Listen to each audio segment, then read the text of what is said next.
Hey everybody, thanks for watching. This is the second video I'm doing. I want to thank everybody who actually took the time to watch the long first video, and I hope now that you realize the truth about religion in the Bible and that your third eye is now open.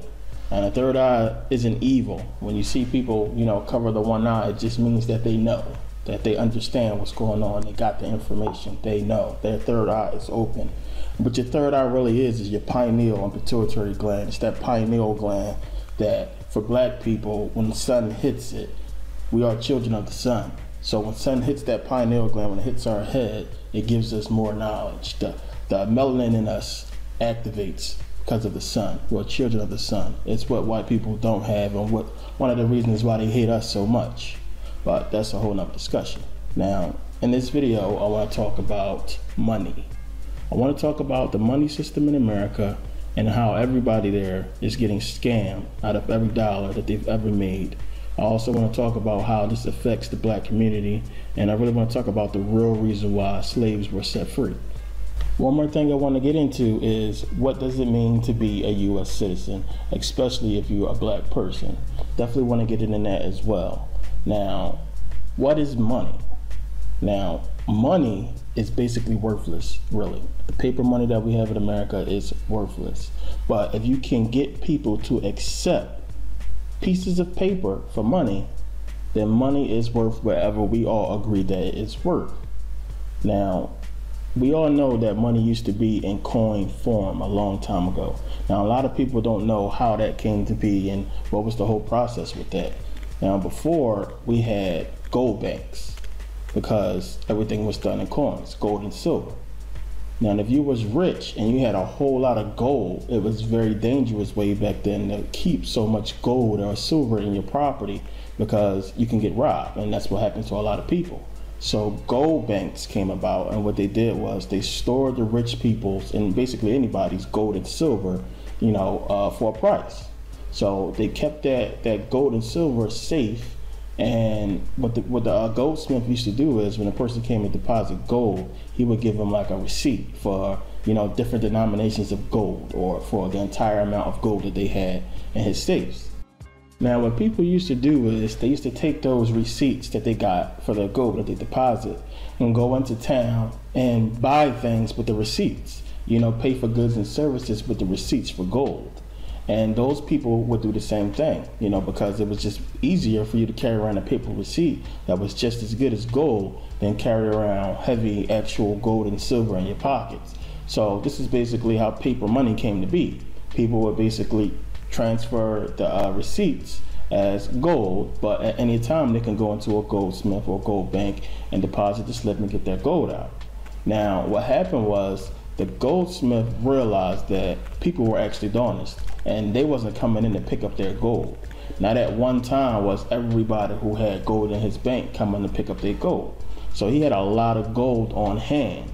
Now, what the goldsmith did was he decided to loan other people's gold out at interest. And instead of giving them actual gold, what he would do was give them the paper receipts for gold. So that way he would have that actual gold on hand and not have to actually give out any gold. And because the people was using the paper receipts for money, that receipt was just as good as money. So the money and profit he made off of that, he used that money to buy more gold and repeat the process. Now, the goldsmith only needed to have a fraction of the gold on hand that he loaned out. So he would still have the people gold that stored their gold in his gold bank, but when he bought more gold, he only really needed to buy a fraction of the gold that he loaned out because people wasn't coming in to claim the gold at one time. Only once in a while somebody came in. Now, this process is called fractional reserve banking, and it's still in place today in America. Our banks still use the process of fractional reserve banking. And when you think about it, it's fraud because they're basically taking your savings and loaning it to other people and making a profit off of it, and they're charging you for keeping your money in their bank. Now, when they make a loan to a person and that person pays interest, that's a profit for them, and they can take that interest money and make more money off of it. I mean, the process just repeats itself. Now, how is this possible? Now, to figure out how this really worked, we got to go back to Benjamin Franklin. Now we all know that the Colonials and Benjamin Franklin was under the rule of King George III. They still had to do what the king told them to do. Now King George and most of the people over in Europe was using a fractional reserve banking system, and their money was actually backed by gold and silver. But the colonists was using colonial script. It wasn't backed by anything. It was just paper money. But it worked. It worked in America. Everybody flourished. Everybody did well with just this paper system. Now, in 1757, King George sent for Benjamin Franklin and asked him what were they using for money. And this is what he said. That is simple. In the colonies, we issue our own money. It is called colonial scrip. We issue it in proper proportion to the demands of trade and industry to make the products pass easily from the producers to the consumers. In this manner, creating for ourselves our own paper money, we control its purchasing power, and we have no interest to pay to no one. Now, this was dangerous for King George III because King George III and the people that were surrounding him, they had a monopoly on gold and silver. They were the main issuer. People were buying all their gold and silver from them. Now, if people figured out that their country could actually do very well with just paper, then King George would lose his power. He would lose his hold on the other colonies, on the other countries. So what he did was he made Benjamin Franklin and the colonists pay their taxes in gold and silver. And the whole reason why they was using paper instead of gold and silver was because they didn't really have any gold and silver then. I mean, it was real scarce because the king was hoarding it all and he was making it real hard for people to get so he could drop the prices up. But this was dangerous because they basically figured out the secret to making your society run. The secret is basically that whatever the people agree is money, it's going to be money. It's going to be worth something. Now, since the colonies didn't have the gold and silver they needed to pay the taxes, it was very hard for them to pay their taxes. I mean, things got bad and, merchants had to change their methods of payment and people really couldn't afford the products. So what happened was they was like, you know what, we can't do this shit. So we're going to have to go to war. Now, this was the main cause for the Revolutionary War. As a matter of fact, Benjamin Franklin wrote in his autobiography that this was the reason for the Revolutionary War. The colonies would gladly have borne a little tax on tea and other matters had it not been that England took away from the colonies their money, which created unemployment and dissatisfaction. The inability of the colonists to get the power to issue their own money permanently out of the hands of George III and the international bankers was the prime reason for the Revolutionary War. And of course, after the war, America won its independence from King George III. But what this really did was really piss the British off. But not just the British, the people who were behind the British, the people who was behind the throne, the secret societies. Now, the main thing they wanted to do was get back control of America. And it was another reason why they wanted to do that, and I'll explain later. But this began the long struggle for Europe to install in America a private central bank. Now, this is what a central bank does. A central bank is an institution that produces the currency of an entire nation. Based on historical precedent, two specific powers are inherent in central banking practice: the control of interest rates and the control of the money supply, or inflation. The central bank does not simply supply a government's economy with money, it loans it to them at interest. Then, through the use of increasing and decreasing the supply of money, the central bank regulates the value of the currency being issued. It is critical to understand that the entire structure of this system can only produce one thing in the long run: debt. It doesn't take a lot of ingenuity to figure this scam out. For every single dollar produced by the central bank is loaned at interest. That means every single dollar produced is actually the dollar plus a certain percent of debt based on that dollar. And since the central bank has the monopoly over the production of the currency for the entire country, and they loan each dollar out with immediate debt attached to it, where does the money to pay for the debt come from? It can only come from the central bank again, which means the central bank has to perpetually increase its money supply to temporarily cover the outstanding debt created, which in turn, since that new money is loaned out at interest as well, creates even more debt. The end result of this system without fail is slavery, for it is impossible for the government and thus the public to ever come out of the self-generating debt. The founding fathers of this country were well aware of this. Now, what they don't teach you in school, what they don't talk about, is just about every president we had before Woodrow Wilson had to deal with these international bankers trying to come in and set up a private central bank. Now, they succeeded a few times. We're gonna talk about that. But what most people don't understand is when Lincoln became president, a lot of people think that he wanted to free the slaves because slavery was wrong. But that wasn't the case. A lot of it had to do with private central banks. Now, this is the Lincoln quotes. This is what he said about slavery. I have no purpose, directly or indirectly, to interfere with the institution of slavery in the states where it now exists. I believe I have no lawful right to do so, and I have no inclination to do so. My paramount objective is to save the Union, and it is not either to save or destroy slavery. If I could save the Union without freeing any slave, I would do it. Now, the real reason why Lincoln wanted to free the slaves was because the South was bought and paid for with slaves. And slave labor basically made the South flourish, and it was doing well. And the North borrowed a lot of money to establish the colonies. And the bankers was putting a squeeze on Lincoln. So Lincoln wanted the South to pay more in taxes. And the South was like, no, we're not trying to do that. We're not trying to pay any more money. As a matter of fact, since y'all in trouble, we want to succeed from this union. We want to basically separate from the North. Now, Lincoln couldn't just go down there and say, hey, we're going to attack y'all because of money problems. We want y'all money. He had to come up with a reason to get the people and to get the Senate to accept the approval of a union, an army, to go down there and fight against the Confederates. Now, people was against slavery back then. They was really against slavery for a while at that time, believe it or not.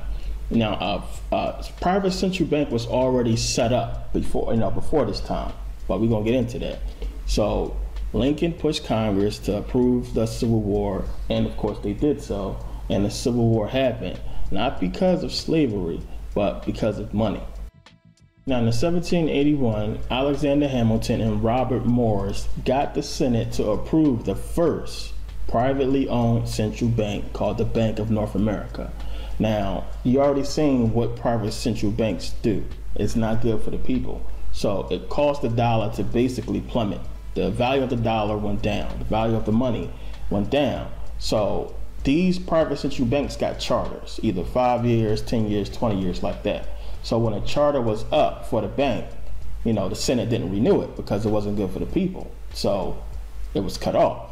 Now, Alexander Hamilton and Robert Morris didn't give up there. They kept going after re-establishing a private central bank. Now, Robert Morris and Alexander Hamilton was being paid off by the international bankers. They wasn't Americans, international bankers. They were being bought. So about 6 years later, they reestablished a private central bank called the First Bank of the United States in Philadelphia. As a matter of fact, that building is still there today. It's still there. Now, Thomas Jefferson at this time was really against private central banks because, of course, he knew they was bad for the people. But most of the Senate and mostly everybody in the government at the time was being bought and paid for. They were being paid off by these international bankers.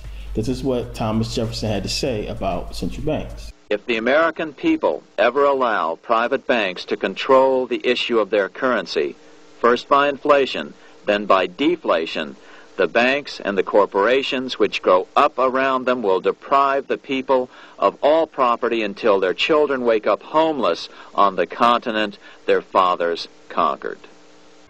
Now, the people who was behind this whole international banking scam was the Rothschilds, the whole Rothschild banking dynasty, and the people like the Wahlbergs and all these people that was associated with the Rothschilds. Now, we all know the Rothschilds today are the richest, powerfulest family on the planet, period. Because while these other bankers back then was loaning out money to regular people, the Rothschilds was loaning money to governments and kings. So they made a lot of money. As a matter of fact, Amschel Mayer Rothschild basically boasted, he basically is quoted as saying that, "Give me control of a nation's money supply, and I care not who make its laws." Now, at this time, James Madison was the president. And when the charter came up to be renewed for the First Bank of the United States, it didn't get renewed. Now, Rothschild threatened that if they did not renew the bank's charter, that America would find itself in another war. And when it came time for the charter to get renewed, of course it didn't, and England attacked America and the War of 1812 began. Now, England was already at war with Napoleon, so they really could not commit a lot of troops to the battle with us. So the War of 1812 ended in a draw 2 years later. Now, the Rothschilds was a powerful family. It only took them 2 years to reestablish another private central bank. Now, in 1816, the Second Bank of the United States was established. Now, let me explain to you how this whole thing works. Now, let's say it costs $10 million to establish a private central bank. The American government had to put up 20% up front, so that's $2 million. Now, what they did was take that $2 million and loan it to other bankers, and they would use that money as collateral to get more money, and then use that money to make up the other 80% to buy up the rest of the bank. So you basically had a bunch of international bankers who own 80% of an American bank, while the citizens itself only own 20%. Now, this is basically a big scam because they really paid no money at all for the other 80%. They used the Americans' money, the American government's money, to establish the other 80%. It's a huge scam. Now, the Second Bank of the United States lasted about 12 years until Andrew Jackson became president. Now, Andrew Jackson really hated private central banks. He ran his whole campaign on killing the bank because he felt like, hey, why the hell should we be borrowing money when we could just print our own money? I mean, it worked before.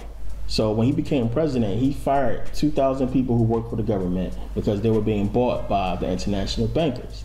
Now, the bankers bought some more people after that, and they got the Senate to pass a bill to approve the re-charter of the private central bank for another 20 years. Now, when the bill got on Andrew Jackson's desk, of course, he vetoed the bill. And this is what he had to say about that. It is not our own citizens only who are to receive the bounty of our government. More than 8 million of the stock of this bank are held by foreigners. Is there no danger to our liberty and independence in a bank that in its nature has so little to bind it to our country? Controlling our currency, receiving our public monies, and holding thousands of our citizens' independence would be more formidable and dangerous than a military power of the enemy.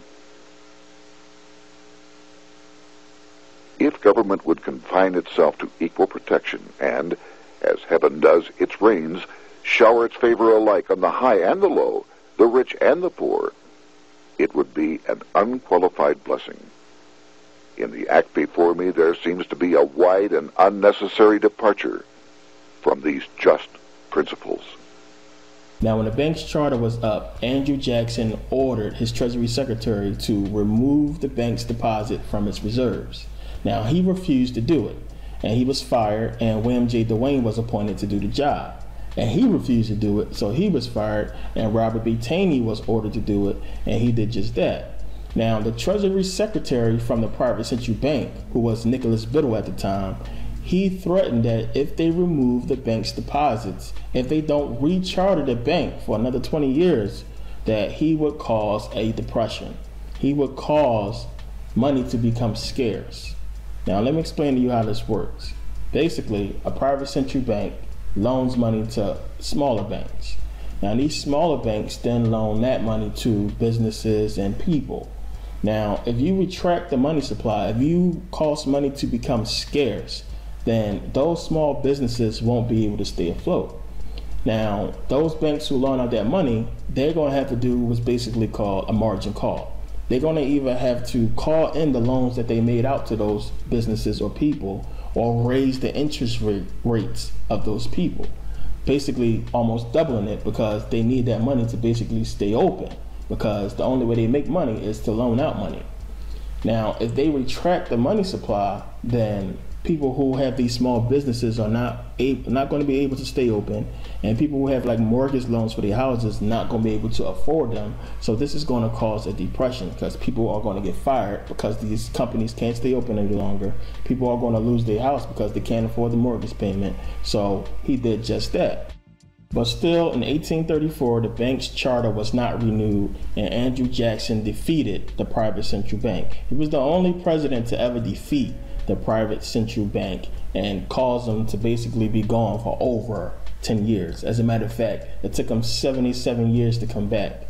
Andrew Jackson was the only president to actually balance the American budget and get America out of debt and making money. Now, when Lincoln became president in 1860, the private central banks knew that America was doing okay. They really wasn't in too much debt.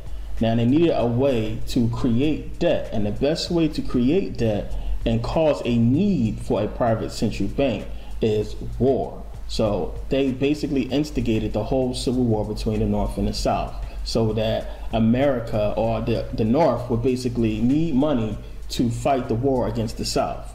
But what Lincoln did, he was smart. He created the greenbacks, and the greenbacks was just like regular money, and it could be redeemed just like regular money, and he used those greenbacks to pay for the war. Now, everybody think Lincoln was assassinated because he freed the slaves. That was one of the reasons. But the main reason why they killed Lincoln was because he figured out the secret, and that was print your own money to pay for everything. And he printed money to pay for the war, which was the biggest no-no to the international bankers and the secret societies, because they caused so many wars throughout Europe and financed both sides of the war and made so much profits. And the whole thing was, whatever side won the war had to agree to pay the other side's debt. Now they was going to use this whole method against us to pay for the Civil War, but Lincoln was smart and he created greenbacks to do just that, and that was the reason why they killed him. Now, since the private central bank did not get reestablished, the bankers came up with a master plan, and that plan is still in place today. Now, Woodrow Wilson was approached by these bankers and promised the presidency if he did one thing, and that was sign into law the Federal Reserve Act. So in 1913, President Woodrow Wilson signed into law the Federal Reserve Act, and that was the end of America as we know it. That was the downfall of the American economy. And finally, once and for all, in the hands of the international bankers was the American money system. Now I'll let Ron Paul's brother, explain to you what happened. 1913, the Federal Reserve Act was passed. Floor of the House, where 3 members of Congress were on the floor. At that time, they only needed a majority of votes to pass it. So in 1913, the Federal Reserve Act was passed. 20 years later, 1933, under Roosevelt, the United States was declared bankrupt. And in 1933, the Federal Reserve private bank says, okay, USA, what are you going to pledge as collateral on the debt you owe me? What happened by 1936? Does anybody know? We instituted Social Security system, and you and I and our children and our children's children were pledged as collateral on the debt of our government to the Federal Reserve. And that's where we're at today. It took 20 years to make this country bankrupt, and since then, our government has operated under emergency powers of our government. It is not the president that makes the decision in this country. It's the Secretary of Treasury who turns around and is put in there by the Federal Reserve to manage the bankruptcy. We've been in bankruptcy ever since. So to print $700 billion and to give it away, how do they get away with it? The manager of the bankruptcy is told by the Federal Reserve this is the way to go. That's where we're at today. Okay, something you need to understand. First, America is bankrupt. All the money you got in your pocket represents debt, not wealth. Second, paying federal taxes is unconstitutional. You are not supposed to pay federal taxes. which is why when you go get a job, they make you fill out a W-4 form. The W-4 form basically says that you waive your rights to not pay taxes and you agree to pay federal taxes by signing that form. And no job will hire you if you don't fill out that W-4, because they won't get tax breaks and they won't get government grants if you don't fill it out. Now, for y'all people who don't really pay attention to politics, for y'all people who watch the news and believe everything that you see on the news and don't realize that the news is bought and paid for and owned by the people, the very international bankers who's running this whole scam. For y'all people who believe that Obama is here to help people, who Obama is here to save black people, come on. You need to pay attention to politics and watch what's going on. Obama is a tool of the international bankers, just like all those other sellout was. If they had it before, if they was doing this before, what makes you think they're not doing it now? They started this a long time ago, and they finally got their hands on the American economy, on the American money system. What makes you think they just gonna all of a sudden make things right? Barack is like the manager of Burger King. All presidents are, including Bush. It's like this: when your fries are cold, if your burger is not done right, you go back to Burger King, America, or your government, and you say, my burger's cold, I want new fries. First, you go to the cashier, that's the courts. You argue to the courts.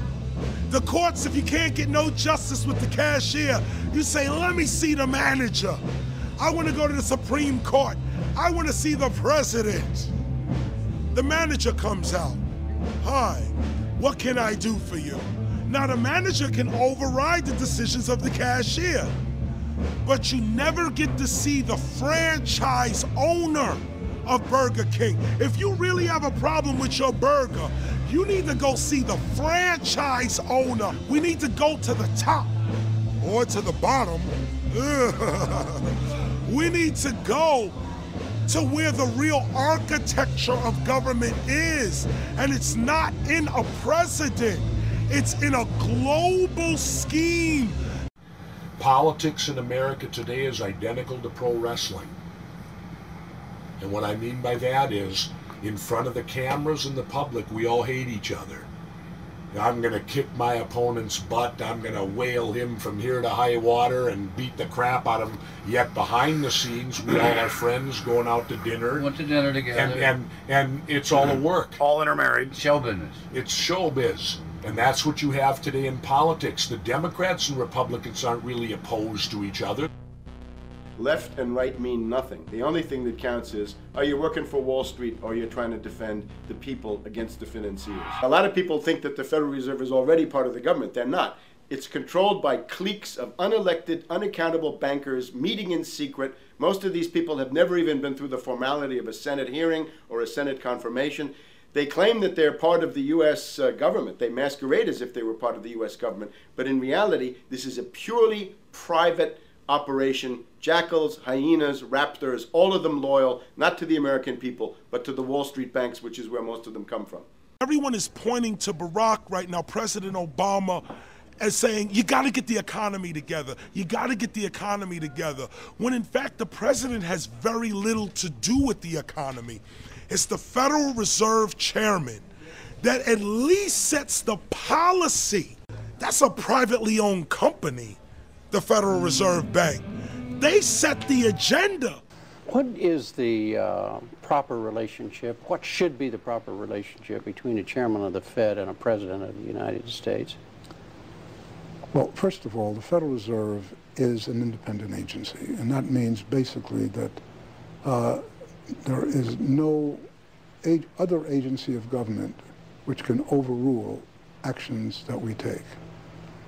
So long as that is in place and there is no evidence that the administration or the Congress or anybody else is requesting that we do things other than what we think is the appropriate thing, then what the relationships are don't frankly matter. Notice what Greenspan is saying. Greenspan is saying the Federal Reserve is beyond the law. And in reality, they are, in practice, beyond the law. Nobody, as far as I know, has ever audited the Federal Reserve. One of the first things we ought to do when we nationalize the Fed is go in there and find out the audit. Who stole money? Who engaged in corruption? There's a whole series of people going back to Volcker, to Greenspan, to Bernanke, and so forth. Now, since the international bankers finally got in, they finally got control of the American money system, they bankrupt America. And you got to understand, this whole thing started with Lincoln. So if they had telephones then, the phone would ring from Abraham Lincoln to Jefferson Davis in the South and say, President Davis, this is President Lincoln, and we need what you have. And President Davis says, ain't our problem, it's your problem. Well, it's your problem now because we're going to come and get you. And we're going to take everything you have, and we're going to call it the Civil War and say it's over slavery. Well, it's a well-known fact the governor of Maine had 65 slaves. So it wasn't over slavery. It wasn't slavery. I mean, that's a nice history thing, but that's just another rewrite of history. But it was a commerce. It was commerce. It's always about money. In that context, Lincoln then suspended the Constitution of the United States in 1861. And the Civil War was declared. Now, with that suspension, it comes in what we now know as executive orders. If you trace back executive orders, the first one was written in 1861. The only way they can write an executive order then and now is if the Constitution of the United States is suspended. So, therefore, we come back modern day. If you mention your constitutional rights one more time in my courtroom, I'm going to put you in jail for contempt. Because there is no such thing. Okay? So, now we need a new pledge. Lincoln, to his credit, figured it out, I believe, before the end of his term. And that's why he was killed. First thing he did was print greenbacks. And he was going to repudiate the debt and issue currency of the United States with no interest.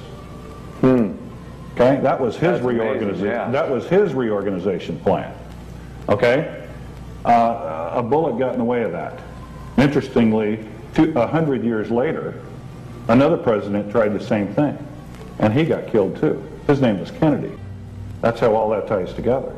Kennedy printed U.S. notes, and he was going to issue those.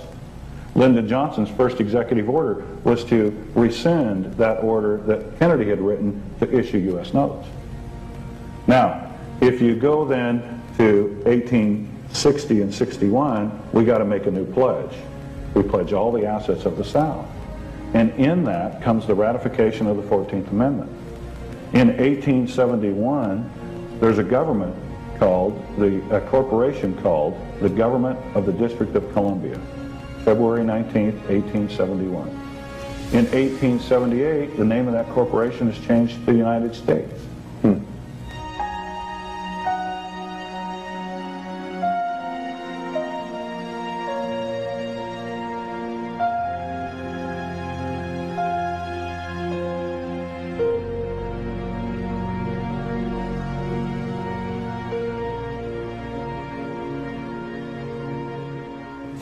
Now the 14th Amendment is here. The government of the United States, a corporation is in place, and all the districts. You all live in the District of Washington, Western Division. Did you know that? Yeah, it's amazing. I did know that, but that kind of terminology is totally foreign to us. Yes, yes. We don't think anything of it, but you have to look at Washington, District of Columbia. Okay? What is Columbia? What is that? Anyway, to get back to our bankruptcy story. Yeah, that is a good question. What is that? They pledge all the assets of the South. All the gold, all the agriculture, everything. The South was paid for. They had everything. The North was bankrupt because that was where all the industry was. There was nobody, it was cold, there's no money, the bankers are squeezing them. So you go into bankruptcy again, you pledge all the assets of the South, and now you jump forward to September 17th, 1929. 45 days before October 29, 1929. When everybody knows what happens then, the stock market crashes. Roosevelt gets elected in 1932, and the first thing he does for the first approximately 100 days is rewrite everything in this country. He stacks the Supreme Court to back every decision he makes as constitutional, but there's a problem. There's got to be another pledge made because we're still in reorganization. Now, if they've pledged the South, and in 1929 they recaptured all the land because all the farmers went bankrupt, and the banks held all the paper, what is there left to pledge? The only thing left is the people, is the people, is the people, is the people, is the people, is the people. So what does it mean to pledge the people? I mean, think about that. Pledge the people. That sounds kind of creepy, don't it? Now, think about it like this. Let's say the bank forecloses on your house, and they say to you, okay, we know you need a place to live. We know you need a place to raise your kids, so we're going to let you stay in the house. But we're going to take away all your luxuries. We're going to take away your car. We're going to take away your TV. We're going to take away your video game. And that's still not going to be enough. So if you agree to pledge us your children as collateral, then we will let you stay here. Now, what we're going to do is, when your children becomes old enough to start working and paying taxes and actually making money, we're going to take some of that money and use that money to pay down the debt you owe us on this house. And this is what has happened to America. Now, ladies and gentlemen, you're about to witness the greatest scam in human history that is still taking place today, that you are a part of, that you have no clue you are a part of. Watch this.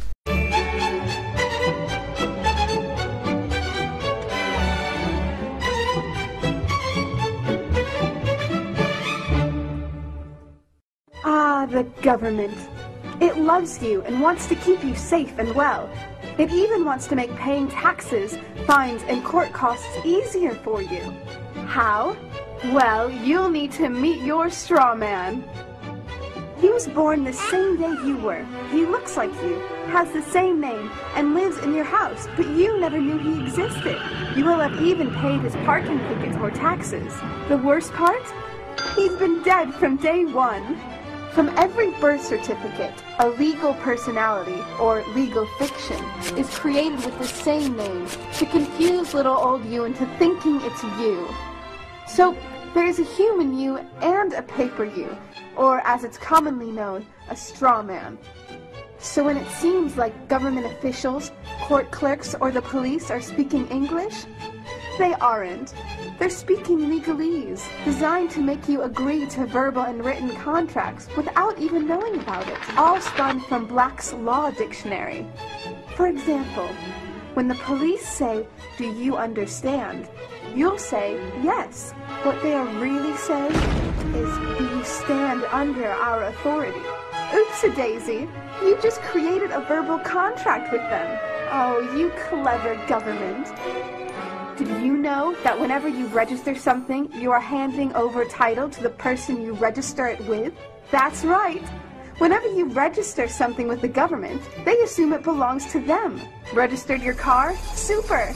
Now you are the registered keeper of your vehicle, and the government can crush it when you don't pay your, straw man's taxes. Expecting a new bundle of joy? Well then you need to register your little darling with a birth certificate. Then they can start the process all over again and create a new straw man for your little one. Isn't that great? So when Junior grows up, he'll be able to generate revenue just like you have. When you notify on your baby by signing the birth certificate, your child becomes a ward of state, and if the government doesn't like what you're doing, they'll assume it's okay to take the child away, or make new rules for things they don't like. Not enough school? Smacking your child? Shouting too loudly? Then it's off to social services for the little one. When you get a bill, It's sent to you, but belongs to your straw man, not you. That's why bills, fines, and summons start with Mr., Mrs., or Ms. Sometimes you'll see your surname in capitals, just like on a gravestone. That's because your straw man is dead, and just a silly piece of paper, created before you could comprehend or even consent to it. When you go to court, you represent your straw man, so you, the human, take on any costs, fees, taxes, and fines involved for the straw man. The human you doesn't even need to pay them, but you made a contract with the court by appearing on behalf of your legal personality or straw man, just like the government knew you would. Confused? Well, don't worry. The government doesn't want you to know anyway. If you knew, you'd stop paying things like council tax and parking tickets. Because when you go to court, you are representing your straw man. You are you, alive and made of flesh and blood. Your straw man, or legal personality, is a piece of paper created from your birth certificate. And you think it's you. What a silly Billy.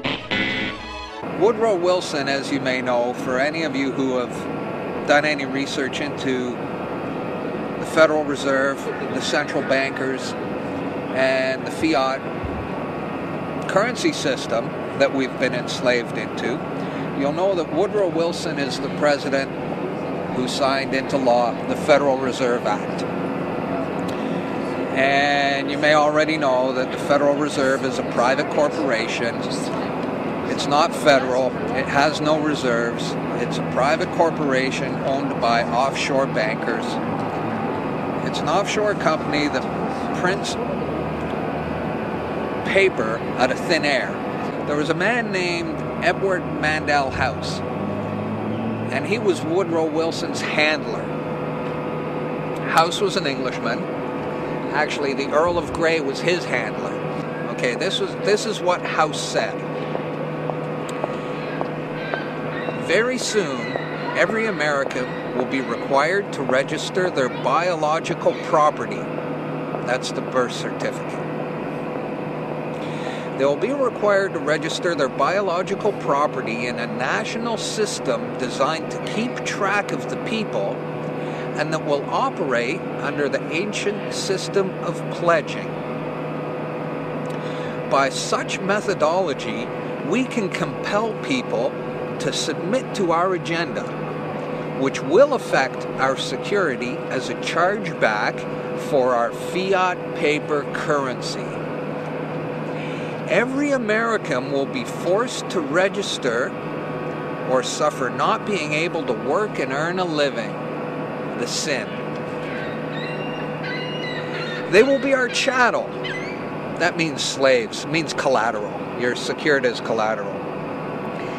They will be our chattel, and we will hold the security interest over them forever.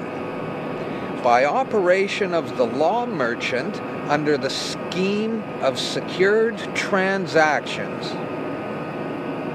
Americans, by unknowingly or unwittingly delivering the bills of lading to us, will be rendered bankrupt and insolvent, forever to remain economic slaves through taxation, secured by their pledges, the birth certificate. They will be stripped of their rights and given a commercial value designed to make us profit, and they will be none the wiser. For not one man in a million could ever figure out our plans. And if by accident one or two would figure it out, we have in our arsenal plausible deniability. After all, this is the only logical way to fund government, by floating liens and debt to the registrants in the form of benefits and privileges. This will inevitably reap us huge profits beyond our wildest expectations and leave every American a contributor to this fraud, which we will call social insurance. Without realizing it, every American will insure us for any loss we may incur in this matter. Every American will unknowingly be our servant, however begrudgingly. The people will become helpless and without any hope for their redemption. We will employ the high office of the president of our dummy corporation to foment this plot against America.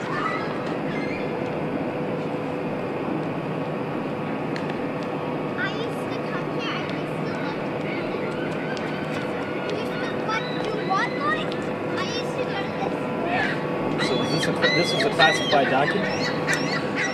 No, it's not classified. It's available at thefreedompool.org, house quote, and it's a historical document. This denotes ownership, and when your parents were tricked into filling this out, they allowed your spirit and your soul to be monetized, and futures were sold on you. Spirit and soul. Now, this is my birth certificate. This is actually a share. See this red number? This A, I'm born in Canada. This is a Class A share. Now, this is called a CUSP number. And all securities require a CUSP number. And that's what this is. And you are held as collateral to secure the debt which our government owes to international bankers. So you and me and all these people here are actually collateral, and we don't even own our lives. We are chattel, and we believe we're free. I made an application to the Registrar General, and I got my original social insurance application. Now, before they sent it to me, they put a little piece of paper over this before they photocopied it, because my friend has his and they didn't block this out, and when you hold it up you see Bank of Canada. It is said that the best slaves are the ones who don't know that they're enslaved, and we all have invisible chains on us and we don't know it. Another question that they ask me is, how come I haven't heard this on TV or on the radio or in the newspaper? Well, sweetie, the simple answer to that is the same people who own the television stations and the newspapers and the radio stations are the same people who are involved with the Federal Reserve. And here is a little statement that says that it only requires 5% ownership to significantly influence the media. Rockefeller is one of the original shareholders of the Federal Reserve. As early as 1963, the House Banking Subcommittee reported that Rockefeller, through Chase Manhattan Bank, controlled 5.9% of the stock in CBS and the bank and gained interlocking directorates with ABC. I went all the way through high school, all the way through college, all the way through testing for the CPA, and all this Irish training, and didn't hear about any of this. You think they want this information out here for you guys to eat up and chew up and find out what's really going on? I don't think so. Now, another one. Why don't we just tell our elected officials about this? And to make a really long story short, the We the People Foundation, the same people that put out this ad, put together a hearing. And these 40 researchers, we're going to ask the IRS and the DOJ these questions, and we're going to have this big meeting in Washington called the Truth and Taxation Hearings. Okay? So we got together with 537 questions. So we sent them the 537 questions so they could research and have the answers, and what did they do? They reneged on coming. They signed off on it, but they reneged on coming. So you all didn't get to hear the truth. We went on and had the hearings anyway, put it on CD, marched around Washington, giving it to all 535 congressmen and senators. Please look at this information. We got stupid responses back like, thank you for visiting our offices in Washington. The next time you come to Washington, please visit us again. They don't care. Your presidents don't care. Another one that they ask me, or they'll say something like, well, this just sounds like it's some kind of conspiracy theory. Y'all hear that a lot? Okay. But tell me this, what's the difference between a conspiracy and a strategy? Don't you understand that this is all by design? All this black, white stuff. You're white, I'm black, you know. You're a Democrat, I'm a Republican. You know, y'all heard of divide and conquer before, right? Why y'all letting them do it to us? while I'm sitting up here arguing with this man about what his great-great-great-granddaddy did to mine, there's this big old fence closing in around us. And while I'm sitting here wasting time and he's sitting here telling me why he doesn't know, we need to put our heads together and figure out how to get out of this fence that these people are building around us. Am I right? Yeah. That's what we got to be. Divide and conquer, we can't let that work anymore. It's been working all these years. Then we need to get together and understand. First of all, you need to understand what is going on with your money. You work hard. It's like we're a hamster on a wheel. This country started out with taxation without representation. Where are we now? How did we get back to where we started? We got lazy and comfortable. Get out your... A common misconception among people is that any rule or regulation that governs them falls under one category: law. But there are many other forms of law that people abide by without realizing that they simply do not apply to them. Another misconception is that a nation's constitution gives us our rights. A constitution does nothing more than list the rights that we already have. We are born with inalienable rights, endowed to us by our Creator. They are not given to us, and they cannot be given away. The most a person can do with a right is choose whether to exercise it or not. Maritime Admiralty law is what's known as the law of the water. It is superseded by civil law and only applies to those who willingly contract themselves into it. The definition of Admiralty law is a body of private international law governing the relationships between private entities which operate vessels on the oceans. Let's look at how and why a form of law that is fashioned to govern corporations, businesses, and vessels has imposed its rule over natural human beings. This is all done through a form of word magic. A simple perversion of language has made it possible to convince people around the world that these alternative laws apply to them. One of the predominant beliefs in modern culture is that licenses, permits, registrations, and other forms of documentation are required to operate motor vehicles, use public roads, build structures and establishments, engage in free enterprise, and much more. Sadly, these beliefs are based on little to no investigation whatsoever, and are false. This belief structure is perpetuated by Maritime Admiralty law.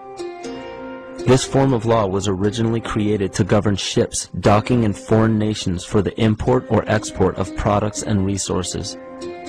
It deals with banking and merchant affairs, not civil affairs. When a product is taken off of a ship and brought into a foreign land, that nation takes custody of the resource and accounts for it with a certificate. That certificate marks the birth date of that product in the custody of the respective nation. Think of why it is supposedly required to have a certificate of live birth in the first place. The Barron's Dictionary of Banking Terms defines a certificate as a paper establishing an ownership claim. So right there, we notice that everyone with a birth certificate is defined as being owned. People are used as collateral with other nations because the U.S. is bankrupt.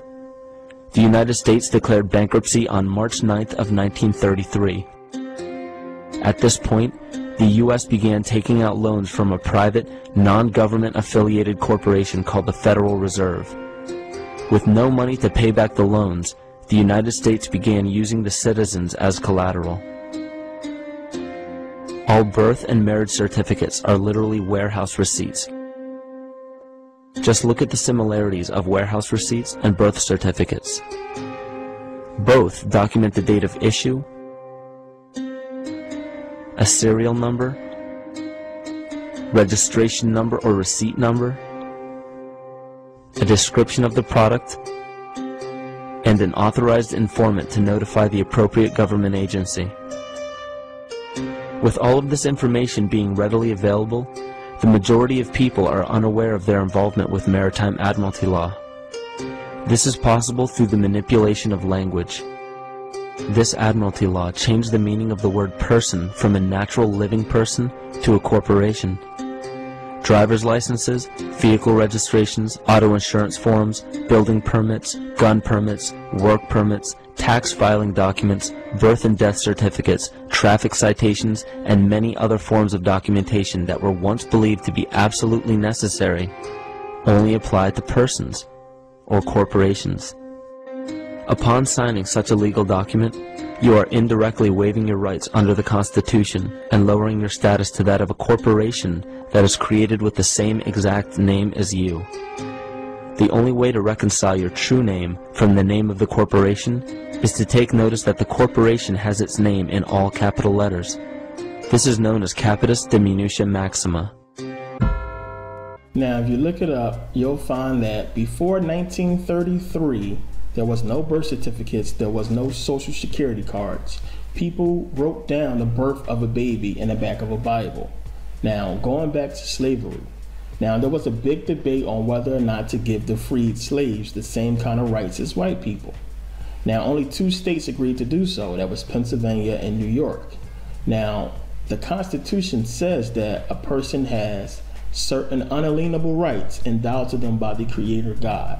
See, the Constitution felt like, when they wrote it, they felt like this. They felt like God gave you certain rights, and you didn't need a piece of paper or a document to give you rights. And if you needed that, then God would have made sure you was born with the necessary documents. But since you wasn't born with such documents, you were born free. So no government should be able to oppose any kind of crazy rules on you. You had certain unalienable rights.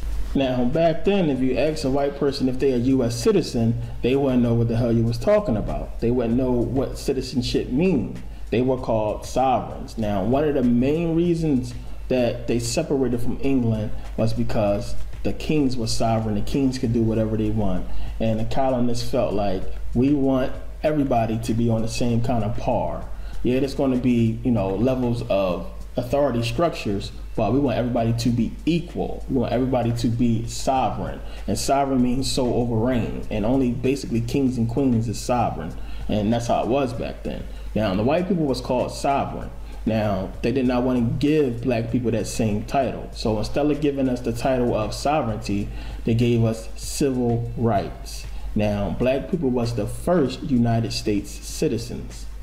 Now, the only real laws back then was basically no murder, no robbing or stealing, and you could not breach a contract. Those were like the basic laws back then. I mean, anything else, all these statutes and codes and titles and articles that we have today did not apply to sovereign people. Now, if you think about it, if you look at those old Western movies, now remember, in those old Westerns, you see a big bar fight, crazy bar fight, they in there fighting. Didn't no cop come in there and lock everybody up and send everybody to jail. Same thing when they stepped outside and had a duel. They can basically shoot somebody and kill them in the street in front of everybody, and that person won't be hauled off to jail. There was different rules back then. Now, black people didn't have the same kind of rights. They had civil rights. Now, once the government got them protected under their jurisdiction, they gave black people different rules, different laws, and blacks' laws. Now, the Black Law Dictionary is still here today and it's still used today in law school, and that's where it came from. There's a whole different set of rules and laws set up to govern black people. Now, when black people became U.S. citizens, they had more laws, more rules they had to follow. They wasn't as free as white people was. Now, we know today that everybody is U.S. citizens, so how did that come to be? How did they get the white people to give up what seems to be basically complete freedom from the government to become a U.S. citizen? Now, that happened with the Great Depression. Now, the Great Depression was engineered. It was set up to do exactly that and to strip away the land and the gold from the people. Now, while the Depression happened and people were starving to death and losing their homes and everything, they became desperate. And the government offered them help, offered to buy them out, help them out, if they became U.S. citizens, if they signed the UCC-1 filing statement and changed their status from a sovereign to a U.S. citizen, would basically put them under the jurisdiction of the government. Now, when they passed the law, when they passed the Social Security Act, this forced everybody else to get a Social Security number, the birth certificate, and become U.S. citizens. Now, with the whole straw man thing, let me explain how this whole thing works. Now, this is crazy. Basically now, since that law was passed and you are born with a birth certificate, that basically creates a document that is going to be later used for you to pay taxes. Now, how this goes is this. Now let's say, now remember, America's bankrupt, we're borrowing our money from the Federal Reserve. Now let's say the Federal Reserve is going to give us $10 billion, right? So America's going to borrow $10 billion from the Federal Reserve. Now, when this happened, remind you, all the money that was in place at that time became obsolete, became worthless. And the only money that was worth anything was the new money being printed by the Federal Reserve. So, no money is in circulation. We borrowed $10 billion from the Federal Reserve Bank. Now, the Federal Reserve loans us that money at interest. But think about it. If they only give us $10 billion, how are we going to pay the interest payments when only $10 billion is in existence? Where are we going to get the rest of the money from? If you only gave us $10 billion, how are we going to pay you that money back plus interest? This is how the whole straw man thing comes into place. Now, you have to really think deep about this because this is kind of crazy. You have to think about how much money that you're going to generate by your parents just being pregnant with you. Now, your mom's pregnant. She's going to go out and buy things. That is going to create tax money. Now, the doctor is going to get paid for taking care of you. Now, with that money he's going to go out and buy things, and that's going to create tax money. He's going to have to pay sales taxes on it. So just because you're born, you're generating money already. Now, your parents are going to have a baby shower. And all those people who come to the baby shower are going to go out and buy things. And that's going to generate tax money for the government, more tax money. Now, those stores who get that money are going to use that money to buy more stuff. And that's going to generate more tax money. So before you are born, you have already generated millions of dollars in tax revenue for the government. Now, when you are born, think about how much money you generate. You generate millions of dollars, millions. So by the time you're 65 and you retire, you will have generated probably $100 billion in tax money for the government. Now that is a commodity. That is something that you can borrow against because it's guaranteed you are going to pay money. So what they do is this. They take your birth certificate and they basically go ahead and sell it to other countries like China. So they say to China, hey, this person is going to pay $100 billion by the time they're 65. We want only, let's say, 20 billion of that 100 billion. Poof, there you go. Now, since 4 million babies are born in America every year, you do that times 4 million.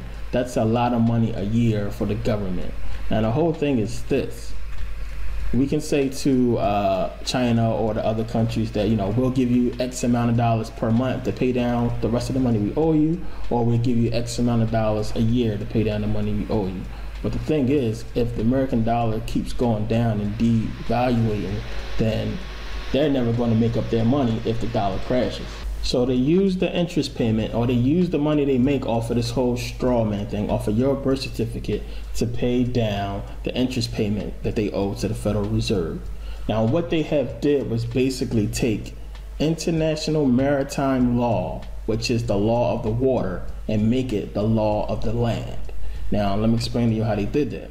Now, according to international maritime law, all ships are female by law. Now, a ship, when it comes into port, it berths at the dock. And if that ship is carrying, let's say, TVs, each one of those TVs has to have a certificate of manifest, because it wasn't there yesterday and manifested today. Because whatever country that ship comes to, it's going to be making money for that country. Taxes are going to be paid on those TVs, so it has to have a certificate.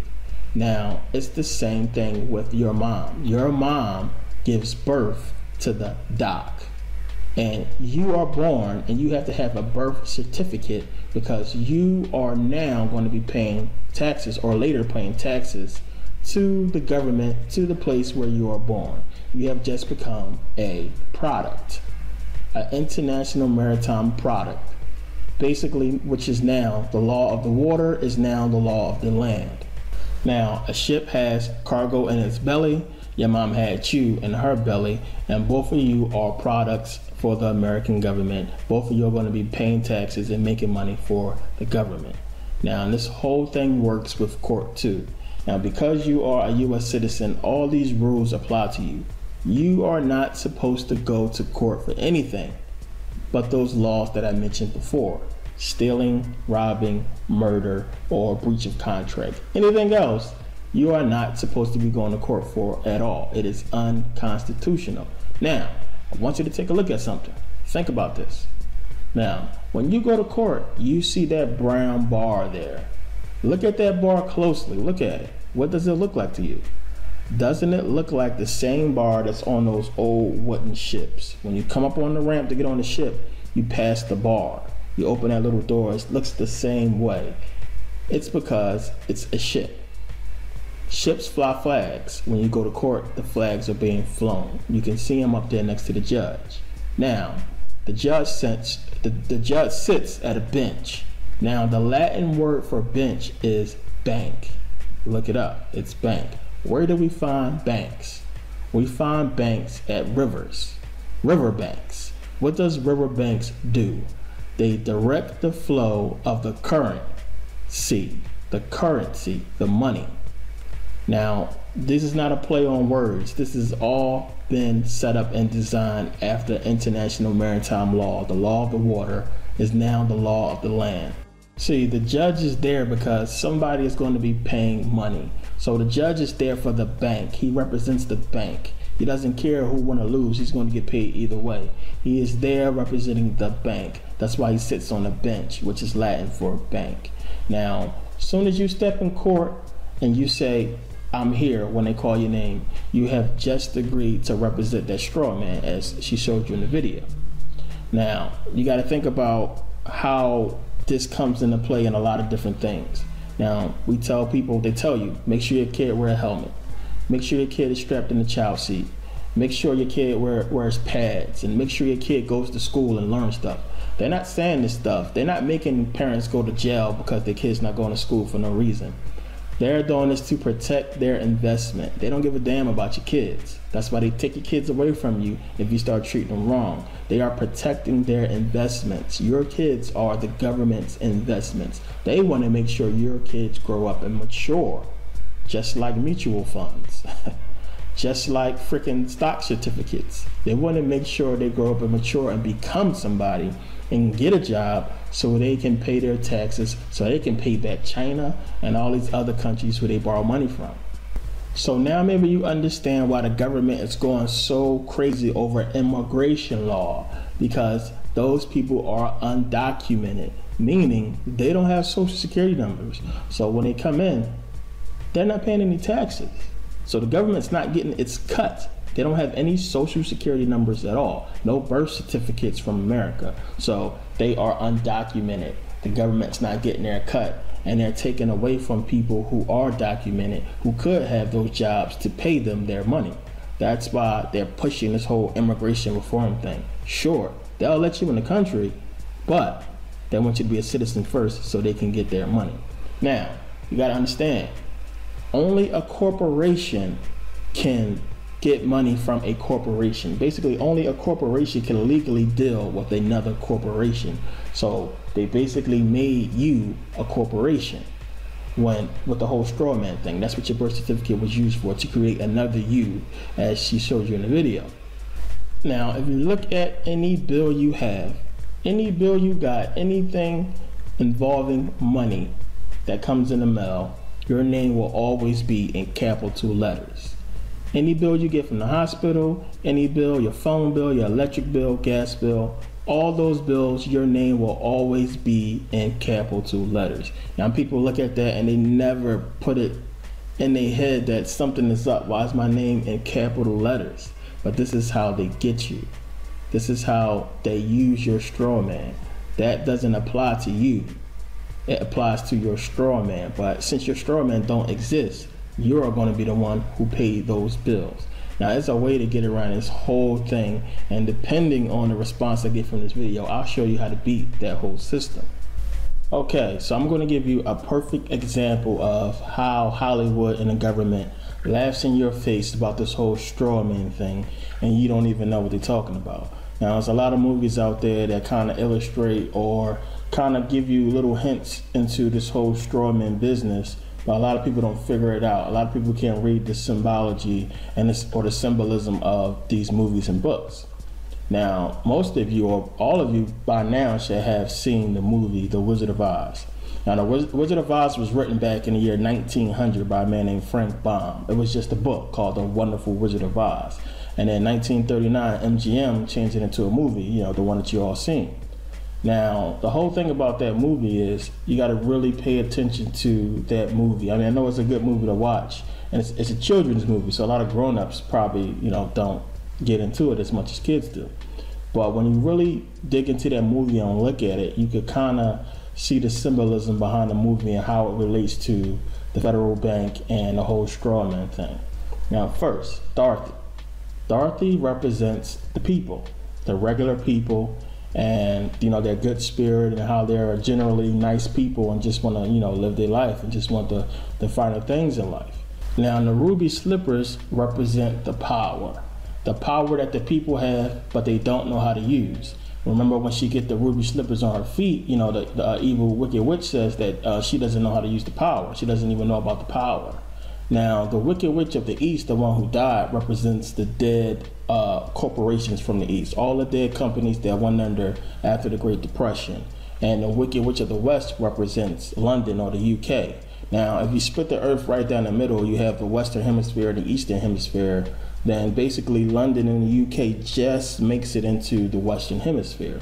So the Wicked Witch, well, the Good Witch, she represents basically the Senate and the power that the Senate has but won't use.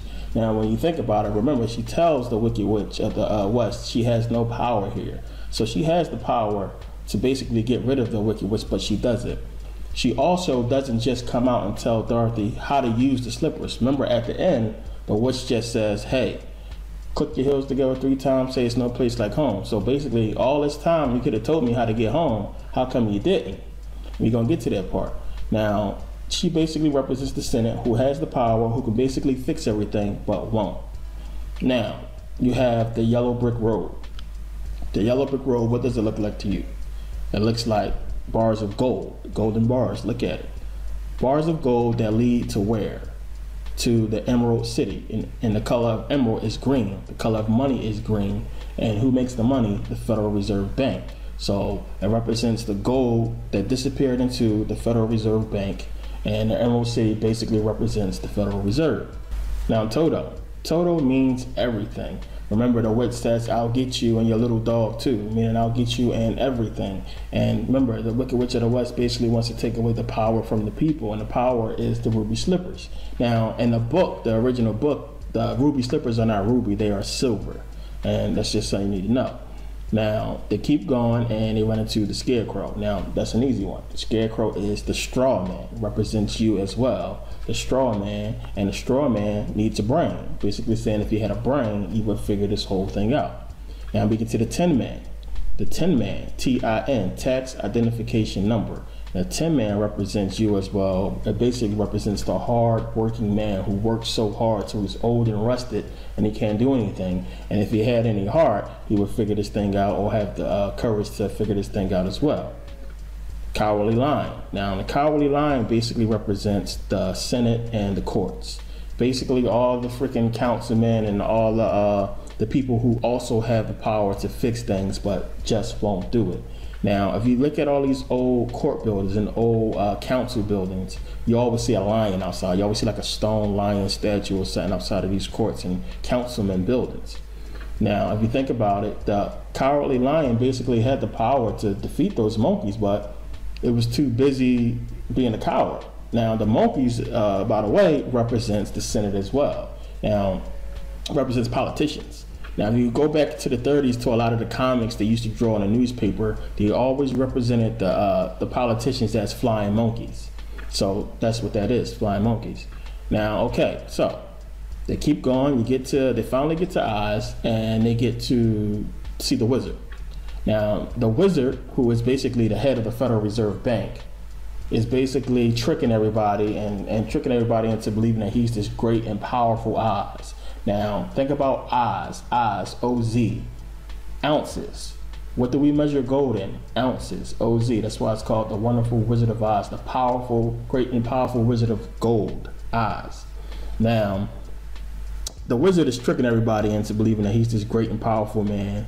Now, basically trying to show you in the movie, if you pay attention to everything, you can figure this out. Now, who is everything? I just told you. Toto. Now, when they finally paid attention to everything, or Toto, they seen that Toto was pulling back the curtain and revealing the secret that this is some bullshit, because they paid attention to everything, or Toto, they found out the truth. Now, once they found out the truth, the great and powerful wizard starts to bitch up. He starts to be nice to them.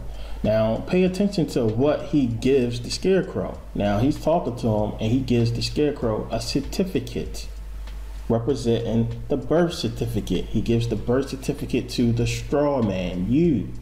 Now, listen to what he says about where that certificate comes from. He says it comes from E pluribus unum, which is all over the money.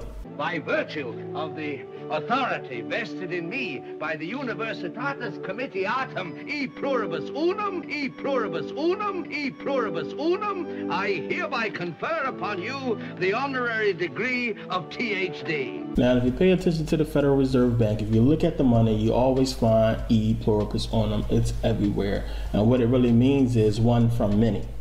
Now, he gives the Tin Man, or the tax identification number, he gives him a heart. But the heart is attached to some kind of rope, and it's a clock. It's a ticking clock. Now, that basically means your time is almost up. Now, to me, that has a deeper meaning. It means a lot. It means like what I was saying before about how you work so hard and you basically go through life. You spend most of your life, most of your time in your life going to school and working for what? To pay some money to survive, and that's not what life's about.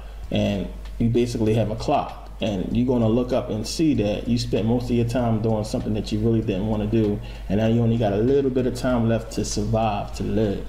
So that's what that means to me. Now, you get basically to the end, and now when you pay attention, they don't never punish the wizard for tricking everybody. They basically let him go. They let him get into a balloon and go. He caused inflation, and he left on inflation.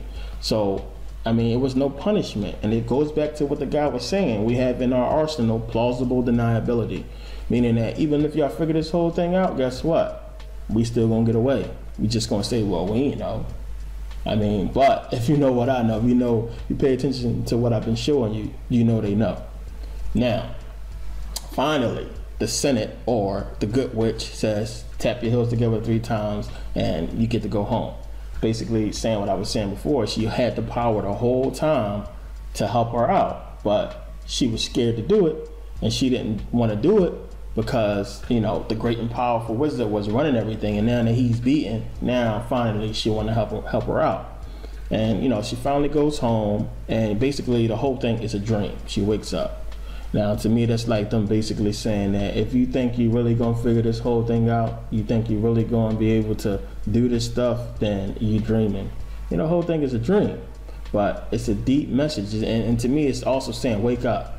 It's saying, wake up and realize what's going on. Wake up and understand that you have been tricked and these people are deceiving you. Now, I want to explain the whole banker bailout thing and what that whole thing was about in 2008. And a lot of people know that the banks were bailed out and the stock market just about crashed, and we went into a kind of mini depression. Now, a lot of people don't understand what that was all about. Now, what happened was these international bankers, they got their media, which most of them own. They own the media, they own the news companies, but I'm gonna explain that to you later. What they did was they got the media to report that people should invest in the economy. They should invest in real estate and invest in mortgages and invest in these things called derivatives. So all the major banks, all the big companies start investing in mortgages, start buying up mortgages, start buying up real estate, start buying up these derivatives. So when a smaller bank seen that the big banks was doing this, they did the same thing. They started investing in these things. Companies started investing in these things. And they wanted it to get big and big and big. That's exactly what the scam was about. It was about getting as much companies to invest into this whole thing and get all the companies they didn't own into this whole thing. So once they got enough companies in it, they pulled the rug from under them. So what they did was they got the media to start reporting that these derivatives was corrosive, and the market is not doing as well, and these mortgages are not doing as well as we thought they was, and people can't afford these mortgages, so the stocks went down, of course. Now these companies who they was trying to buy up did not want to sell, so they had to create a reason for them to need to sell. Now the bankers who was behind all this thing, who own these major banks, they got those banks to come out and say, well, listen, we're in trouble. They got them to play victim. So they was like, hey, we're in trouble and we need to be bailed out, because if we go under, then all these other companies who get money from us are going to go under. All these small companies are going to go under, and millions of people are going to lose their jobs. So of course, this pissed Congress off. Secretary Paulson came in with the Vice President and Fed Chairman Bernanke and made all these assurances that there was absolutely a critical, immediate need to get rid of the corrosive derivative products, you know, all the different names for this, you know, ubiquitous, you know, sub-S retraded credit default swap, blah, blah, blah, blah, okay? But they talked about them as though they knew what the hell they were. You got the money and you immediately said, what items, what auction? Now the Treasury just basically cut that out of the bill. And what we have here is a situation where banks are hoarding the money that they're getting from the TARP. They're using the money to purchase other banks. And all of a sudden, the Treasury sent a signal to the banks, forget about it. We're going to give you the money that you want, and you do what you want with it. Unless you direct it specifically, it's not going to happen. I don't think anyone questions, Mr. Kashkari, that you're working hard. Our question is who you're working for. And of course, Congress could see that this whole thing was a big scam. And a lot of people in Congress wanted to let the banks fail. They was like, okay, well, so what? They was going to let the banks go under. Now, for you people who don't believe that the stock market is controlled, then go buy some Apple stock. Go buy some shares in Apple. And then if the CEO comes on TV and say, hey, Apple not doing so good, watch how fast you lose your money. Now that's exactly what happened. They came on TV and they got the media to report that the Congress wasn't giving up that money fast enough. And as soon as they reported that, stock started to fall. The Dow plunged over 700 points. And those companies who needed these banks to stay open, their stock dropped as well. It was just like when Nicholas Biddle, when he threatened that he would cause a depression if the bank's charter wasn't renewed. Here they was trying to cause a depression with this whole stock market thing crashing. Now, they was trying to do worse than that. The only way they can pass this bill is by creating and sustaining a panic atmosphere. That atmosphere is not justified. Many of us were told in private conversations that if we voted against this bill on Monday, that the sky would fall, the market would drop 2,000 or 3,000 points the first day, another couple thousand the second day, and a few members were even told that there would be martial law in America if we voted no. That's what I call fear-mongering. Unjustified. And of course we know the banks got bailed out. Now the banker bailout bill only included major banks. It didn't include the smaller banks and mortgage companies. Now that was the whole point. The whole point was to scam them out of their companies, to buy up these smaller banks and mortgage companies so they can own as much property as possible. Now you got to think about how many homes out there. There's millions of houses out there that are bought and paid for. I mean, people own these houses. They don't have to pay no mortgage. They're just sitting there. The property is owned. And you got old people still living in these houses, or they pass those houses down to kids or whatever like that. Now, this whole thing goes back to the 90s when they started the whole home equity loan thing. The whole home equity loan thing was to get those houses, was to get those struggling old people or those struggling people who own these properties to take money off of their house. So they would say like, hey, your house is worth $100,000. You need some money. We'll give you $80,000, you know, on your house, and you take out another mortgage, and you just pay the money down until you pay it off, and with interest, of course. Now, mort means death. Engage means a value object as a guarantee of good faith. So mortgage means death as a value object as a guarantee of good faith. Because when you sign that mortgage form, there's a clause in there that says, we can take out a life insurance policy on you just in case you die before you pay that money off. Now, if you leave your house to somebody when you die, then they're going to collect that insurance money, and that person's still going to have to pay what you didn't pay. It's a double dip. Now, since these small banks and mortgage companies didn't get bailed out, they had to call in a lot of loans to small companies, small businesses, and mortgages. So a lot of companies went out of business, a lot of people lost their homes, and for the first time in 2008, white people got to feel like black people feel all the time. They got to feel like the government is fucking them over. Now, the whole thing with the banker bailout bill was when they got that money, the big banks were supposed to loan money to the smaller banks so they could stay afloat. In exchange for that, those smaller banks would not force these small companies and these people who had these mortgages to raise their interest rates or raise their rents or whatever like that. So it went from like people were paying $2,000 a month for a mortgage to $5,000 a month. So of course they can't afford it anymore, and they couldn't pay the banks back their money. So the banks couldn't pay the bigger banks. So the bigger banks said, okay, well, we're just gonna buy you out. And that's exactly what they did. Once again, the bad guy wins. So we know the banks bought up these smaller mortgage companies and these smaller banks. And instead of really helping the economy, they gave their CEOs $1 million bonuses and raises. And now today, the economy is messed up. The economy is not doing well. They keep reporting that it's doing well, but it's not doing well at all. Pay attention to the numbers. So how can we fix this whole thing? And believe it or not, it's very easy, very simple to do. And a bunch of people has brought this up to Congress, but Congress don't seem to listen to it. Now, it's called a financial transaction tax. If we impose a financial transaction tax on Wall Street, it could raise billions of dollars. Now we're talking about 3 cents of every $100. It could raise billions of dollars. Also, banks contribute less than 2% of total tax revenue. Less than 2% of total tax revenue. Think about that. That's crazy.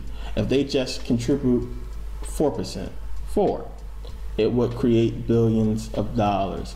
But instead of doing that, they choose to cut Social Security, cut Medicare, and cut welfare, cut school budgets, cut all these budgets, all these things that's going to help the community and help the people. There's supposed to be a government for the people, by the people. And as soon as people start realizing that they're scamming you, things will change. Now, if I'm a crook and I work for a person that has infinite money, as long as they're going to let me keep scamming them, I'm a scammer. And I'm going to get money from my friends and bring them in so they can scam. And then when they grow up and have kids, guess what? We're going to bring them in so they can scam. And that's what's been going on for years, hundreds of years. But the people don't want to wake up. And when information like this, like a guy like me who's not a famous celebrity, comes out and try to wake people up and talk to people, nobody wants to listen.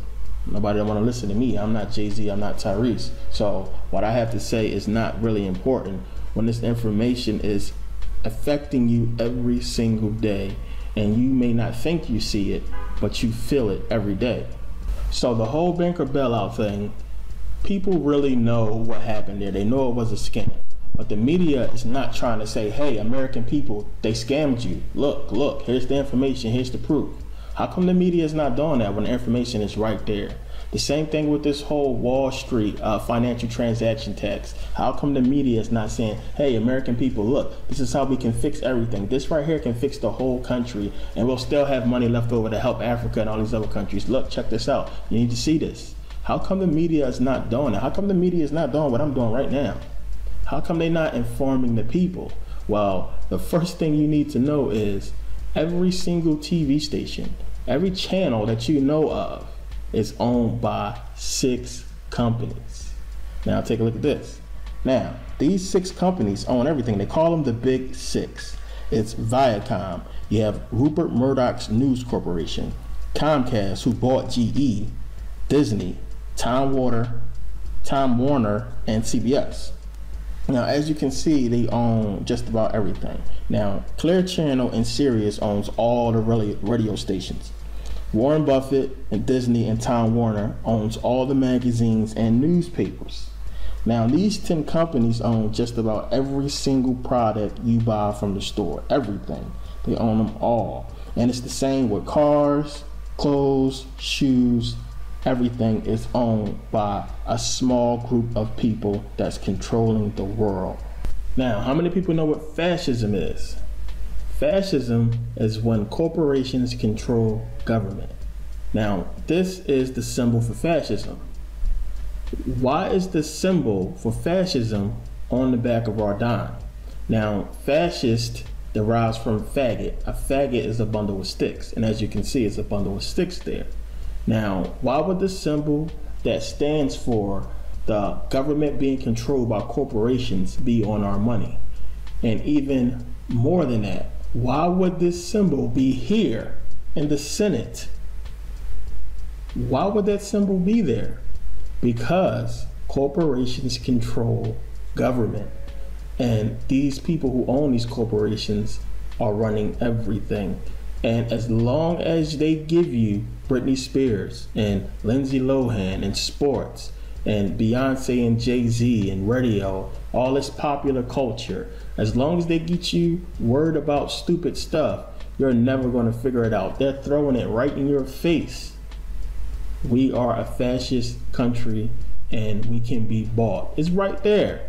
Why is it there? A lot of people saw that thing there. They don't even know what it means. They don't know what it stands for. It's been sitting there for years. So how come nobody has asked that question? Why is the symbol for fascism in the Senate? As long as you let these people keep scamming you, they're never going to stop. Now, the CEOs of all these companies are a part of the Illuminati. Now, you can sit there and you can think that this whole Illuminati, secret society, skull and bones thing is just some bullshit. It's just like some movie stuff. Now, and that's what movies are there for. They're there to desensitize you to the truth. That's why it doesn't bother you when you see somebody dead in the street that much, because TV has desensitized you, and that's the purpose of it. Now, do you really think that these news anchors are going to come out and tell you the truth when they know that the owners are somebody who can kill them? Now, it's a lot of news anchors who have been killed because of what they said. You were both in Skull and Bones, the secret society. It's so secret we can't talk about it. What does that mean for America? The conspiracy theorists are going to go I'm on. sure they are. I don't know. I haven't seen the rest. Number 322? First of all, he's not the nominee. And, look, I look forward... Are you prepared to lose? No, I'm not going to lose. You both were members of Skull and Bones, a secret society at Yale. What does that tell us? Not much, because it's a secret. Is there a secret handshake? Is there a secret code? I wish there were something secret I could manifest. 322, a secret number? There are all kinds of secrets, Tim, but one thing is not a secret. I disagree with this president's direction that he's taking the country. We can do a better job, and I intend to do it. And we'll be watching. Be safe on the campaign trail. John Kerry, thanks for joining us. And we'll be right back.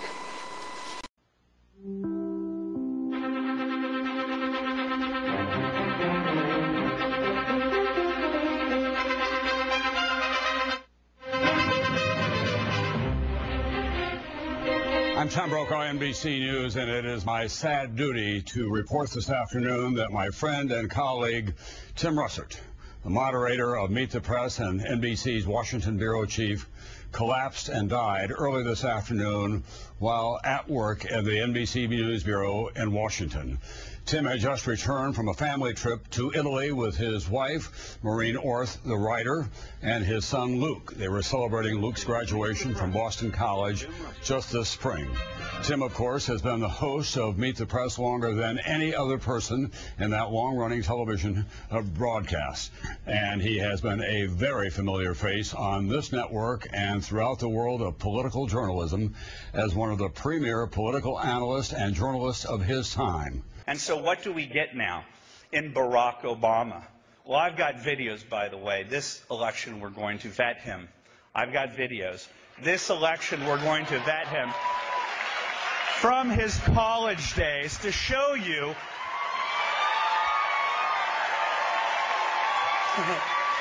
why racial division and class warfare are central to what Hope and Change was sold in 2008. The videos are going to come out. The narrative is going to come out that Barack Obama met a bunch of silver ponytails back in the 1980s, like Bill and Bernadine Dorn, who, equally radical, said one day we're going to have the presidency, and the rest of us slept while they plotted and they plotted and they plotted, and they oversaw hundreds of millions of dollars in the Annenberg Challenge, and they had real money from real capitalists. Barack Obama is a radical. We should not be afraid to say that. And that is who's in the White House, and that's who's outside right now telling you you don't have a right to be here, and who would squelch your free speech just as easily they do at Harvard, Vassar, Yale, Wesleyan. They're a bunch of totalitarian freaks. They tried to defeat the Tea Party, and when they failed, they wanted their Tea Party. And what did they create? They created the Occupy movement. These are the same exact people that organized Camp Casey at Crawford. That was Occupy Crawford. These are the same exact people that went down the highway at the exact time at the end of the summer when Katrina happened. That was Occupy New Orleans. It's the same radicals. They've been in your life since Senator Obama became part of your vocabulary. They are at war with you. Take that what you will. And this is my thesis, that the anti-war movement was never about anti-war. It was a Saul Alinsky community organizing tool to get Barack Obama and the left elected. That the Republican Party and the conservative movement is not what ABC and CBS puts on the screen. They try to portray you in the worst possible light. And when I walk through CPAC, or I travel the United States to meet people in the Tea Party who care, black, white, gay, and straight, anyone that's willing to stand next to me to fight the progressive left, I will be in that bunker. And if you're not in that bunker because you're not satisfied with this candidate, more than shame on you, you're on the other side.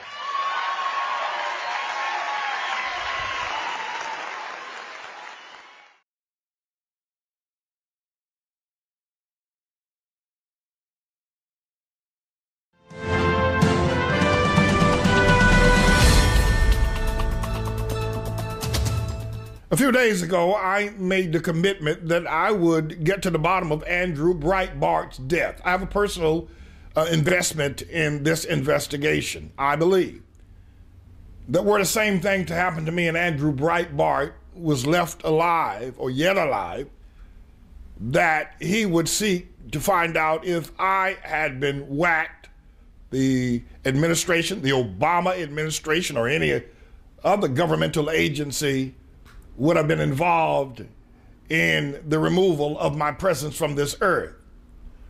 I've now, in my second investigation on this matter, have discovered that WikiLeaks published an article that bin Laden's death or body was not buried at sea, and that the body was taken back to Dover Air Force Base on a plane that was guarded by the CIA and was examined, and there it was to be cremated. Now, Drudge reported that this week, and then they quickly withdrew the story, along with other major news agencies that was going with the WikiLeaks story, but for whatever reason, they withdrew it in midstream. Sources have been able to determine that the reason why Andrew Breitbart was killed was because he had discovered incontrovertible evidence that the Chinook helicopter that went down in Afghanistan in August was taken down by a suicide bomber, one of the 8 Afghans that was on that Chinook helicopter, and 22 of the members of the Navy SEAL Team 6, this very same team that was alleged to have captured and killed Osama bin Laden in Abbottabad, Pakistan, going back to April or May of 2011. This Navy SEAL team was killed. They were killed that they might remain silent about there was no raid, there was no Osama bin Laden body, and that it was all a hoax. Now, anybody who's been around the military for any length of time would know 22 Navy SEAL teams, 30 Americans all total, and 8 Afghanistan Taliban soldiers on a Chinook helicopter, and then they all go down in one fell swoop. Very, very suspicious. There was no Osama bin Laden killing. There was no Osama bin Laden capture. It was all a hoax, mainly to do two things. One, to camouflage and to quieting the questions about Barack Hussein Obama's eligibility and the birth certificate that he presented, that it was a forgery, and to change the views, change the direction, change the conversation in America. What more would change the conversation? What were the two biggest issues going on underground and above ground in America? Underground was the fact that Obama is not a U.S. citizen, that he is wholly ineligible. He is not constitutionally eligible, rather. Let me put it that way. Obama is not constitutionally eligible. That was conversation number one. Conversation number two that had faded but was still major was that Barack Hussein Obama now has killed and captured the most wanted man on the planet in Osama bin Laden. Two of the major conversations, and one canceled out the other. It was a very shrewd move by the Obama administration. There were two fakes presented to us in April. One was the fake birth certificate. The other was the fake death certificate of Osama bin Laden. Two major fakes that the world will not soon forget, and I will continue to uncover. The CIA is now headed by David Petraeus. He was promoted out of the field. Obama brought him out of the field because he knew that there was no raid at Abbottabad, that crashed helicopter was simply a staged helicopter crash. There was no capture, there was no killing of Osama bin Laden, there was no transfer to the U.S. Carl Vinson, and there was no burial at sea. Now, WikiLeaks leaked the story, and Drudge and other major news agencies carried it, including the Associated Press, but in the middle of the day, they retracted the story, saying there was not enough evidence. WikiLeaks had the evidence, and the evidence is still there. Breitbart was killed because he had the evidence before WikiLeaks. Not before WikiLeaks, but from WikiLeaks, before WikiLeaks leaked the information to the press. Indeed, WikiLeaks had this information prior to. They had leaked it to Breitbart. Breitbart was sitting on it. The CIA knew that Breitbart had it. They whacked him. WikiLeaks then released the information. They released it. Now, here's the scenario. Sean Hannity said that he was going to release the tapes that Breitbart spoke about at CPAC. I've got videos, by the way. This election, we're going to vet him. I've got videos. This election, we're going to vet him from his college days. Which was nothing, just Obama's rowdy anarchist days at Harvard, but there was nothing to it. The release of that information by Sean Hannity was a fraud and an insult to the integrity of investigative journalism. Here's a scenario. Breitbart had received from WikiLeaks the information that there was no raid at Abbottabad, that Osama bin Laden was not killed, that General David Petraeus had been removed from his field command and kicked up to the level of CIA to keep him quiet about the fact that there was no raid, that the army that was not involved in moving from Afghanistan to Abbottabad, Pakistan. He was given a high-ranking position to keep him quiet. Leon Panetta, who was a CIA agent who knew there was also nothing, was kicked up to the Secretary of Defense. Breitbart knew this, and you can document it yourself. Just go back and check the records of the date that Chinook helicopter went down with 22 Navy SEALs on board. I mean, why would you put all that, your eggs in one basket? And that Chinook helicopter The weaponry plan, the defense plan, the deployment plan of the Chinook is that they should fly in tandem, two of them. And that there's radar, there's air cover, there's all kinds. You don't shoot down a Chinook helicopter. You might shoot a Huey, but you don't shoot down a Chinook, and everybody knows that. My friend Captain Neil Turner suggested and intimated that very possibly on board that ship, Chinook, was a suicide bomber of the 8 Afghans of the Taliban military that brought that Chinook helicopter down. Now there is complete silence. The 22 Navy SEAL team operatives are dead, and dead men don't talk. Now, if you think that those are coincidences, if you think that these people they died of natural causes or, heart attacks and stuff like that, if you think this was just an accident or things of that nature, then you are very naive. There is none as blind as he who will not see. And a lot of people don't want to see what's going on. A lot of people don't want to understand that this whole thing is controlled. I mean, we are under control. Now, you got these religious people talking about, oh, we're going to receive the mark of the beast and all this and that from the Bible. Now, you watched the first video, already proved the Bible is bullshit, but you are already marked. You are marked. You have a social security number and you can't do nothing without that number. You can't go buy a home, you can't buy a car. Your social security number is going to follow you everywhere. And as long as they can track that, they can track you. There's no need for a microchip. Yeah, a microchip can pinpoint your exact location, but come on. Where do you think you're going to hide? These people got cameras in space. Where do you think you're going to hide? So, if these things can fix the economy, if these taxes can repair the economy, how come they have not done it yet? We can spend trillions of dollars on the bailout and trillions of dollars on the freaking war, but we can't fix a pothole or save our children's schools. Why is that?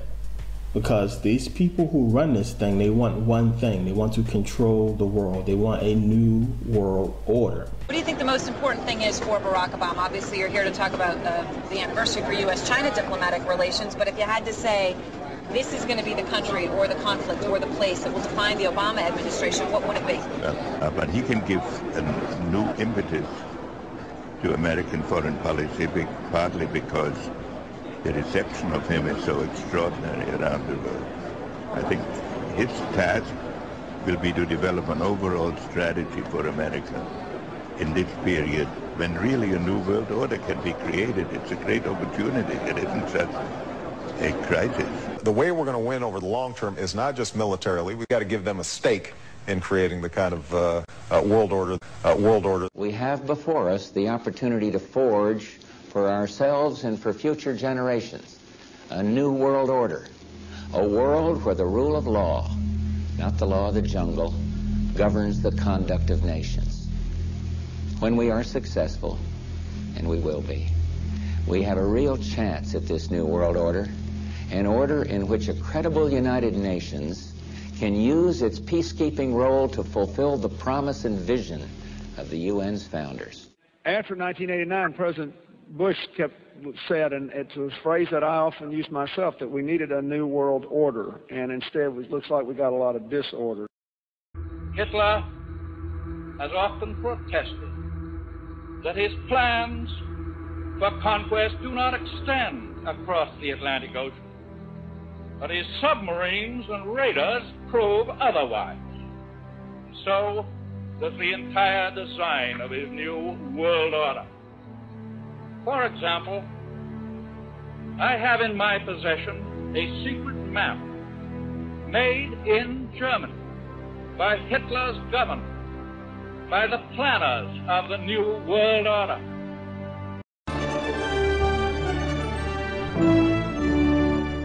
Now that we know Vice President Dick Cheney and Senator Barack Obama are distant cousins, the New York Post decided to check into the genealogy of President Bush, and his family tree has people talking.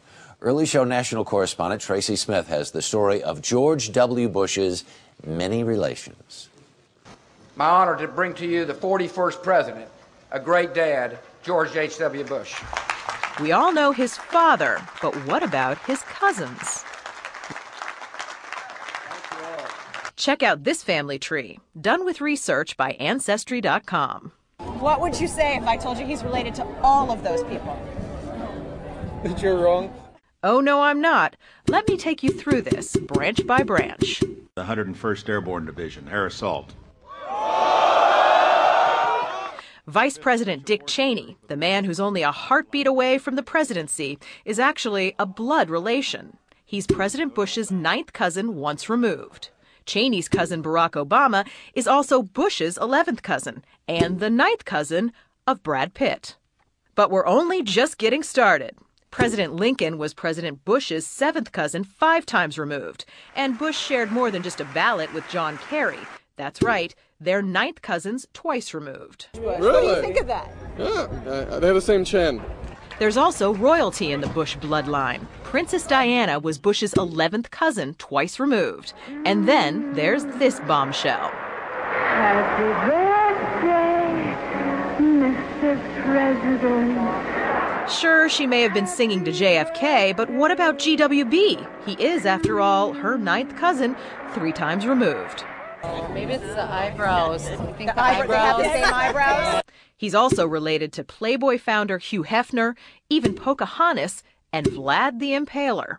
Trace the family tree far enough, and you get Madonna, Celine Dion, and Tom Hanks. So last September 17th, I became the first journalist in U.S. history to go to the U.S. National Archives and the Library of Congress and pore over the thousands of pages of documents in both places to prove beyond a shadow of a doubt or any refutation of the facts that Prescott Bush, the grandfather of George W. Bush, and George Herbert Walker, his maternal great-grandfather for whom his daddy is named, were Nazi traitors to the country who should have been tried for treason. 2 weeks ago, in early August, a major world newspaper, The Guardian of London, finally got on the story internationally, and they flew a renowned reporter of theirs named Duncan Campbell over to Washington to take me back to the archives and Library of Congress so that they could verify that these explosive documents were real and I didn't have forged copies. Prescott Bush was the grandfather of George W. Bush and the father of George Herbert Walker Bush, and George Herbert Walker Bush is named for his father-in-law, George Herbert Walker. Prescott Bush graduated from Yale in 1917 and was in Skull and Bones with E. Rowland Harriman, who was the younger brother of W. Averill Harriman. So he brought Prescott Bush first into Brown Brothers Harriman and then Union Banking Corporation. In actuality, it was anything but a bank. It was essentially a Nazi money laundering operation that had a lot of tentacles into a lot of different other businesses. They owned a shipping line called Hamburg American Line, for example, which was the first Nazi front business seized, although the line was no longer operational in 1942. In the early 1930s, it transported Nazi spies into the U.S., and then their promotional ads offered cash rewards to any American citizens who would go back on Hamburg American Lines and proselytize for Hitler.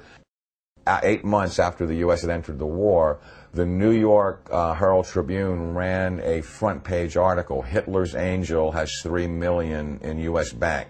And it caused a major scandal and just rocked the world of politics. Brown Brothers Harriman, which George Herbert Walker and Prescott Bush were affiliated with and partners in, worked with I.G. Farben, which operated Auschwitz. Prescott Bush, he did a number of things that were not only anti-American, but were pro-Hitler, and he did all that he could to proselytize for Hitler and the rise of his Third Reich, because the largest client, Fritz Thyssen, of his patron, W. Averill Harriman, dictated what kind of behavior he would practice to enhance his own career. So he was put on the board of directors of Union Banking Corporation, and he was also a shareholder in Union Banking Corporation along with E. Rowland Harriman. But what's interesting about what the documents show is that they clearly state that all of the shareholders were phantom shareholders for Fritz Thyssen and did his bidding directly. So the point I'm making is it's not as if they bought these shares of stock as a passive investment to hopefully profit from the war. They were directly doing the bidding of the individual who built the Nazi war machine. Some very shocking documents that I saw at the Library of Congress 2 weeks ago on August 10th. On August 9th, excuse me, had to do with the hearings of the McCormick-Dickstein Committee of November 1934, show that Prescott Bush and the DuPont family, the Remington family, and J.P. Morgan tried to overthrow the U.S. government, assassinate FDR, and put a Hitler-style fascist state in place. I have in my possession testimony from the McCormick-Dickstein Committee in November of 1934 by one of the fascist plotters that they were going to follow Hitler's model exactly and impose martial law on the United States, round up unemployed people that were worthless to the economy and troublemakers and Jews and put them into internment camps. And their plan was, if necessary, to exterminate the people that could not be part of the effort. The only reason the coup attempt in 1934 didn't succeed is that they hired the wrong general to lead it, General Smedley Butler, the great Marine hero, two-time Congressional Medal of Honor winner, who worked with the plotters just long enough to be able to identify who they were and then blew the whistle on them to Congress. Incredibly, after being warned by the FBI and the Justice Department and the Treasury Department to cease and desist in their Nazi dealings, they had continued them until 1951. There had been 28 additional seizures of Nazi assets and Nazi business fronts between late 1942 and 1951, and that they had moved Nazi assets into Switzerland, Brazil, Argentina, and Panama, and they had continued to do business with their primary Nazi patron, who was Fritz Thyssen, who backed Hitler beginning in 1921 and who was the wealthiest man in Germany, and a steel and coal baron who, with his partner Friedrich Flick, essentially built the Nazi war machine along with I.G. Farben. In 1951, when Fritz Thyssen died in Argentina, Union Banking Corporation was liquidated by the U.S. government, and Prescott Bush received $1.5 million for his holdings in his Nazi business, and that was the beginning of the Bush family fortune for all intents and purposes. George Bush doesn't take his philosophical foundation from the Bible or the teachings of Jesus in the Sermon on the Mount. George Bush takes his inspiration from what he learned in Skull and Bones and from the Thule Society that Hitler and Goebbels and Goring cut their teeth in, Bohemian Grove, these evil organizations that perpetrate the ugly things that these criminals are doing to this country for which they must be held accountable. Now you look at the Republican National Convention this week, and you bring in Arnold Schwarzenegger to speak last night. Schwarzenegger is the son of a Nazi. He has praised Nazis. He has praised Hitler. He talked last night in terms like, we will not falter, we will not waver, we will win this war on terror. He's a leader who doesn't flinch, who doesn't waver, and does not back down. Well, that's exactly the speeches that Hitler made after the Reichstag fire.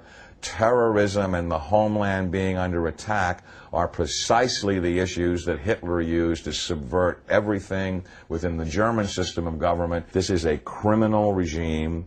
They not only emulate Hitler, but its genesis comes from Hitler. And I defy anyone, a historian, journalist, author, anyone, to come forward and disprove my premise that you cannot differentiate Hitler's invasion of Poland in 1939 and the Reichstag fire and his attempt to dominate the world from George W. Bush's unprovoked invasion of Iraq and subversion of the Constitution through the Patriot Act after 9/11, which I submit is his Reichstag fire. They want to destroy the currency. They want the dollar to crash so they can create a one world currency that they control.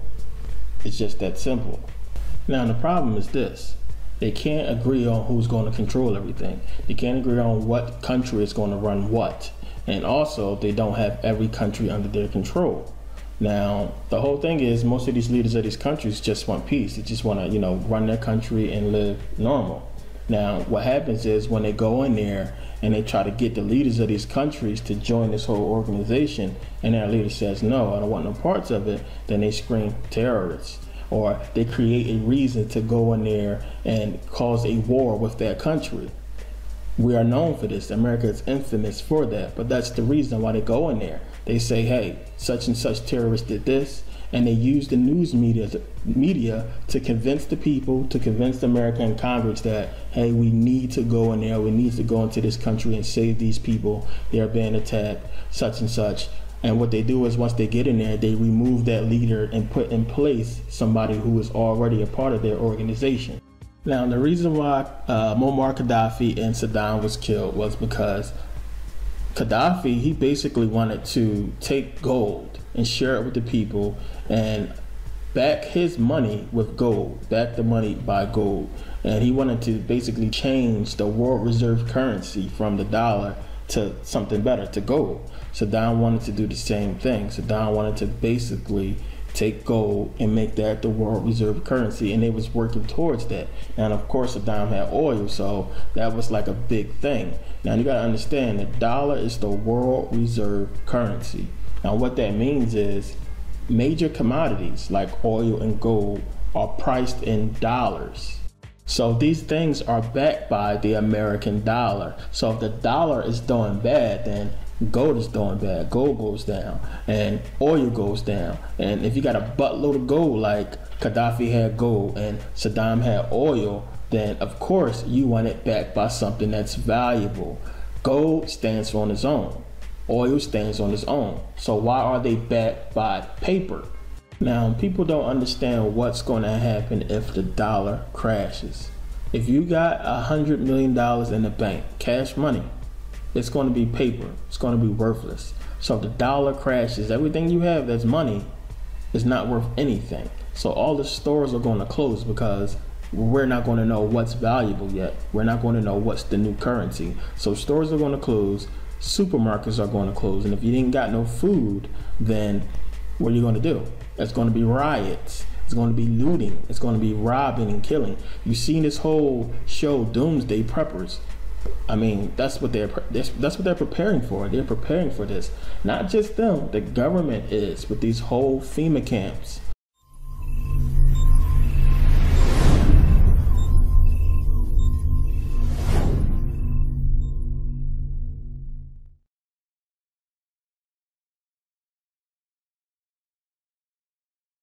Police state. Ask one of them why they're here. What's up, nigga? Police state. Police state, right? Police state. 4th of July. Here's our video. M16s.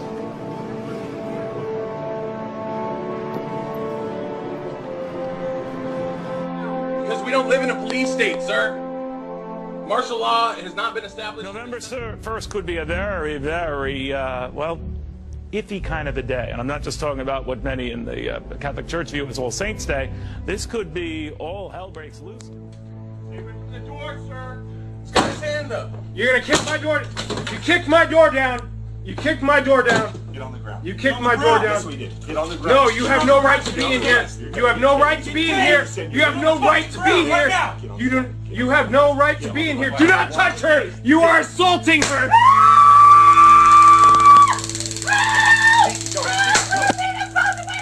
Security spending $80 million on a raft of armed guards to protect the IRS and other government buildings in New York.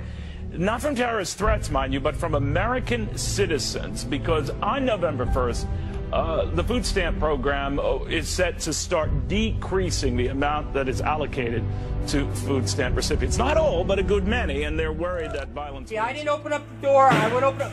Now they're barging in my door for one reason! Down on the ground, down on the ground, down on the ground, get down! Down, down, down to your hands! Hands, come to me, come to me, come to me! Ow! Don't move! Please, don't move!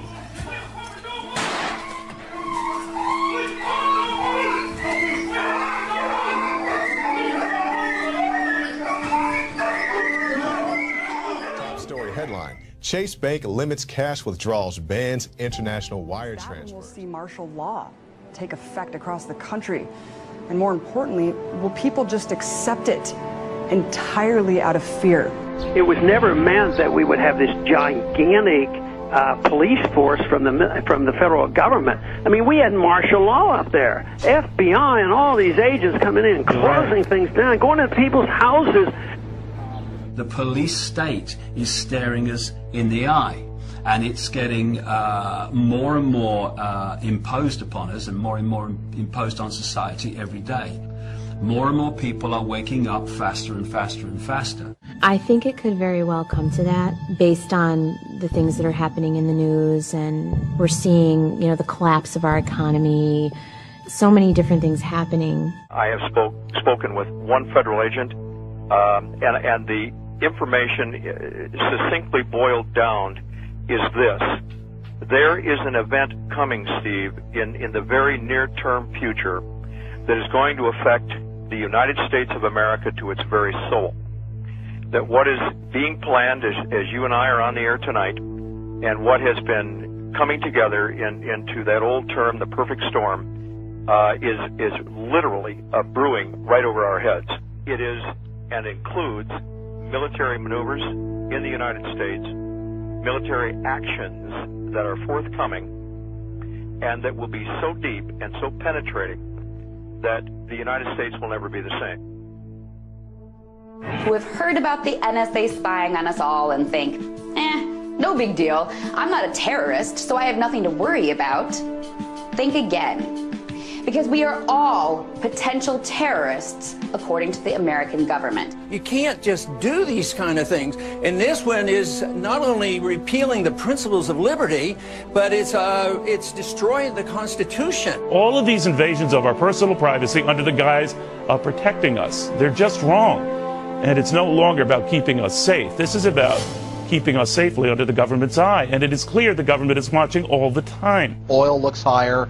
Gold looks higher, currencies look weaker. More about this currency crisis you see erupting. What does that assume about what's going to happen to the dollar? Well, it assumes that the dollar will utterly get destroyed and become virtually worthless. I don't know how that inevitably resolves itself. It may resolve itself in some type of a global currency crisis. And then if the global currency crisis unfolds, then inevitably you get I guess an alignment under a global world government, a new global currency, and a new world order. That's why they're trying to take away your guns. That's why they want gun control, because they know it's not a question of if the dollar's going to crash, it's when, because it's going to happen. There is very little we can do to fix it, but it can be fixed. That's one of the reasons why I'm making this video, is because y'all need to wake up and see what's going on. Now I want to show you something, and the first thing people do is when they see something that frightens them and scares them, they don't want to believe it. They don't want to believe it's true. They want to just turn and walk away from it, and that's what they want you to do. They want you to look at this stuff and just be like, it's not possible. But you got to realize, in Nazi Germany, those Jews did not think that was possible. When those Jews were warned, when it was warned that, hey, this could happen, Hitler's going to take over and they're going to be killing Jews, those Jews who stayed was like, man, please, that's not going to never happen. How could that possibly happen? And look what happened. Now, the warning has been given. People are trying to, they telling you, they basically trying to tell you what they're preparing for, what's going to happen. If the dollar crash, if you ain't got no guns, if you ain't got no stockpile of food, I'm not trying to scare people, I'm just telling you the truth. You're going to be in trouble. They got these FEMA camps going up, and they got freaking rows and rows of coffins prepared for this very thing. And I was sitting there going over my notes, and a van pulled alongside of me that turned out to be the property owner. And he greeted me, and he was by himself, and so we had a good little dialogue there, and I asked him about the field of black boxes. What were they? Because I'd never seen anything like that, and his statement was that if he told me, I would be one of few people in Madison, Georgia, that knew about them. And he says they're disposable coffins, I believe he told me. And he says there's 100, at that time, he said there was 125,000 there. And they were stacked, he told me, 15 high. I asked him who owned them, and he stated that the CDC owned them and that they were leasing the land, leasing his land for storage. And he said his brother worked with the CDC in Atlanta and had been asked by the CDC to do a 3-year extension to place temporary morgues all across the nation. Now, I want you to see this video and understand that it's possible to stop this just by you knowing and getting this information in this video. So when the time comes when they're trying to pass these stupid laws and they're trying to pass all this crazy stuff, there are going to be people who step up and protest. You need to be one of them, because as long as you speak out, then things will get done. Tupac said it best: the power is in the people, and politics we address. So if you address these things, there's nothing that they can do. You can fix them. The people have the power, still do, and always have. You just gotta leave the Britney Spears stuff alone, and leave the Jay-Z stuff alone, and leave all these distractions alone. Once you do that and wake up and see what they are doing, then things will change and something will get done. Now, take a look. Now, you have to understand that all of these mass killings, all of these shootings are to take away your guns. These things are controlled. They engineer these things. This ain't no coincidence. This ain't just random people doing crazy stuff. These people were set up to do these things. So all these shootings, the whole Sandy Hook thing, the whole movie theater shooting with the whole Batman thing, the whole thing with the freaking black bald head dude, the guy who went down to the Navy Yard and killed all those people. This dude had clearance to get in the building. He was military. This guy came out and said that they had some kind of weapon that they was using to control his mind. He was calling the cops. Take a look.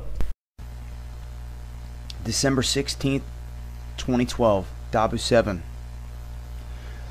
I'm about to share with you a little information. It's probably going to turn your stomach, because you're going to really start to realize how set up this is. Pass this information along, post it in forums, wake people up. This is what I'm talking about when I want you to get people to understand that this is a big setup. What I'm showing you right here is a clip from The Dark Knight Rises. As all of you know, the shooting happened in Aurora, in Colorado, during the premiere of The Dark Knight Rises. Now, this is a clip from that movie, and right in front of your face it says Aurora. Okay, and that ain't all. That was just one shooting. I'm about to show you the good stuff. This is from the same film, and this is just crazy. This is absolutely crazy. Do you see what this says right here? Sandy Hook.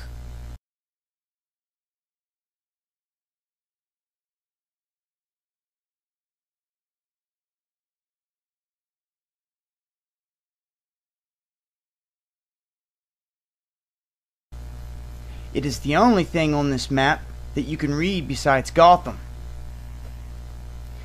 And Gordon says to mark the truck, get a GPS on it so we can start to figure out how to bring it down. This is what they're doing in Hollywood. This is what they're doing right in front of your face, right under your nose. This is all there. Here's another clip within a second of this. Guess what? He points to it and he puts his hand on it. The burning question in some minds is, does the government run psyops against its own people? False flag attacks and the like. The answer is yes, as both the evidence going back decades and the government's irrefutable admissions proves. Just because talking heads on TV tell you it's crazy to believe such things doesn't make it any less true. Why do you think they're on TV telling you this in the first place? Their job is and always has been to sell you the government and the construct of our society, among other things. So, with that in mind, consider, if you will, the Sandy Hook shooting hoax. How could a whole town be in on it? Greed? Fear? The more appropriate question might be, if a whole town is willing to go along with a staged attack, just how accurate is my worldview? You may remember Veronique Posner, or Veronique Haller Posner. Her detailed memorial for Noah Posner, the son she claims to have lost, was featured by CNN's Anderson Cooper. Take some time to learn more about Veronique Haller, and you'll find she's a legal counselor for the government of Switzerland. You can reach her directly at Switzerland's embassy in Washington. It gets much worse though. As I said, she is only pretending to have lost a child. Following the trail of Veronique's friends and family, you arrive at Patricia Ordonez Haller. Right at the top of her Facebook photos page is the familiar face of Noah Posner, and what looks like his sister, and two drawings obviously made by a child of about 6. But the strange heading above the 4 photos reads, 10 years ago, happy birthday Kevin, we love you. One of the 2 drawings reads, quote, Pappy Dirk, have a great birthday at the island, from Kevin. Examining the photo, we've all been told is of Noah, we see its EXIF date is Saturday, December 15th, 2012. Only 1 day after the Sandy Hook event. Isn't it more likely the photo said to be of Noah is really that of Kevin, taken 10 years ago? Also receiving much attention from the media, including CNN, was Noah's supposed uncle, Alexis Haller. Just 4 days after the event, he remarks, quote, what we don't want is for the same old debate where one side of talking heads talks about gun control and the other side of talking heads talks about culture, and 10 days later it's forgotten, and then we wait for the next shooting. Who and why did they not request the Lifestar helicopters knowing that children and school staff are seriously injured and clinging to life? Those are one of the quickest and effective medical services they could have received, and no trauma helicopters were ever requested. Again, no trauma helicopters for the victims, but we had a helicopter recording the scene, didn't we? Number 2, who and why did they not allow the paramedics and EMTs inside the Sandy Hook school to treat the seriously injured or those children and school staff clinging to life? Who the heck made that decision and why? Number 3, who declared all 18 children and 6 school staff members legally dead within the first 11 minutes? Think about it. 26 people declared dead within the first 11 minutes. Also, Connecticut law states that only a doctor can declare them dead. Number 4, who provided the urgent medical care to the 2 children who were not transported to the Danbury Trauma Center until an hour after the school was deemed safe for that 15-mile drive? Number 5, who treated those 2 children who had been shot multiple times, like 3 to 11 times, since they did not allow the paramedics and EMTs inside the Sandy Hook Elementary School?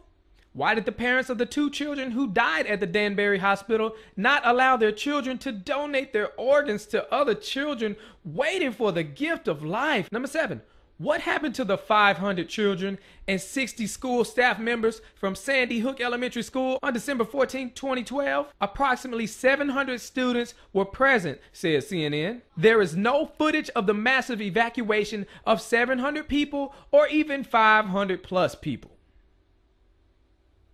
Number 8, who was the police officer calling into the Newtown police dispatcher at 9:55:28 stating in his words that we should have multiple weapons, a long rifle and a shotgun?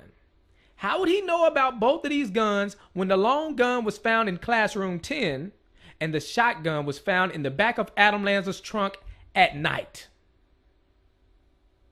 Number 9, why was the trunk so clean as if it was a new car? Number 10, why would a police officer by the name of Lieutenant Van Haley at 9:45:21 a.m. on December 14, 2012 from the Newtown Police Department, after finding a kindergarten female child in the hallway, make her go into room 8 and leave her? See, room 8 was the supposed gruesome crime scene with children and school staff. The official report quotes, in all 17 people were killed in classroom 8. Why would you leave the child in there? The bombing scene was a controlled set. What I mean is that the finish line area was staffed by both innocent or complicit individuals and a huge number of hoax participants. The possibility that so many people from such a diverse array of agencies and private groups would be confident enough to pull off such a blatant hoax indicates participation at the highest levels of authority. The criminals were in charge, and anyone who might otherwise frown upon staging a terror attack was being managed by criminals. One of the first noticeable screw-ups in the planning or execution of the hoax was the missing Jumbotron. In video and photos said to be taken before the bombings, a large digital video screen was positioned at a nearby cross street.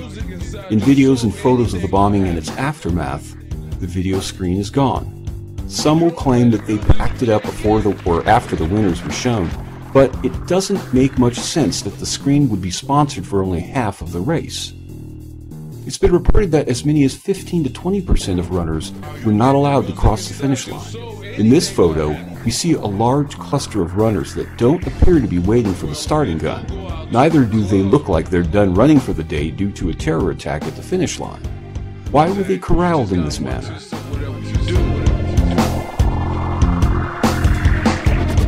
You just can't expect to go out there and just dance and don't get touched. Very little footage exists of the scene immediately following the blasts. There are a couple people who come forward, both with a series of photos taken from overhead. When analyzed in a series, the timing of these photos is suspicious.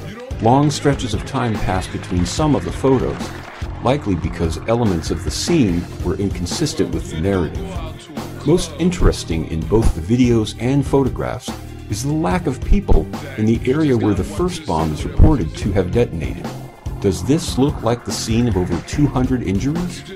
It only gets worse when you compare who was injured and who wasn't. It seems likely that what we've all seen was a carefully choreographed ballet. As crazy as that sounds, close examination of the scene reveals how they did it. Take a look at the woman in pink, shown here busily doing something.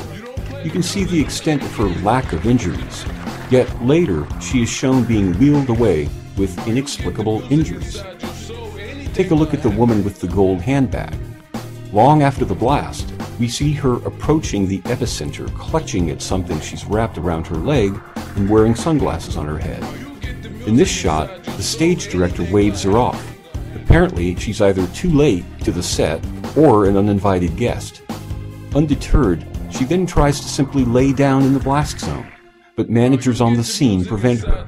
When she protests, she's escorted to an area against the building and out of sight, where she is treated as one of the injured.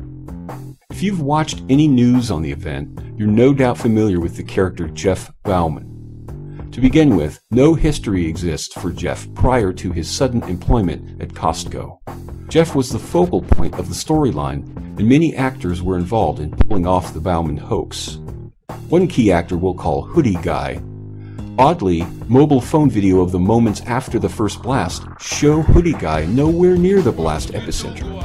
Nevertheless, the first photos showing the scene after the blast from above reveal Hoodie Guy in a strange tangle with a woman in red and Bauman. Some speculate that, in these photos, Hoodie Guy is helping to prepare Bauman's special effects prosthetics. Bauman was reported to have had both legs blown off in the event. Clearly, his leg arteries have been completely severed. An article in the Journal of Trauma related to civilian mortality from similar injuries reveals that of the 14 cases where leg arteries had been severed during the 5-year period examined, none survived. Yet, Jeff Bauman survived and made a miraculous recovery. You get the music inside your soul, anything gonna happen. There are many other indications this was a bombing simulation where all of the injuries are fake. Unlike what you might expect, the supposedly wounded at the scene were mostly being attended to by other event attendees, even after first responders had arrived on the scene. In fact, there were hundreds of EMTs and other trained responders. Around the corner was a row of dozens of ambulances. However, the authorities on the scene were participating in the hoax and prevented most responders from taking over triage. Throughout the event, there appeared to be a stage director or other key figures managing the hoax. Immediately after the blast at the first site, this man in a yellow hat was the acting stage director. A few minutes later, this man in the red long-sleeve shirt takes over as stage director. Neither man seems particularly interested in any one victim or activity. Again, at the first blast site, this woman in the black stretch pants and talking on the phone appears to be leading the hoax in some way. First, she rushes into the scene. In an unlikely exchange, she asks a cop nearby for his gloves, to which he removes them and hands them over. From that point on, she bounces around the scene, appearing to give direction. The bomb they claimed to have first detonated was said to have been some distance from the building facade. I find it odd then that in these photos, people can be seen looking upward at the second floor of the building. What might have drawn their attention? Is it possible that the blast and smoke were produced from a second floor window? While we're on the topic of smoke, well after the smoke from the first blast dissipated, smoke continued to emerge from an inexplicable source. It seems to rise from the tangled bodies that included Jeff Bauman. Right up the street, the scene of the second bombing simulation was just as dubious. This scene was given very little attention by the media. The first noticeable problem with the scene of the aftermath is how little was affected by the blast. The patio area of the restaurant where the blast is said to have occurred shows most of the items on the tables were undisturbed.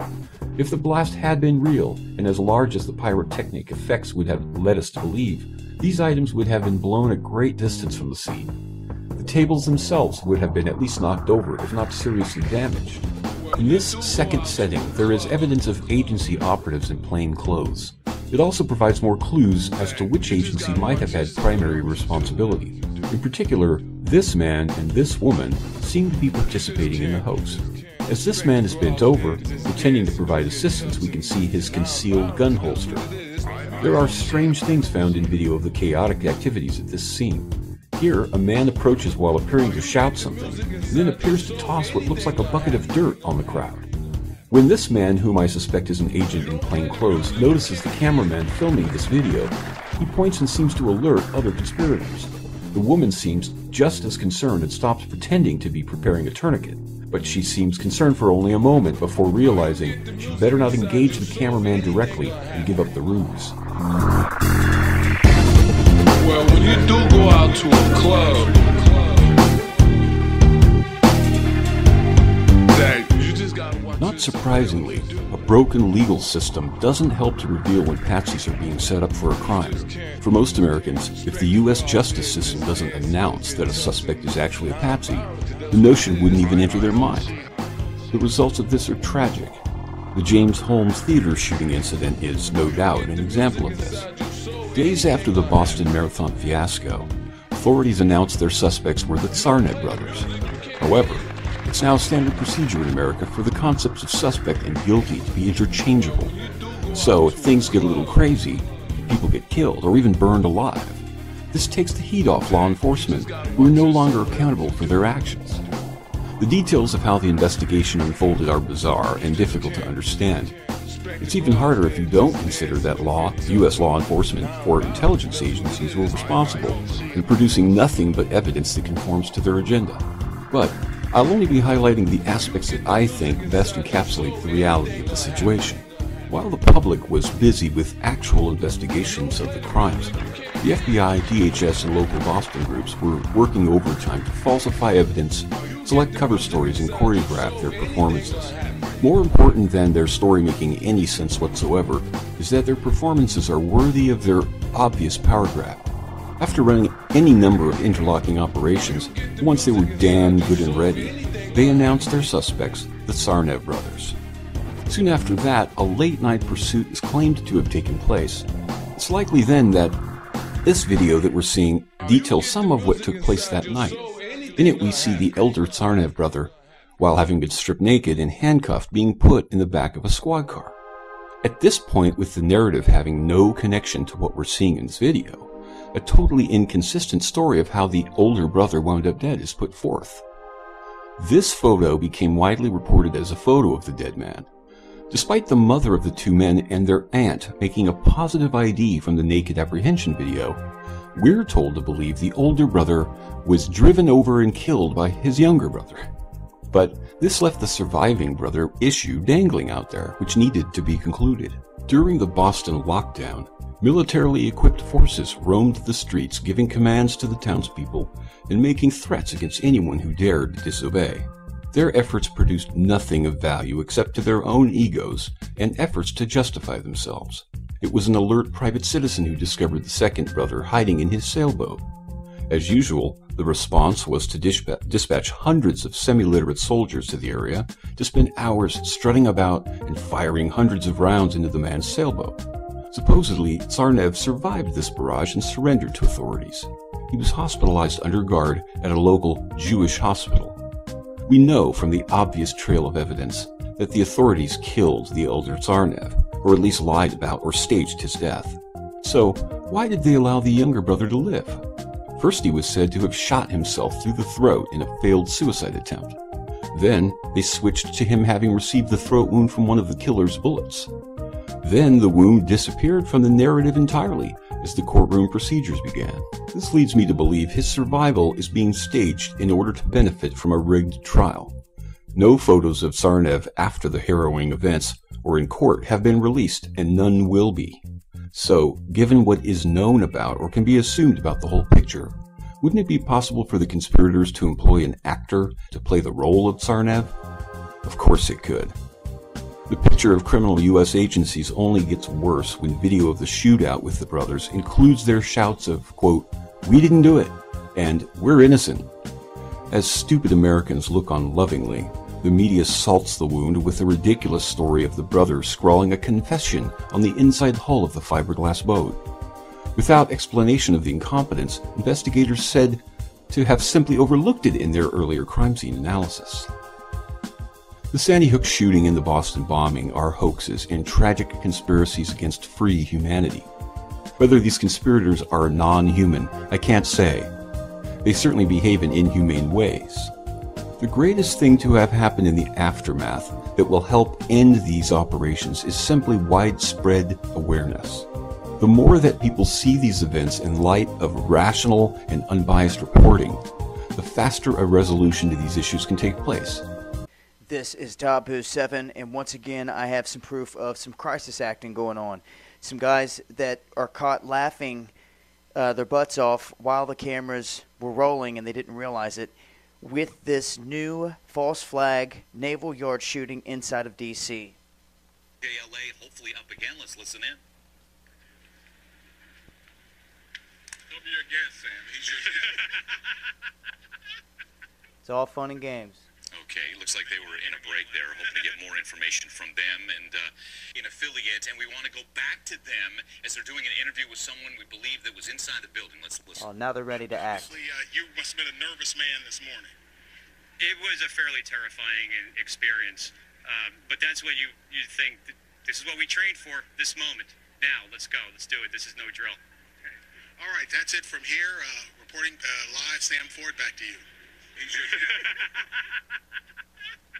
And as all of you can see, they're having just a jolly old time, laughing it up. This is how you catch these guys when they're not paying attention and want to air this live, and you are recording and you can catch it. So now you have crisis acting tied in with this false flag naval yard shooting, and we have at least 12 people killed at this point, and we have suspects on the run. You have the similarities to Sandy Hook with the first initial shooter getting shot and killed. He can no longer speak or testify. And you have, just like Sandy Hook, two guys in fatigues with long rifles on the scene, and they disappear. Our event today was delayed. I've been briefed by my team on the situation. We still don't know all the facts. But we do know that several people have been shot and some have been killed. So we are confronting yet another mass shooting. Yeah, it happened about six weeks ago. Two key pieces of information that we've been able to develop. First, just over 6 weeks ago, a naval base in Newport, Rhode Island was contacted by local police who warned them that one of their contractors, Aaron Alexis, was behaving strangely. Second, at the same time in August, Alexis reached out to a VA facility also in Rhode Island at the very same time. Now, Newport Lieutenant William Fitzgerald tells us that on August 7th, Alexis called police to his hotel.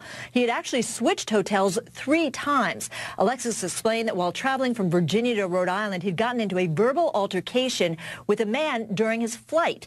He believed that the man had sent 3 people to talk to him, keep him awake, and send vibrations through his body. Alexis told police he had not seen the people, but he believed that there were 2 men and a woman, and that they were, quote, using a microwave machine to send vibrations through the ceiling, penetrating his body so he could not sleep, unquote. And he told police that he never felt anything like this. He felt the individuals would harm him. He would not tell police specifically what these people who allegedly were harassing him were saying, but he did tell police that he had no history of mental illness in his family, that he'd never had a mental episode. Now, Newport police notified the naval station at 8:30, that's just about 2 hours after this incident happened, to tell them what had happened and notify them of the possible implications given Alexis's access to the base and that he was working there as a contractor. Newport Naval had no comment. They referred us to the FBI in D.C. FBI also not commenting, but a big question as to whether someone at a Navy base knew that there was a problem with one of their contractors. In covertly recorded off-air transmissions from the Bush-Clinton presidential election campaign in the 1990s, we can see that Bill Clinton was nothing more than a puppet to the puppet masters which placed him in the White House. Bill Clinton's demeanor seems to be similar to a person who is under a hypnotic trance.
Now, people going to see that and they're going to think, man, he was just crazy. That dude was just some crazy dude. Now, as you can see, the cops said they didn't know who he was. The government said they did not know who this guy was, but he was military. If anybody's going to know that this stuff is possible, it's going to be somebody who was military. But they said they didn't know him, and it turns out he was one of them.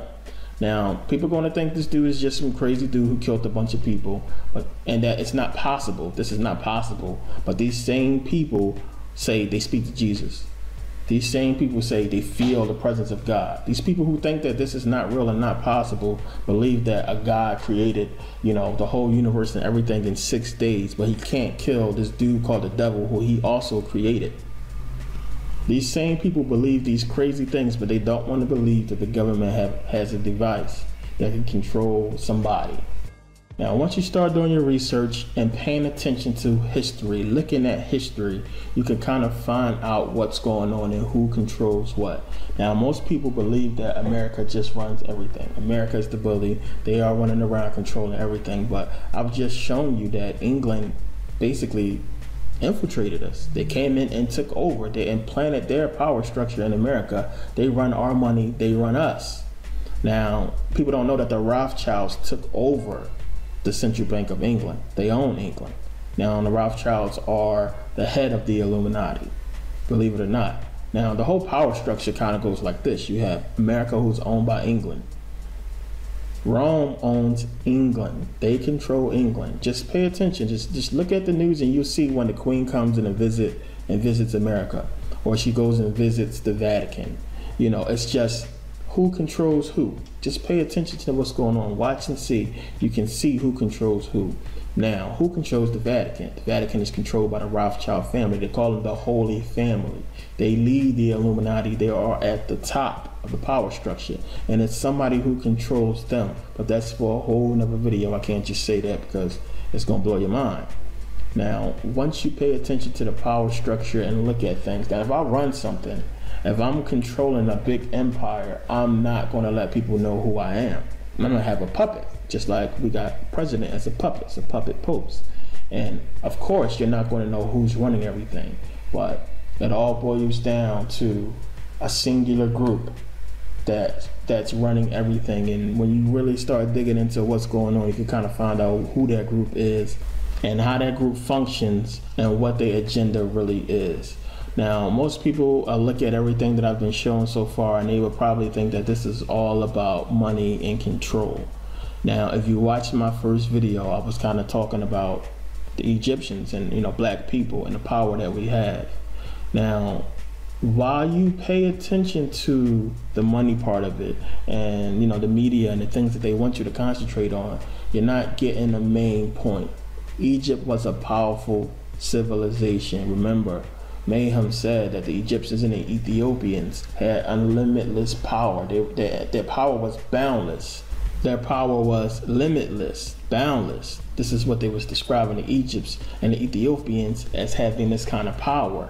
Now, this is going to be hard for a lot of people to believe because we have basically been embedded with this thought that black is not legit. You see white people in a suit, it's legit. You see a black man in a suit, he probably going to court or a funeral or something like that. We have this whole mindset that we are just nothing and we are looked down upon even by our own people.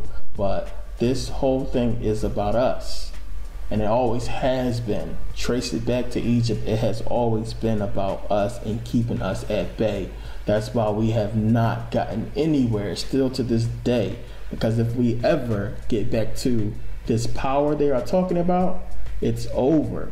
Now that sounds like spooky talk, but when you start doing the research, I mean, I wish y'all knew what I know, what I have uncovered in my long 12 years of research, the information, the things that I've been seeing. And there are books out there that are very expensive.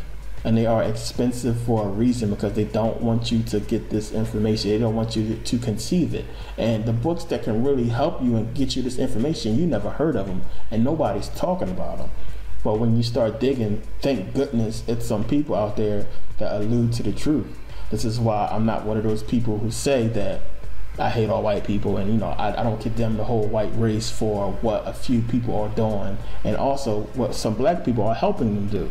I can't condemn them all, because there are really some white people out there that have been out there for years, that have been revealing this information, that have infiltrated these people and leaked this information out.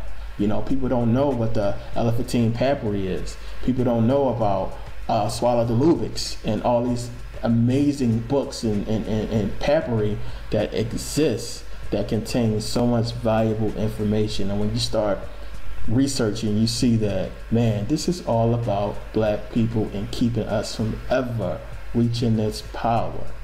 Now, you have to understand that when the colonies broke away from King George III, when the whole Revolutionary War started and they broke away, those people, after the war was won, they didn't realize how the slaves came to America and why the slaves came to America. They didn't realize what that whole thing was about.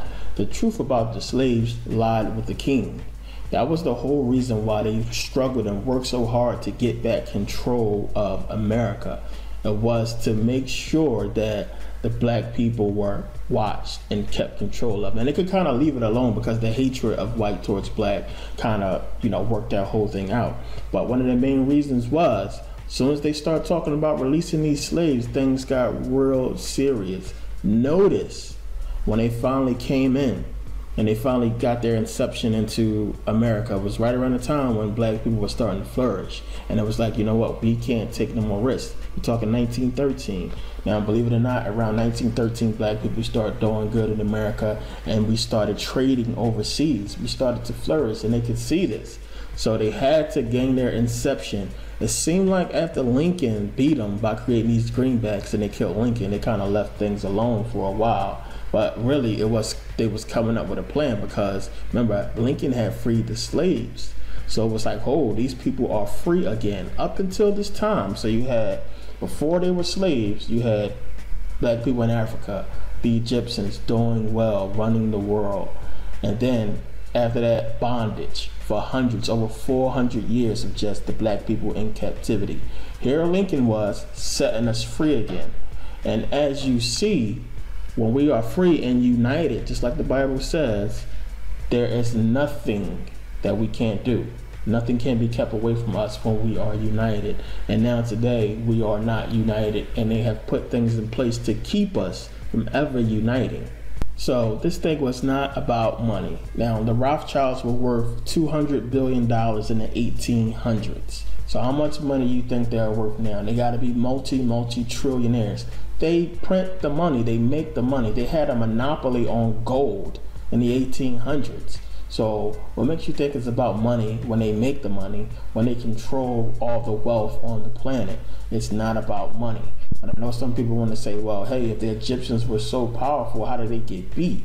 And you got to understand that it was infiltration. Once you understand and learn a person's power, or the source of a person's power, you can figure out a way to beat them. And also, there's strength in numbers. You got more people, you got 3 people for every 1 person, you could probably win the war easily. Or like chess, if you capture the king, game over.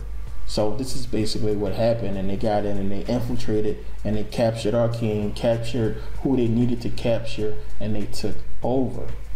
But what you have to think about is, how did we build the pyramids? How did we carve 10-ton stone, granite, into statues? And how do we do this? How do we do this without no visible tools? How was this done? Now, with all the technology we have today, we still can't replicate the pyramids. Nobody has ever been able to do it. If you go to Egypt and you go look at the pyramids, when the Greeks got there, they tried to replicate it, and you can see these smaller piece of shit ass pyramids that they tried to build on their own that they couldn't build. They couldn't replicate it, even once they got the knowledge, because it's something about being black, that you have to be black or have the melanin that we have to do these things. And they realized that, but they were able to replicate other things, which is why, you know, we have the 16th Chapel and all these, the Vatican and all these major beautiful buildings that they have throughout Europe. Now, it's not hard for me to prove that this is about black people and always has been. Now, this goes back to when the slaves were freed. Now, if you look at it, we were given civil rights. Now, civil rights is supposed to say we're protected by the government. We have certain rights that, you know, can't be oppressed upon by another race. And that's exactly what happened. So if the goal of these people wasn't to keep us oppressed and keep us from ever rising, then how come once we got these rights that we had to go through so much racism? Now, people got to understand that the civil rights was a charter. It lasted about 20 years or so, and Congress had to basically sign that into office. Now, I know that sounds crazy. People are like, huh, what do you mean? They have to redo civil rights. Don't you supposed to just keep civil rights forever? If that's the case, then what the hell was Dr. King and them marching about? If we had civil rights already, how come Dr. King and them was marching for civil rights? How come we had a whole civil rights movement? How come these people attacked us with fire hoses and dogs? If we had civil rights, if we were equal to white people, how come we couldn't vote? How come we can't go to the same schools? Because the whole thing has been about keeping us oppressed, period. Now, it's been done in stages. You can only keep a people low for so long, and then you got to give them some leeway. You got to let them rise up some, because the longer you keep them oppressed, the more they'll try to rise up, and they'll rally people to their sympathy, like we did with the civil rights movement, when you got a bunch of white people who joined in and gave their life to help black people. Now, the slaves were free in 1865, and it took us less than 50 years to actually start to come up and rise above and succeed. It only took us less than 50 years. Now, once we did that, once we became successful in business and industry, once we started owning things like hospitals and airplanes, look what happened to us. Now, a lot of people don't know about Black Wall Street. Now, this is a perfect example of once we try to rise above and once we try to unite and do something amazing, this is what happens to us. The date was June 1st, 1921, when Black Wall Street, the name fittingly given to one of the most affluent all-black communities in America, was bombed from the air and burned to the ground by mobs of envious whites.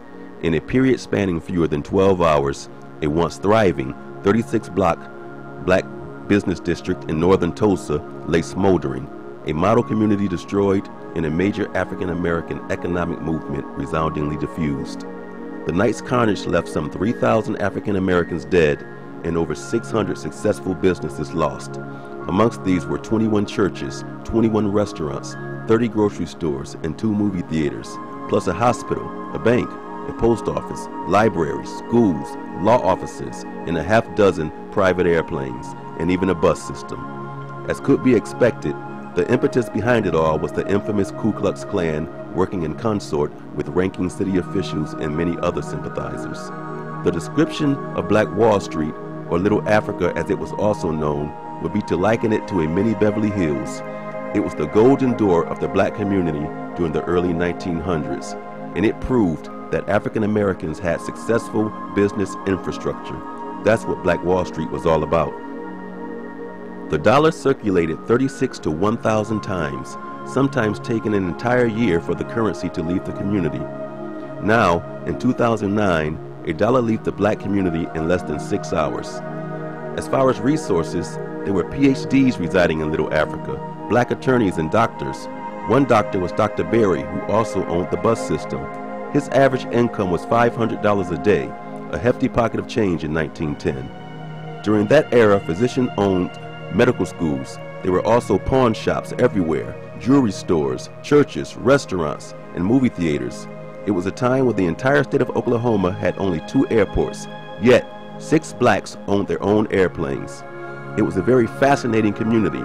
The area encompassed over 600 businesses in a 36 square block area with a population of 15,000 African Americans. And when the lower economic Europeans looked over and saw what the black community created, many of them were jealous. When the average student went to school on Black Wall Street, he wore a suit and tie because of the morals and respect that they were taught at a young age. The mainstay of the community was to educate every child. Nepotism was a word they passionately believed in. The main thoroughfare was Greenwood Avenue, and it was intersected by Archer and Pine Streets. From the first letters of each of these names, you get GAP, and that's where the renowned R&B music group, the Gap Band, got its name. They were from Tulsa. Black Wall Street was a prime example of the typical black community in America that did business. But it was in an unusual location. You see, at that time, Oklahoma was set aside to be a black and Indian state. There were over 28 black townships there. 1/3 of the people who traveled in the terrifying Trail of Tears alongside the Indians between 1830 to 1842 were black people. The citizens of this proposed Indian and black state chose a black governor, a treasurer from Kansas named McDade. But the Ku Klux Klan said that if he assumed office, that they would kill him in less than 48 hours. A lot of blacks owned farmland, and many of them had gone into the oil business. The community was so tight and wealthy because they traded dollars hand to hand, and because they were dependent upon one another as a result of the Jim Crow laws. It was not unusual that if a resident's home accidentally burned down, it could be rebuilt within a few weeks by neighbors. This was the type of scenario that was going on day to day on Black Wall Street. When blacks intermarried into the Indian culture, some of them did receive their promised 40 acres and a mule, and with that came whatever oil was later found on the properties. On Black Wall Street, a lot of global business was conducted. The community flourished from the early 1900s until June 1st, 1921. That's when the largest massacre of non-military Americans in the history of this country took place, and it was led by the Ku Klux Klan. Imagine walking out of your front door and seeing 1,500 homes being burned. It must have been horrifying. Interviewed survivors believe that the whole thing was planned due to the fact that white families with their children stood around on the borders of the community and watched the massacre, the looting, everything, much in the same way they would watch a lynching. The spectator activity is where the word picnic is derived from. You see, it was typical to have community gatherings on Friday evenings in Oklahoma. The word was short for pick a nigger, to lynch that is. They would lynch a black male and cut off body parts as souvenirs.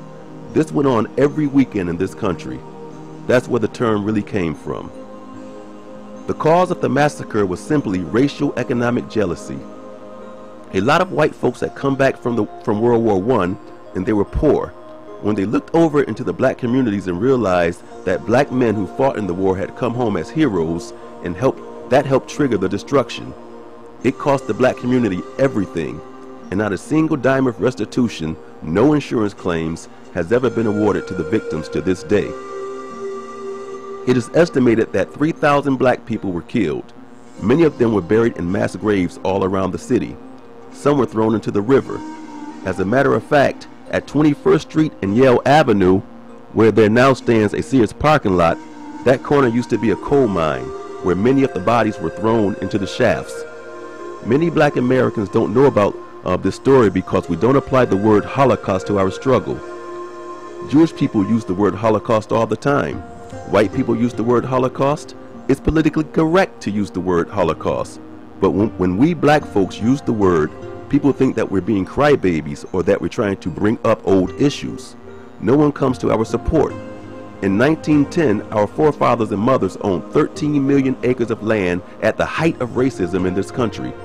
Our mandate now is to teach our children about our own ongoing black Holocaust. We can rebuild Black Wall Street, but it won't be easy due to the psychological conditioning of black people ever since our ancestors arrived in America. Today, it is estimated that black income is $1 trillion. It's also estimated that this $1 trillion stay within the African American community just about 6 hours, while other cultures within America spend their money multiple times within their own culture before it leaves their community.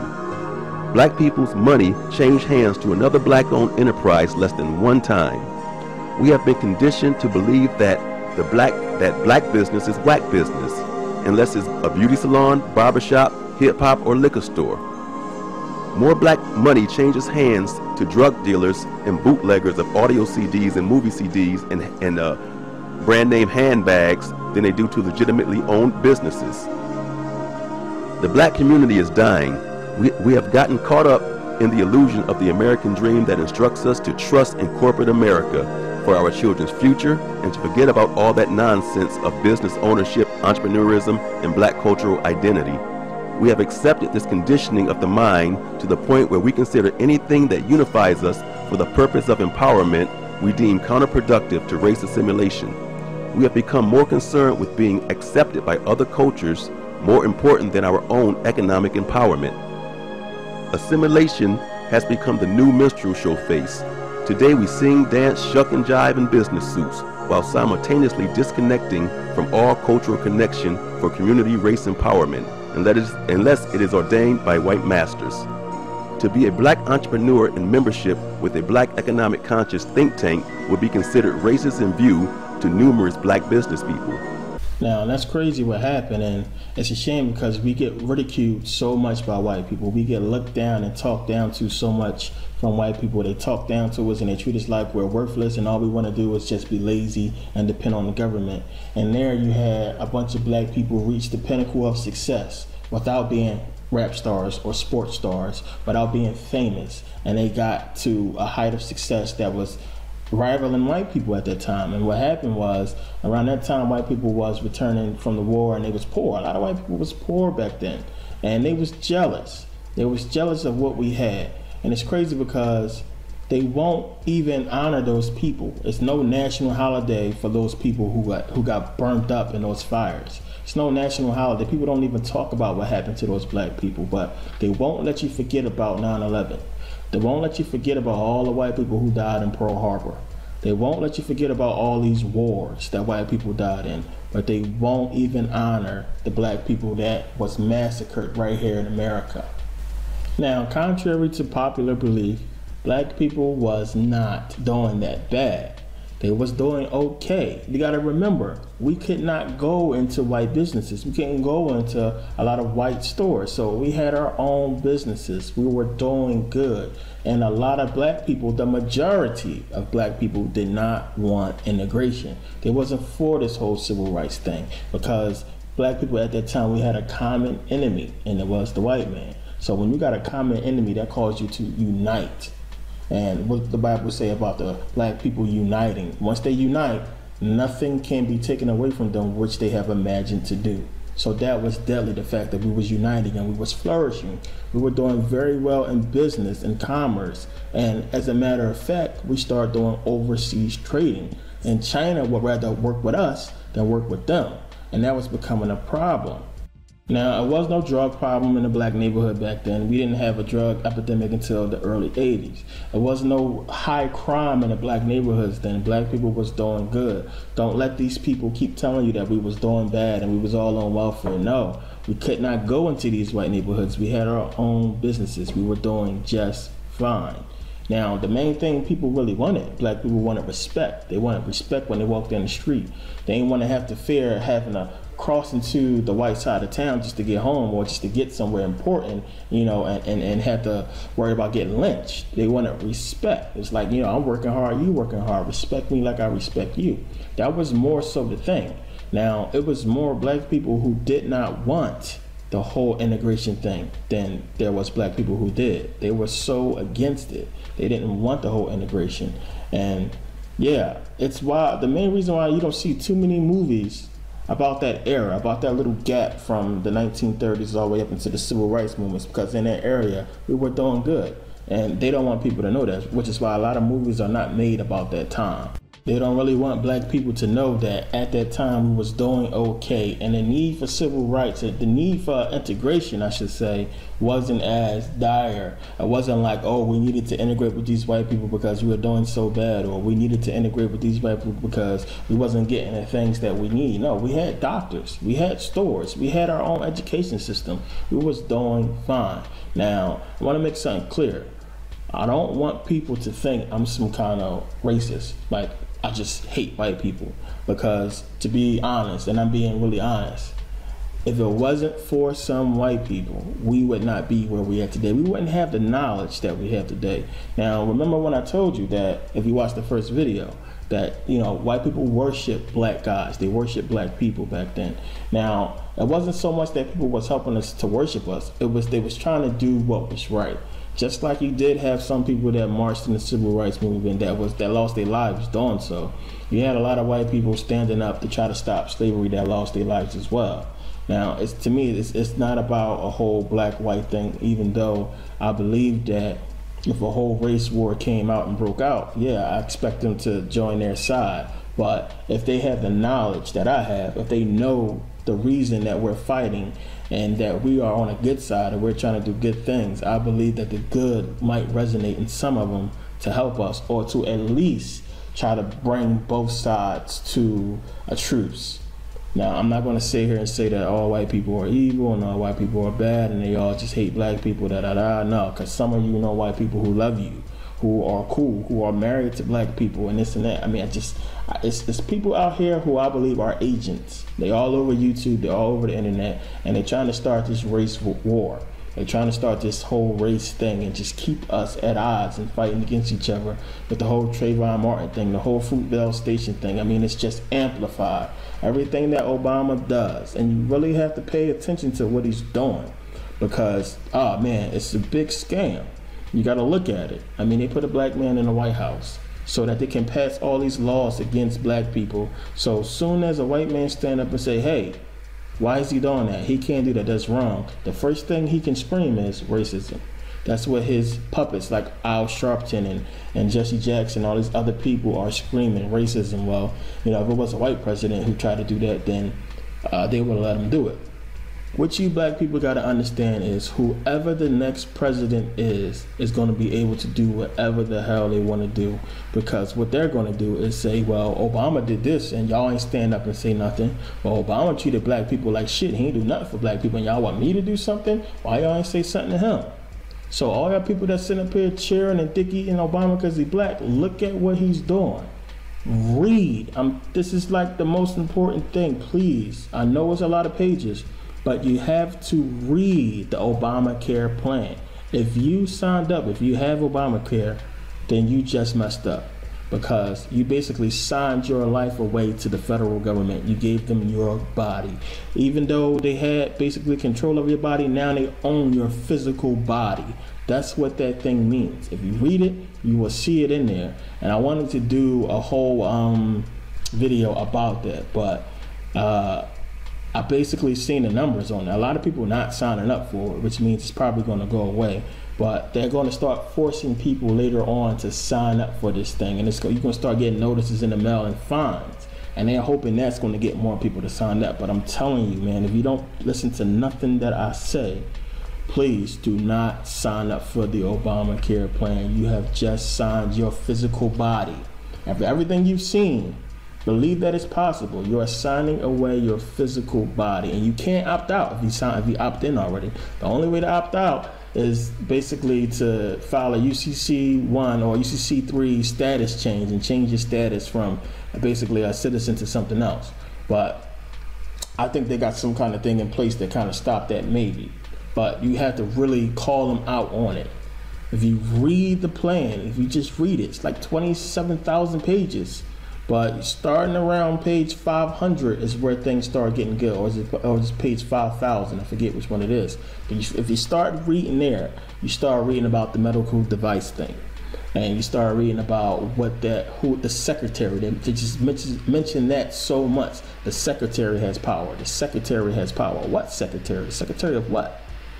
You have to read the plan. It's telling you clear as day that they're going to own your physical body. And at some point, they're going to be able to tell you what you can and cannot do with your body once you are a part of that plan. It's a Trojan horse. It's bullshit. It's going to put the economy deeper and deeper in debt. Push the dollar towards crashing. So please, definitely don't sign up for it. Now, I wasn't even going to put that in there, but it just popped in my head. So just pay attention to that. Now, back to white people, like I was saying, I don't want you to think I'm sitting here being a racist, because I'm not. I'm so far from it, and it's like I'm not the only one out here who's doing this. There's so many white people who I network with, who I speak to, who knows the whole Africa thing. They understand, because you got to think about it like this: their whole history has been stolen from ours and plagiarized. They don't know where they come from. So if their whole history is stolen, where the fuck does they come from? Where do they come from? What is their history? What is their real history? They don't know it. We know ours. We can go back and we can find our pharaohs. We can find their tombs. We know where we came from. We know. Their whole thing is plagiarized and stolen from ours, and they have no clue. So you got to think about these white scholars and these white historians out here who know what I know, who know this information that I've shown you in the first video, that they're looking at it as, what the hell is going on? Who knows the truth? Where did we come from? What's going on? You got 1 minute we living in caves and in huts. Next minute we go into Egypt, we get some knowledge. Now we're building big cathedrals and complicated buildings. So they want to know as well, what the hell is going on and where do we really come from? And we need to get the knowledge, because they are looking at it as, man, we basically stole our history, so what is our true history? Now, another thing, I wasn't going to put this in here also, but I have to say it, because it's going to kind of, help me out with the point I was saying earlier about the whole Trayvon Martin thing. Now, if you know anything about the law, and I studied the law, I was a law student for years. Now, if you know anything about the law, you know, if you watch the whole Trayvon Martin case, the whole thing was a setup. This case was set up from the jump. Not the part about him getting killed, but them using it as a tool to kind of fuel some kind of race thing, to kind of make race, kind of more more of a topic in the news, because then they can use that thing to get Obama to push more things and make the whole race thing more touchier with the public.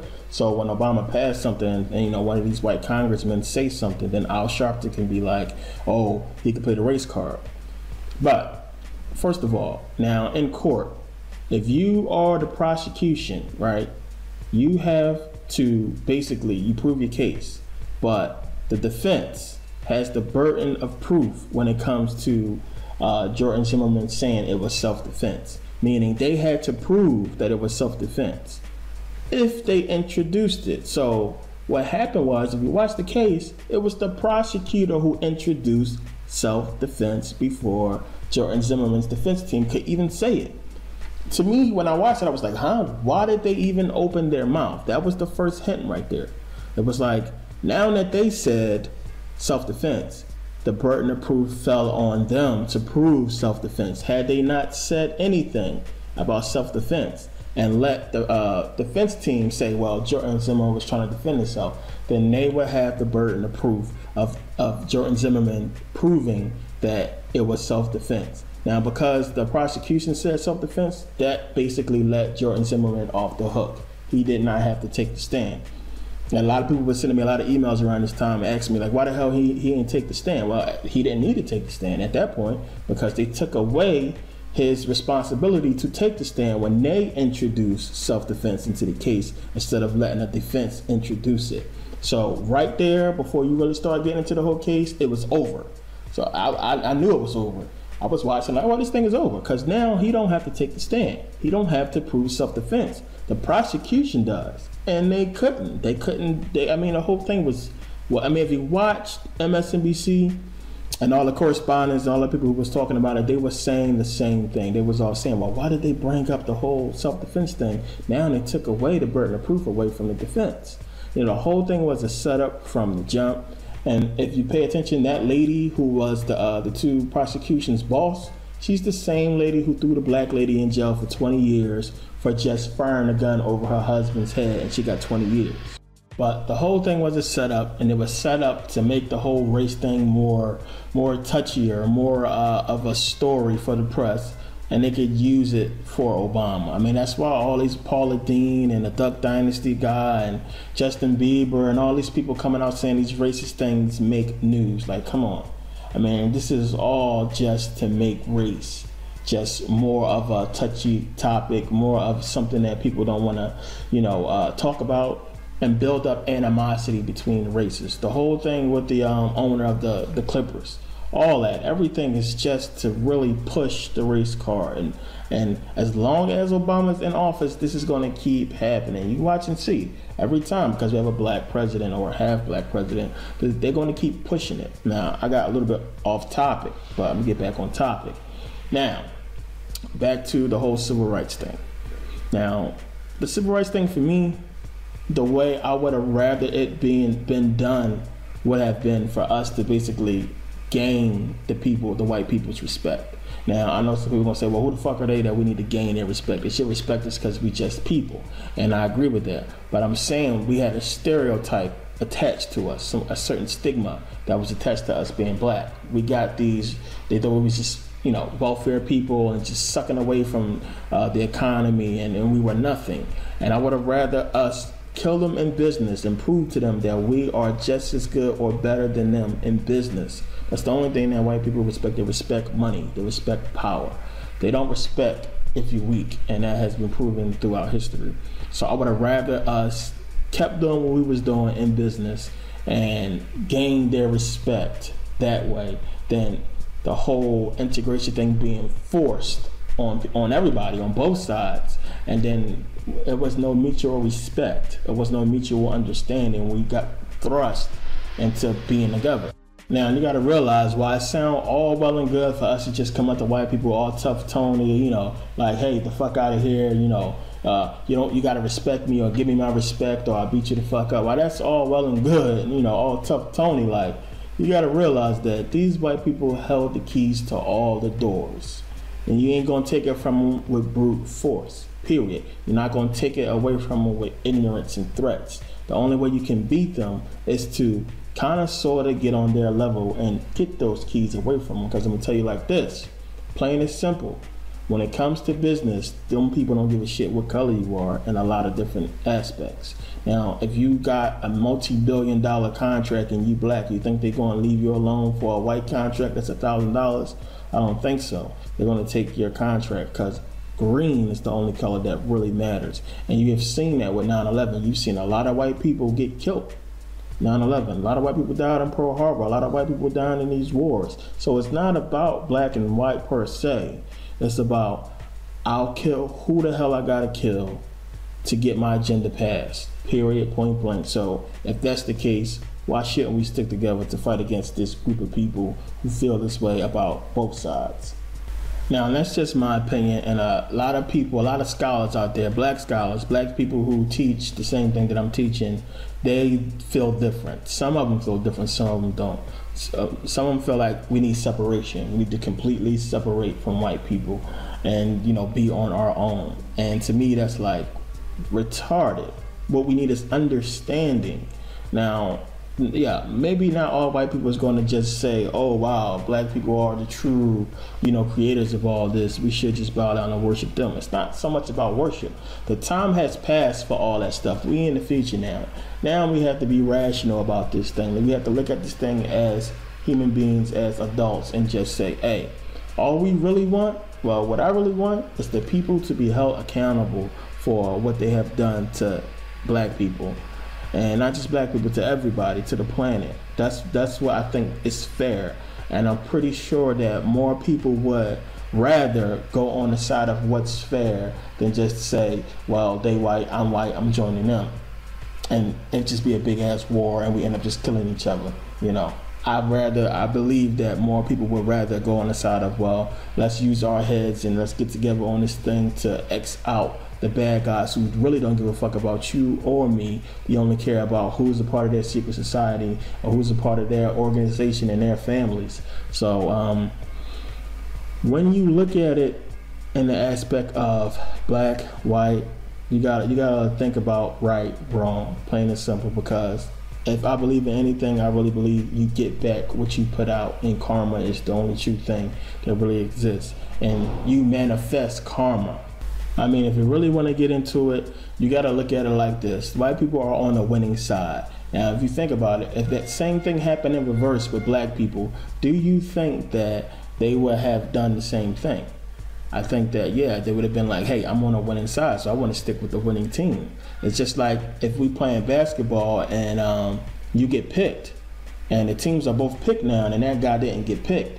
You looking at him like, oh, well, you didn't get picked. You must not be that good, man. You must not got skills, but you know, I got skills, so I'm going to roll with my team. I'm not going to sit and say, hey, well, I don't want to play since y'all ain't let him play. No, I'm going with the winning team. I'm going with the team. I want to play. I want to be a player. So that's basically what's going on. Now, like I said before, this whole thing is due to lack of knowledge. Because if I got picked for this team to play and then somebody called me over, a couple people called me over and said, hey, no. That dude can play, man. The dude they didn't pick, that boy got skills. Yo, he better than everybody out here. Then yeah, I'm gonna be like, oh, I want this dude on my team, because then I got the knowledge that this guy is somebody. This guy can really play, and we need him on our team. And that's what they don't have. They don't have the knowledge of the truth and what's going on. And once they get the knowledge, once they get the truth, yeah, maybe not.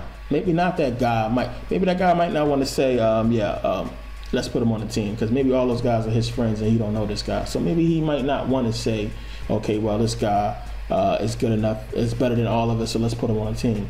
But once he start getting his ass kicked and he realized that his friends is not that good, then yeah, he's going to want to get that guy. He's going to bring him on the team. Now, I think that's the same thing that's going to happen. They're going to sit and they're going to realize one day that, you know what? We can't do this thing alone, and these people don't give a shit about either side. So we need to basically believe in this truth. We need to at least look at it. We need to at least find out if it's real or not. And like I love to say, this thing is, the facts will support the truth, plain and simple. If you follow the facts, it will support the truth. And you can't argue with facts, plain and simple. You just can't. Facts is facts. And all that bullshit people talking, they can't back it up with anything, any truth, any facts. When somebody comes along who has the proof and the facts, that ends the conversation. But the main thing is, I really want black people to wake up and understand what's going on, what has happened to us, and to understand that you have to really pay attention to the past. You have to look at what happened. And the whole civil rights thing was a Trojan horse. It was for them to basically gain control of the black community before we reached the point that they did not want us to reach. Now, I know a lot of people love Dr. King, but believe it or not, if you watch my first video, Dr. King was a Bole. He was one of the Bole members. He was in the Bole. And to his credit, I don't think that he knew what was going on exactly. I don't think that he knew that this was a long-term, deeply rooted deception. But to his credit as well, I think he figured it out. And that's one of the reasons why he was killed. A lot of black people was protesting, and they didn't want to integrate because they believed that once black people start seeing what was going on with white people, they would start to be like white people. They would try to be like white people. Now, once we integrated, you had all these freaking black people going to these white stores. That was taken away from black businesses. Now, if you keep watching on TV, all these white people living good, all these white people doing good things, watching these TV shows that seem to show white people like good people, you're watching it and it's like, well, they seem like good people, so why do they hate us? They seem like good people. Maybe there's something wrong with me. And if you read in this book that black people are cursed, if you keep getting told that something wrong with black people, then eventually you're not going to want to be black. You're going to want to secretly change on the inside. So you had a lot of black people changing their hair to straight hair. I mean, what was going on with that? You see, a lot of the entertainers back then had straight hairs. They was trying to be white, and it took away so much from black business because they was trying to be white and it was trying to do the things that white people did, and it hurt us. That was the Trojan horse. That's exactly what they wanted to do because it created a conflict between those black people who didn't want integration and to those black people who was like, well, white people seem okay to me. They seem like nice people, and they was trying to be like them. So it created conflict. And I mean, we basically copied them, but they was copying us. So, I mean, it's crazy what happened. They basically reversed the whole thing on us.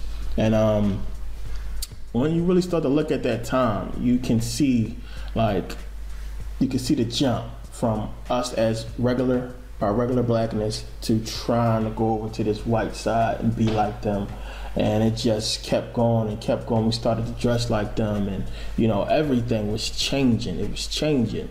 And you had a lot of people that was like, this thing is wrong. And a lot of people didn't like Dr. King back then. I mean, Malcolm X respected him, but he did a whole debate thing with him, and he basically was calling him out, calling him all the time.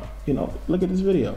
The white man pays Reverend Martin Luther King, subsidizes Reverend Martin Luther King, so that Reverend Martin Luther King can continue to teach the Negroes to be defenseless. That's what you mean by nonviolent. Be defenseless. Be defenseless in the face of one of the most cruel beasts that has ever taken the people into captivity. That's just the American white man. And they have proved it throughout the country by the police dogs and the police clubs. 100 years ago, they used to put on a white sheet and use a bloodhound against Negroes. Today, they have taken off the white sheet and put on police uniforms. They've traded in the bloodhounds for police dogs, and they're still doing the same thing. And just as Uncle Tom, back during slavery, used to keep the Negroes from resisting the bloodhound or resisting the Ku Klux Klan by teaching them to love their enemy or pray for those who use them despitefully. Today, Martin Luther King is just a 20th century or modern Uncle Tom or a religious Uncle Tom who is doing the same thing today to keep Negroes defenseless in the face of attack that Uncle Tom did on the plantation to keep those Negroes defenseless in the face of the attack of the Klan in that Well, day. I don't think of love as, in this context, as emotional bosh. I don't think of it as a weak force, but I think of love as something strong and that organizes itself into powerful direct action. Now, this is what I tried to teach in the struggle in the South, that we are not engaged in a struggle that means we sit down and do nothing. That there's a great deal of difference between non-resistance to evil and non-violent resistance. Non-resistance leaves you in a state of stagnant passivity and deadened complacency. wherein nonviolent resistance means that you do resist in a very strong and determined manner. Non-resistance with nonviolence. The goal of Dr. Martin Luther King is to give Negroes a chance to sit in a segregated restaurant beside the same white man who had brutalized them for 400 years. The goal of Dr. Martin Luther King is to get Negroes to forgive the people who have brutalized them for 400 years by lulling them to sleep and making them forgetting what those whites have done to them. But the masses of black people in America today don't go for what Martin Luther King is putting down. As you said in one of your articles, it's psychologically insecure, or something of that sort. I forget how you put it. But you didn't endorse what Martin Luther King was doing yourself. And if you would classify his method as psychologically unrealistic, I think that if a man's method is psychologically unrealistic, which means the road or the means or the method that he's using, I think as a psychologist, you would be very doubtful I don't think that he would reach true. the right. If anyone has ever lived with a nonviolent movement in the South, from Montgomery on through the Freedom Rides and through the sit-in movement and the recent Birmingham movement, and see the reactions of many of the extremists and reactionaries in the white community, he wouldn't say that this movement makes, or this philosophy makes them comfortable. This sense of contentment. Nothing will they ever do. They will always talk it, but they won't practice it. And with the Supreme Court, if the NAACP can tell me that they want a desegregation decision for me 10 years ago, but yet the schools haven't been desegregated, as I say, this is a victory with no victory. It's a victory that you can talk about, but it's a victory you can't show me. So if you represent the NAACP and you are telling me about this great victory you won for me, when I look at you, I have to conclude that either you have been duped yourself or else you are trying to dupe me. And in most instances where the civil rights struggle is involved, there is no civil rights leader can point to me one concrete gain, practical gain, that black people have made in the civil rights field in this country, not only during the past 10 years, but during the past 100. First, the white man and the black man have to be able to sit down at the same table. The white man has to feel free to speak his mind without hurting the feelings of that Negro. And the so-called Negro has to feel free to speak his mind without hurting the feelings of the white man. Then they can bring the issues that are under the rug out on top of the table and take an intelligent approach to get the problem solved. That's the only way that they'll ever do it. We need an action program while we are Muslims, or while we are Christians, or while we are whatever we are. We still need an action program that will eliminate these evils that are in our community. And this is what we're trying to do with the Muslim Mosque Incorporated. Do you consider yourself militant? I consider myself Malcolm. So, like I was saying, Dr. King was a member of the Boule. He went to Morehouse College, he went to Boston University, and they are heavy recruiting colleges for the Boule. Now, you have to understand that it was good for them to integrate us. You have to think about, this whole thing has been about stealing from black people. And when you just pay attention to history, just look at how much influence we have over the world, everywhere. It's black. Our culture is making them billions of dollars. Everything we do, they copy. It's just that simple. Just think about how it would have been if not for us. It's, you know, everything we do rubs off. It's like we control the culture. And it's like black people are not seeing it. We control the culture more than any other race on the planet, yet we are making at least from it. How is that possible? And they know that. They know we have something to us. It's some kind of power we have. What we ignite turns into a great fire. And if we start a dance, they do the dance. We start a song, they try to copy that song. I mean, it's just look at it. Just look at how many white stars trying to be like black stars. Look at the TV shows. I mean, look at the lingo that they're using. Look at the words that they're using and things that they're saying. You know, and some of it is just like to mock black people. You know, when they do the whole "yo homeboy" thing, that's kind of like a mockery. But they would not have no interesting TV shows. None of these shows would be interesting at all if it wasn't for us. They would have boring shit like The Honeymooners. Yeah, it's funny, but how long is that going to keep the masses of people entertained? I mean, you only can watch it but so much. When we came along and we brought out the us in us, the blackness, everything started getting better. Our music, Well, we was killing the music scene. I mean, look at how they copied. Pop music was we created rock and roll. Of course we created hip hop. Understand that we entertain the world. It's everywhere. I'm here in Sweden and everybody's trying to live a hip hop culture, a hip hop lifestyle. Everybody's trying to be cool. It wasn't going on before us. Now, back to Dr. King. Now, you got to pay attention to what was going on around that time towards the end of Dr. King's life. And I know a lot of people don't know because black people don't want to read or get into that whole thing. But there was a lot of animosity going on between Dr. King and Jesse Jackson. Now, I've researched this. I'm going to show you a little bit. It is my opinion it was Jesse Jackson that had Dr. King killed. He might even pull the trigger himself. Now, I want to show you something. And this is something that you probably never seen or even heard about. But check this out, and you tell me what you think about Jesse Jackson having something to do with the death, the murder of Dr. Martin Luther King. Take a look. Doctor is the one who was picked to replace Martin King, but Jesse is the one he trained. If you had spent all this time on putting him in place, and you ain't got nobody else around Martin. Now, Andy was supposed to be shot with Martin, but Andy wasn't on the balcony. He was on the floor, so he didn't get it. Ralph was inside, so he didn't get it. Key point, if you spend all that time, and Martin's about to say you are agent, do you understand that you got to press go on the assassination? Because now Martin is so continuously condemning you, you got wiretaps everywhere. And we know what he said about Jesse in front of everybody, but who knows what he said when it was just him and Ralph? How much more severe was his accusations? Such that if you didn't kill Martin, of white limitations don't run out on murder. Okay.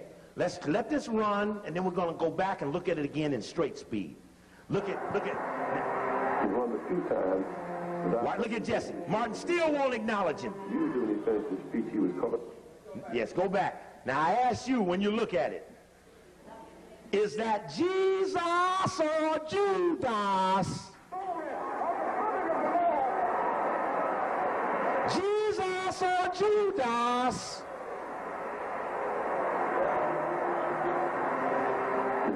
Times, and I saw him visibly shaking himself. Nobody would touch him. He was caught up in it. But yes, let it run. Now we're on the day of. Now Jesse done went and told them, look, you better move now. Reteaching not violence. I'm running out of time. This the last song. They brought him on the balcony at 3:06. I said, oh. He was shot with a 30-06. Oh, no, I called the house, and dinner is not until 6. So we are in no hurry. Oh, my goodness. But by doing that, it gave me the wonderful privilege of spending the last hour of his life in room 306. He and Ralph Abernathy and myself. Then he and I went on the balcony. Ralph was still inside. And he was greeting people he had not seen. I was in the parking lot, and we were suggesting that it was cool, and maybe he ought to go back and take a top coat with him, just in case. I heard him above me. It's my man, Hosea. And we had a limousine. I could touch the limousine, had been loaned to us by one of the local funeral homes. And I heard a voice, the guy who was driving the limousine. He said, Dr. King. Dr. King said, yes, Joe. He said, although the car is on, it's chilly. I recommend you get your coat. And the last word he said in this was, okay, Joe, get my coat. And I was said, pow! Stop. Oh, stop. Go back. Key point. Let's go back. There's the maid right there we were looking for. There's the cart. Oh. Okay, let's freeze it at the highest point where Jesse's back is in the pit. Right there. Stop. There we go. There's Jesse Jackson. There's the maid. There's the cart. There's the white boy, Lau, Laue, head of the community strike, a member of the Community Relations Service of the Justice Department, which spies on racial tension. His boss was Roger Wilkins, the nephew of Roy Wilkins.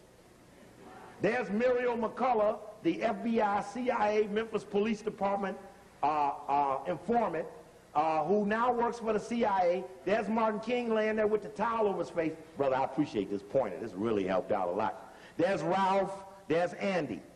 Now, why is Jesse running up this way when everybody else came up that stairway and went that way? Because he had to make sure that room 316 and 317 didn't have no remnant of invader running out of it. Remember, he had just, see, that could have been the invaders running down that ramp right there. And when those people start that phony pointing, maybe the invaders might have went, no, no, down there. You understand? Because the invaders had what? Okay. Now, there's the maid, there's the cart. You see that cart? There are the wheels. You understand? At 6 o'clock, you ain't changing no beds and no motel? Check. Okay, let's let it run. There's a good shot of McCullough. There's Martin with the towel over his face. There's Martin again. I looked up and didn't see him on the balcony, except that I saw his shoes sticking out the end of the balcony. All of the police, instead of going to where the shot came from, they were all coming to see what happened. So the picture on the balcony was us trying to say it came from over there. Stop. Stop. There we go. That's good. There's that phony point. There's Jesse's head right there, making sure that he ran up there and gave a phony pointing. Now here's the problem with the people pointing. All of the people pointing were this way, looking up to Martin. The shots came from behind them, whether from the bushes or from the rooming house. It was behind them. Not one single person said they turned around and saw somebody or at the rooming house. Those that even saw anybody, Solomon Jones, Earl Caldwell, New York, saw somebody moving in the bushes. Check. So how is it that those with their back turns suddenly become so definitive on something they didn't even see? You understand? It's not logical that they're primary sources for a focus. Okay, we can turn the lights down. It was a script, right. So, and Andy's recanted his false pointing. And covered him from his neck down. Someone had a towel put to it. Blood was just everywhere. I went out in that yard and I started walking. And all... Now listen how mad he was. All the hatred in my life, which was a lot of hatred, came up in me. I went to reach into the air and take molecules, protons, electrons, and make me a gun and kill me some white people. Because I thought it was like... That's my man. And there, as you see... Stop. On the shoulders. Now what's happening? NBC, Meet the Press, the most watched Sunday news program, goes back to this moment that we're out teaching is a point of distrust and evidence of Martin's dislike to Jesse. They go right back to that spot, put him right on Rockefeller's NBC, toss that ball right up and say, Jesse, now when I toss this ball up, I want you to stuff it home. So he puts a circle around Jesse's head and a circle around Martin's head, calls it close, and says, you were one of Martin's closest associates. What did Martin King say to you the night before he died? What's up, Black? Lewis Jackson. What did you say to Dr. King at that moment? Do you recall? Yeah, back it up and get that sound in there. And Jesse gets to holding his eyes all up funny like in the negotiator. He gets to... So I'm happy tonight. I'm not worried about anything. I'm not fearing any man. Mine eyes have seen the glory of the Lord. As he continued to speak, he walked behind, and there, as you see, tapped on the shoulders by one Jesse Lewis Jackson. Highlights two faces and wipes Ralph out. Different of expression because I think we were all crying. It's different in that the minister sitting at the right, Reverend Caldwell, many were crying. It was kind of different. And like we realized he was under this burden of like he had released himself. So he tried not to come to church to speak, and he acted as did come to speak. I said, and this was that much to me. And we went together. Stop. And the crowd. What did he say? He said that, as you know, it was men crying, Ben Hooks and Billy Kyles, and as you know, he asked me to make that speech that night, and I said I'd only make that speech if I can take Ralph with me. Now, here's the point. There would be no need to do no stupid stuff like that unless something else was going on that compelled the need to give him a chance to reconstruct history to protect his face from the faceless people who got the facts. There would be no need to do this. It just wouldn't be a need. Okay, let's go back, let's hear it one more time, and then we'll pull that one out. How hard have they tried to maintain and protect one of the people that they know was in on the assassination? And in 1977, this is from the book called The Man to See. It's by Evan Thomas, and it's on Edward Bennett Williams, a white man who used to own the Baltimore Orioles. If you read that book by Spike Lee on the Malcolm X movie, Captain Joseph talks about Elijah Muhammad going to Benny Williams to try to get the men out of jail who were allegedly accused of shooting Malcolm X. So he was known as a real fix-it white man who could fix a case in a minute. Big time white boy. Also chaired the president's Foreign Intelligence Advisory Board. It's like the outside intelligence people on the inside of the government. Even at one point rumored to be deep throat. That's right, yeah, just let it run. That's Posner. Stop. Let's see if we stop that. Oh.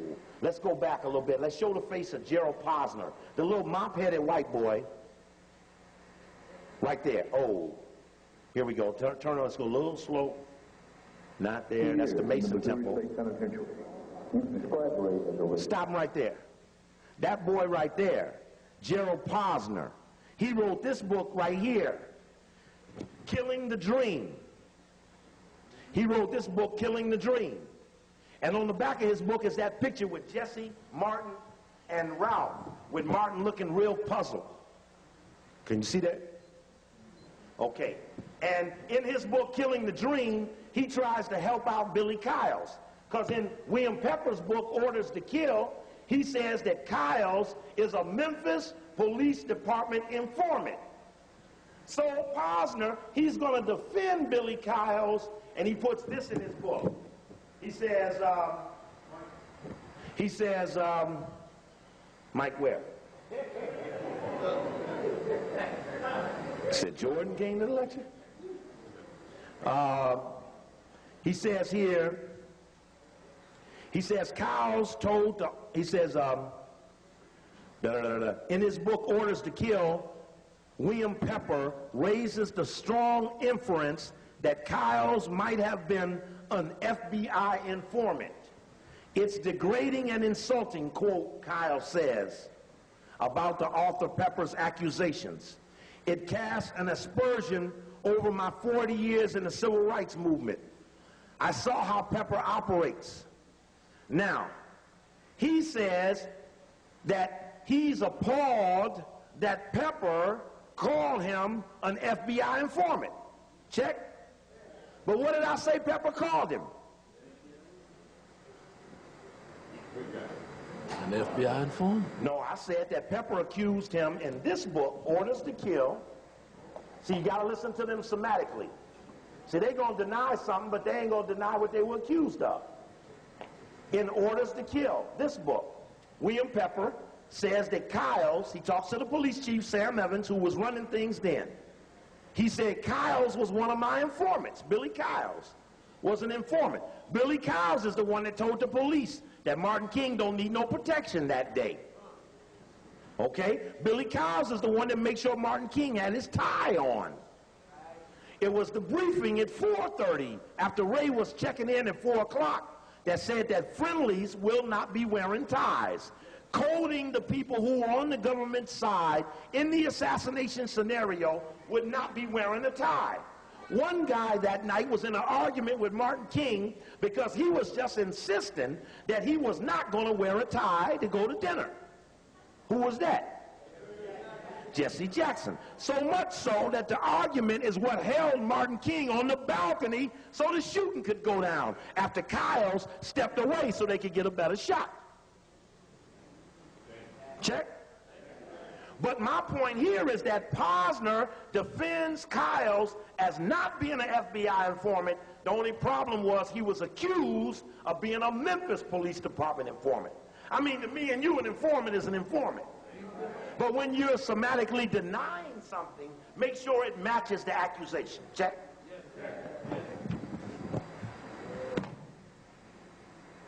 Let's see. Yeah, there we go. Now, we just wanted to show Posner. Okay, you can let it fast forward.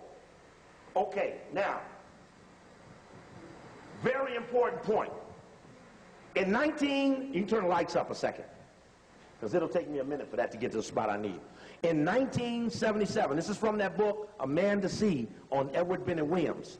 And this is Edward Bennett Williams says that Jesse Jackson came to see him because he thought he was in trouble with the U.S. government for misappropriating $1 million of the Push XL money. Page, for the record, page 464. When the establishment turned on Jackson, he came to Williams. In 1977, Senator Hubert Humphrey had seen a piece on 60 Minutes describing Jackson's attempts to motivate inner-city youth to get an education. Humphrey urged HEW Secretary Joe Califano. Now that's important that he was head of HEW, now Department of Health and Human Services, because Joe Califano worked for the U.S. Army at the time Martin King was assassinated.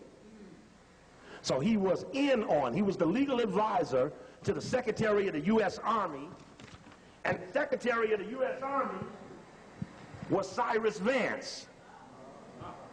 His military attaché was Al Haig, and his legal counsel was Joe Califano. Not one single book on any King assassination or Kennedy assassination appropriately brings up the role of Vance, Haig, and Califano. So now Califano is on the inside, having been an assassin. Now he's going to help Jesse Jackson, having been an assassin. And Jesse Jackson goes to Califano. It says, Jackson gratefully asked Califano for $25,000 grant. Califano told him he needed, quote, $1 million. Now, how many white people you ever met? You asked them for a quarter and they gave you $100. You ever met a white person do that? So it's strange. Jesse would walk into the government, ask for a $25,000 grant.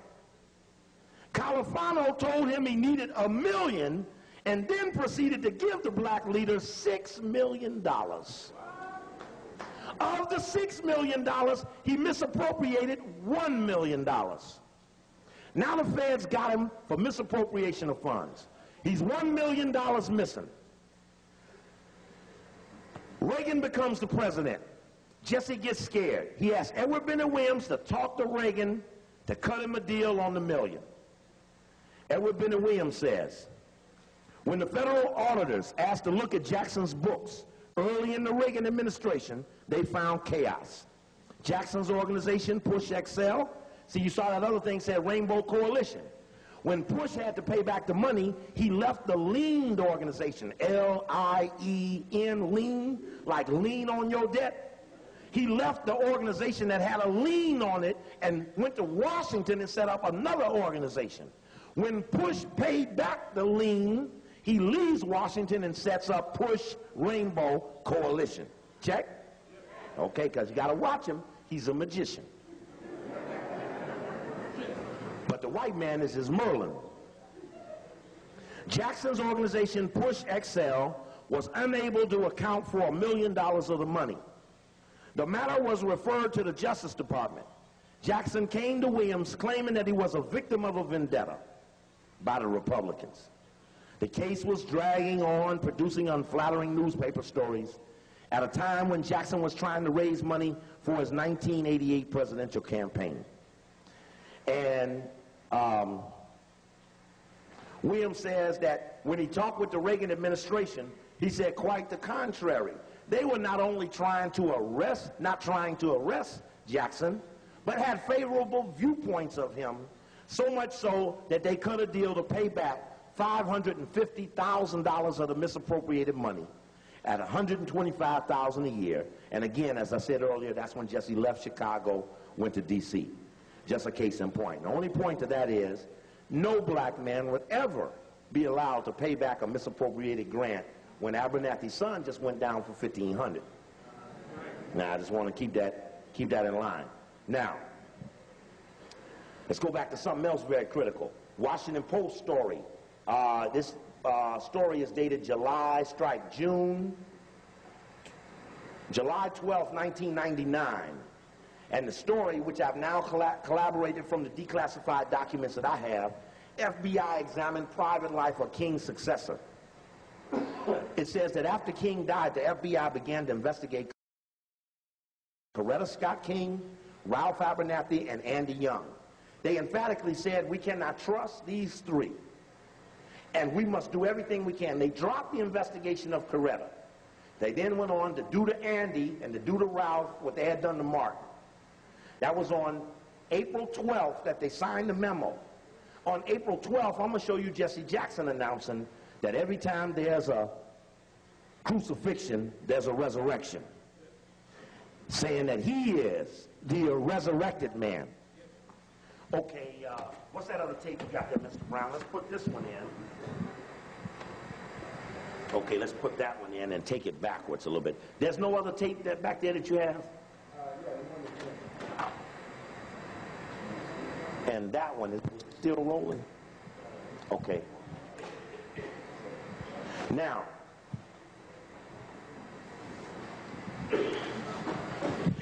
Jesse's a strong proponent of the no Raoul theory. And again, I showed you when I was here last.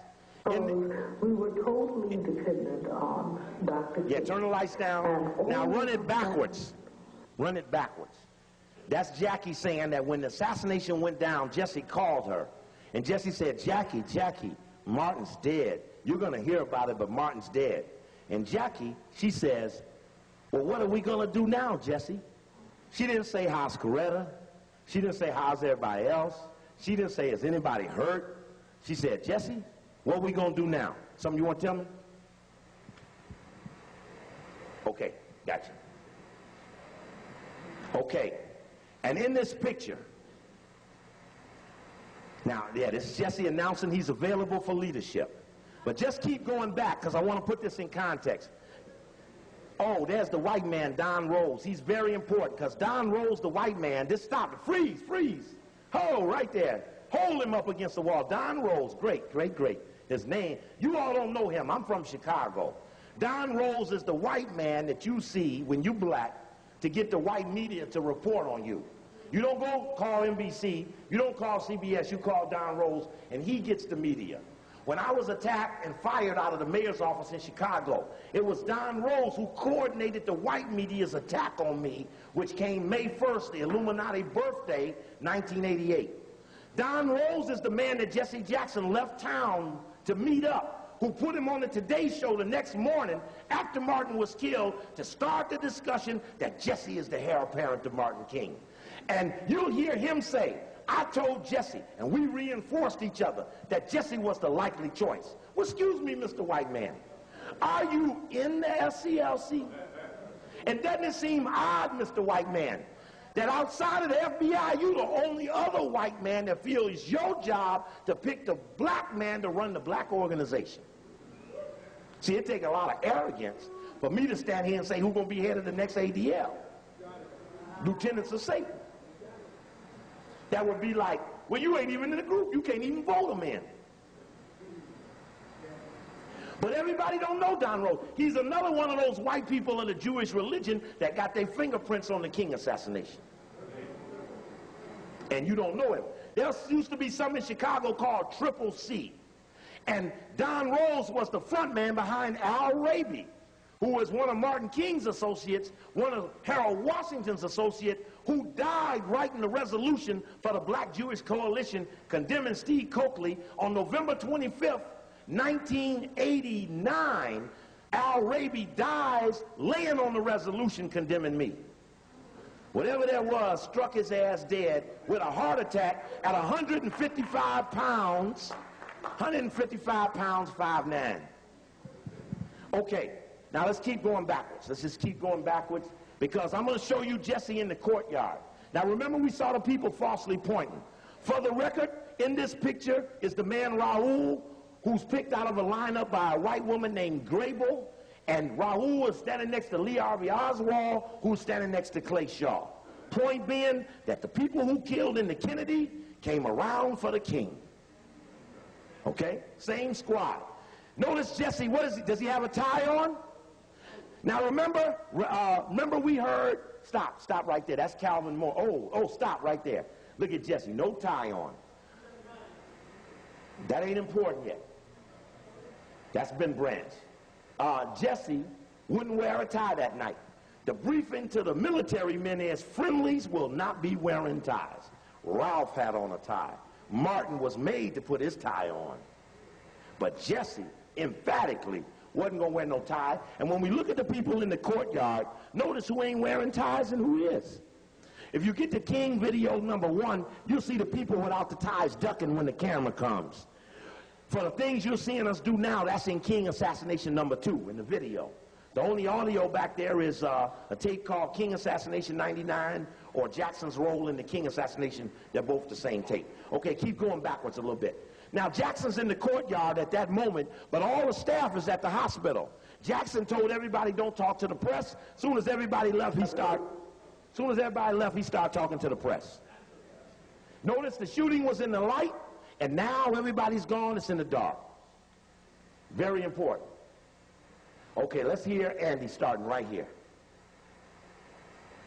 A jar, and started scraping up the blood, and said, you know, and crying, it was Martin's precious blood. This blood was shed for us. It was, you know, it was weird, but people freaked out and did strange things. Jesse put his hands in the blood and wiped it on the front of his shirt. And it was, then what do you do?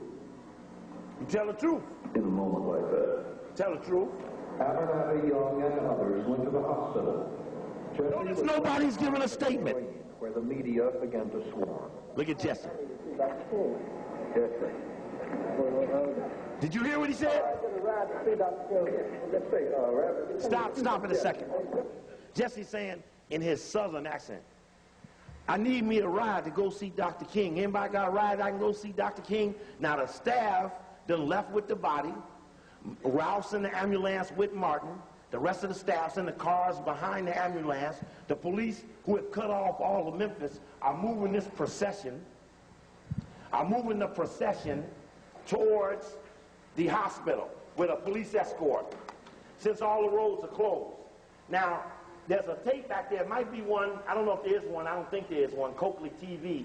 But I did a cable show in Chicago laying out the King assassination in Jesse's role. And I said this for the record before. Jesse saw the program. And when Jesse, for him. Because as I mentioned, as Jesse would see me in the public, all my friends go, whoa, here come Jesse, whoa, Steve's here, it's going to be fireworks. And then they watch Jesse run around me. And I'm saying, if I'm talking about him, just like if you was talking about me, I'll hunt your ass down. You would never see me run from somebody dogging me out. Especially if it's unrighteous.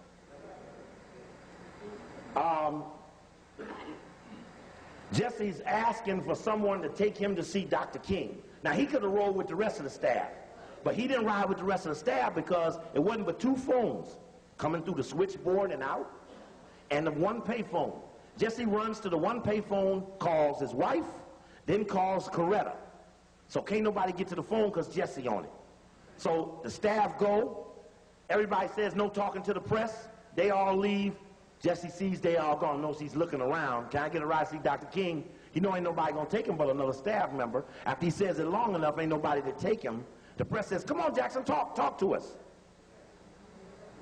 Go. That's good. Would you tell me just what happened the weekend? Just to fill in, please. Jesse always senses the moment. And it was an epical moment. And he was there.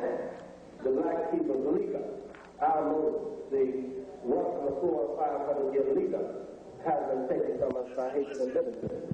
Even as I stand at this hour, I cannot even allow hate to enter my heart at this time, for it was sickness, not meanness, that killed him. Now let's take that comment. It was sickness, not meanness, that killed him. Versus Hosea saying, I was so mad I could take protons, neutrons, and kill me some white folk. But immediately, like Bevel, Jackson then forgave people he don't even know who they are. See, it's something you give an absolution and ain't even nobody in the confession box. You might as well forgive Casper the ghost. But he... See, it's something you give an absolution and ain't even nobody in the confession box. You might as well forgive Casper the ghost. But he's already forgiven. Don't worry. Don't mess with him. Because it ain't nothing. It was meanness, hatred, or some old bullshit.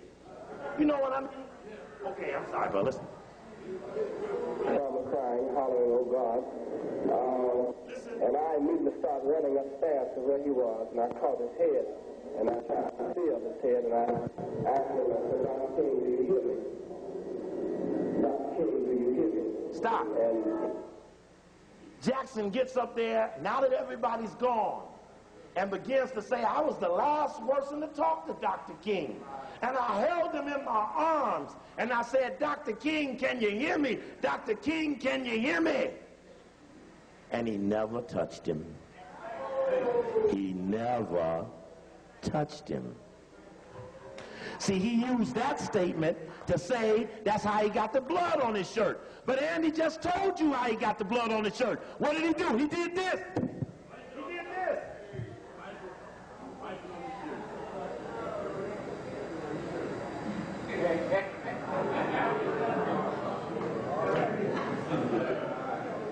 You catch that? Yes, sir.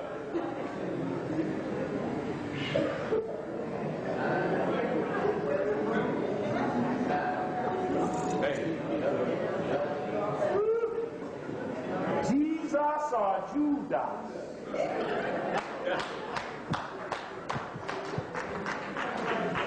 Okay, so now Ralph Abernathy was the only person to hold Martin, just to be clear. And Ralph held him from the moment of the balcony till they put him on the stretcher. Ralph was the only one in the ambulance. Ralph was the only one in the operating room. Ralph was the only one at the autopsy. And you will cry when you hear Ralph Abernathy say, when they take that saw and cut open Martin King's brain, and he says, and I was looking there on that gurney at my buddy, and when they cut his head, I knew my buddy wasn't in that body anymore. And on that last speech, Martin King, before he makes that, I've been to the scene, the glory to come in the Lord, he turns to Ralph Abernathy, and he tells the audience, I want you to know something here tonight, that my best buddy in the whole wide world is Ralph Abernathy. And why did he have the need to tell everyone who he loved as his friend unless he felt someone trying to falsely plant themselves as that person? And again, since Jesse was 6 in the order, there was no way he was the heir apparent, and Martin had already carved out the structure of the organization. They all knew it was Ralph after Martin. Al Sampson could come up here and tell you how many times Martin ingrained. No, don't do it. Let's go here, because we're running out of time, and I'd rather have you see this than hear me. To hold his head. By that time, Dr. While the rest of Team Z huddled through the night at the motel, Jackson rushed back to Chicago, where rage was already sweeping the city. Stop. The cable show I do in Chicago, I'm straight up down, seeing all over Chicago. Jesse watches the show, but in the show I mentioned Al Sharpton inspired me. Jackson calls Sharpton and accuses him of inspiring me to attack Jackson. Sharpton says, well, what did Coakley say? And Jesse gave him every detail. Sharpton said, and I wrote it down. He said, and then I went to see Reverend Claude I'm going to say Claude Wyatt. He said, I went to see Wyatt T. Walker, who was SCLC's field director at that time. And when he told Y.T. Walker what I said, Y.T. Walker said, protect Coakley. Don't let nobody mess with him. And tell Coakley that if Jackson ever attacks him or harasses him about that analysis, just ask Jesse to tell Coakley how he got out of Memphis on the night of the assassination, since the planes, the boats, the trains, the buses, and the cars were all cut off.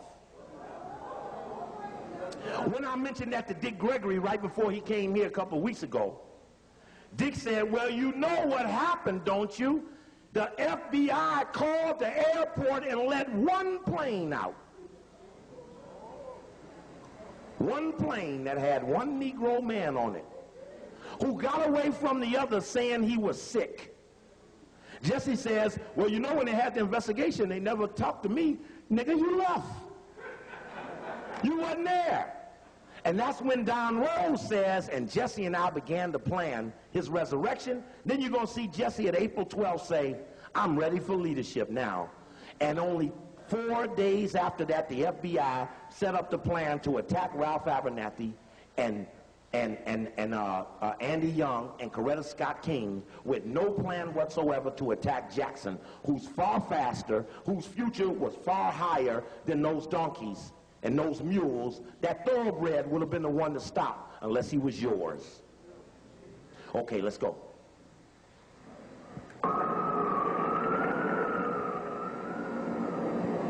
When we were going to get in the car, it was really a silence, you know.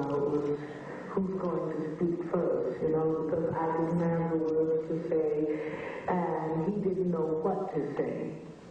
And when he came home, he got in the bed with his shoes on and the shirt. And he just laid in the bed. In public, Jackson had an altogether different demeanor. It was as if he could see his destiny opening up before him at last, and he rushed toward it. 14 hours after the shooting, he appeared on the Today Show. Later that day, while listening to the solemn tribute at the Chicago City Council's memorial service, Jackson tapped Mayor Daley on the shoulder and asked to speak. Pointing to his shirt, Jackson said, "This blood is on the chest and hands of those who would not have welcomed King here yesterday." Then he called for calm in the city and end to the riot. Meanwhile, at Jackson's directive, a movement publicist was booking interviews on Chicago TV shows. They were falling all over themselves to get Jesse, particularly as the word got out later that morning that Jesse had returned to Chicago and was wearing clothes stained with Dr. King's blood and was appearing before the city council and so forth. Don Ruin accompanied Jackson to the tapings, the two men riding from studio to studio in the back seat of a car. He was thinking very clearly, thinking ahead, thinking of, frankly, his own career, the future of the movement, and his role within it. And we were both reinforcing each other with the view that Jesse was a very logical successor to Dr. King. But when I see you get so much alive, I ask him what to do. Well, sir, I am available now. I'm more convinced than ever that every time that there is a crucifixion in right and righteousness, that in every day and universal that there is a resurrection. That is the King Needs, long resentful of Jackson, saw his behavior as brazen opportunism.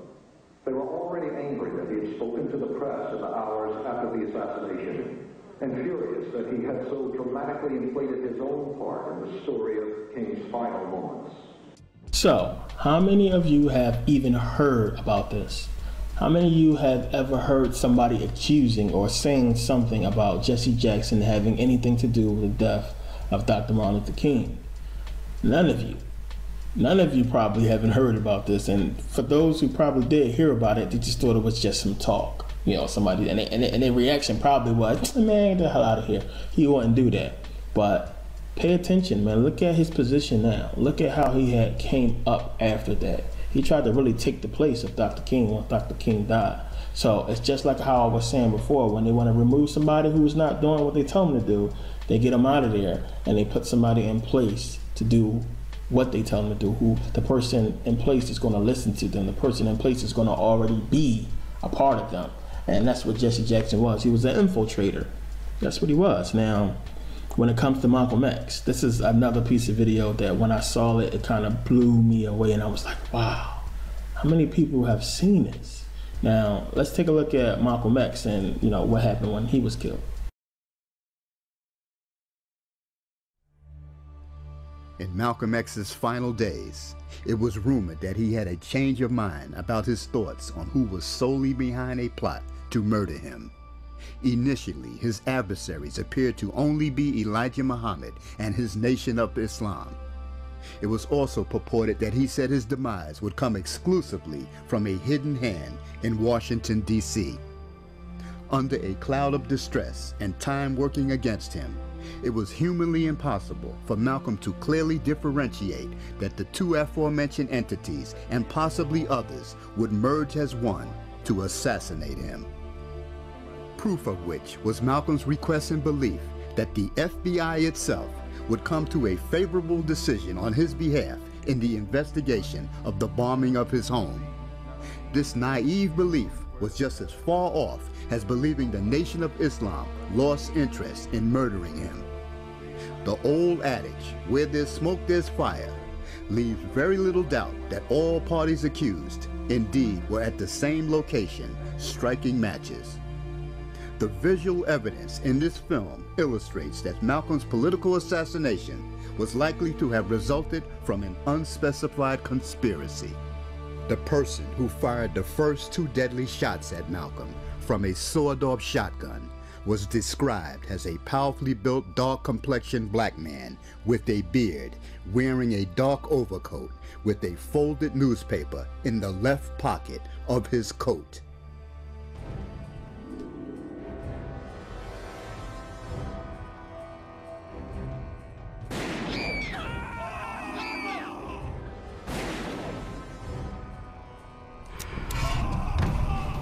After the person with the 12-gauge sawed-off shotgun fired the first two deadly shots at Malcolm, two other men stood up and fired 9mm and .45 caliber handguns into Malcolm's body. The blast from the shotgun had shredded Malcolm's aorta, heart, and punctured both lungs. Wounds from the handguns were projected into various areas of Malcolm's entire body. The man with the red arrow pointing at him is the man who fired the .45 caliber handgun at Malcolm. A blue arrow points to one of Malcolm's followers grasping onto the shooter to prevent his escape. Unable to escape due to a gunshot to his leg, the shooter, who is a follower of Elijah Muhammad, is placed under arrest. He was identified as Talmadge Hayer. Elijah Muhammad and all Nation of Islam officials denied knowing Hayer and openly lied about his membership in their organization. The captured shooter Hayer was indeed a member of the Nation of Islam under direct command of Lieutenant Linwood X and Minister James 3X of New Jersey's Mosque No. 25. On the day of the shooting, Minister Lewis X of the Boston Mosque had suddenly visited the New Jersey Mosque. Minister Lewis X was connected to the three main mosques who planned Malcolm's demise. The captured shooter Hayer, for many years, denied being a follower of Elijah Muhammad. Then in 1977, he finally admitted that he was a Muslim all along, and he even named his accomplices in the murder. At the time of the murder, the Journal American newspaper knew that the shooters of Malcolm were all Muslims who rehearsed the killing. Like all sloppily planned murders, through their own newspaper, Muhammad Speaks, the Muslims leave a trail pointing directly at their involvement in Malcolm's murder by foolishly placing ads in their newspaper showing that they held many events at the crime scene, the Autobomb Ballroom.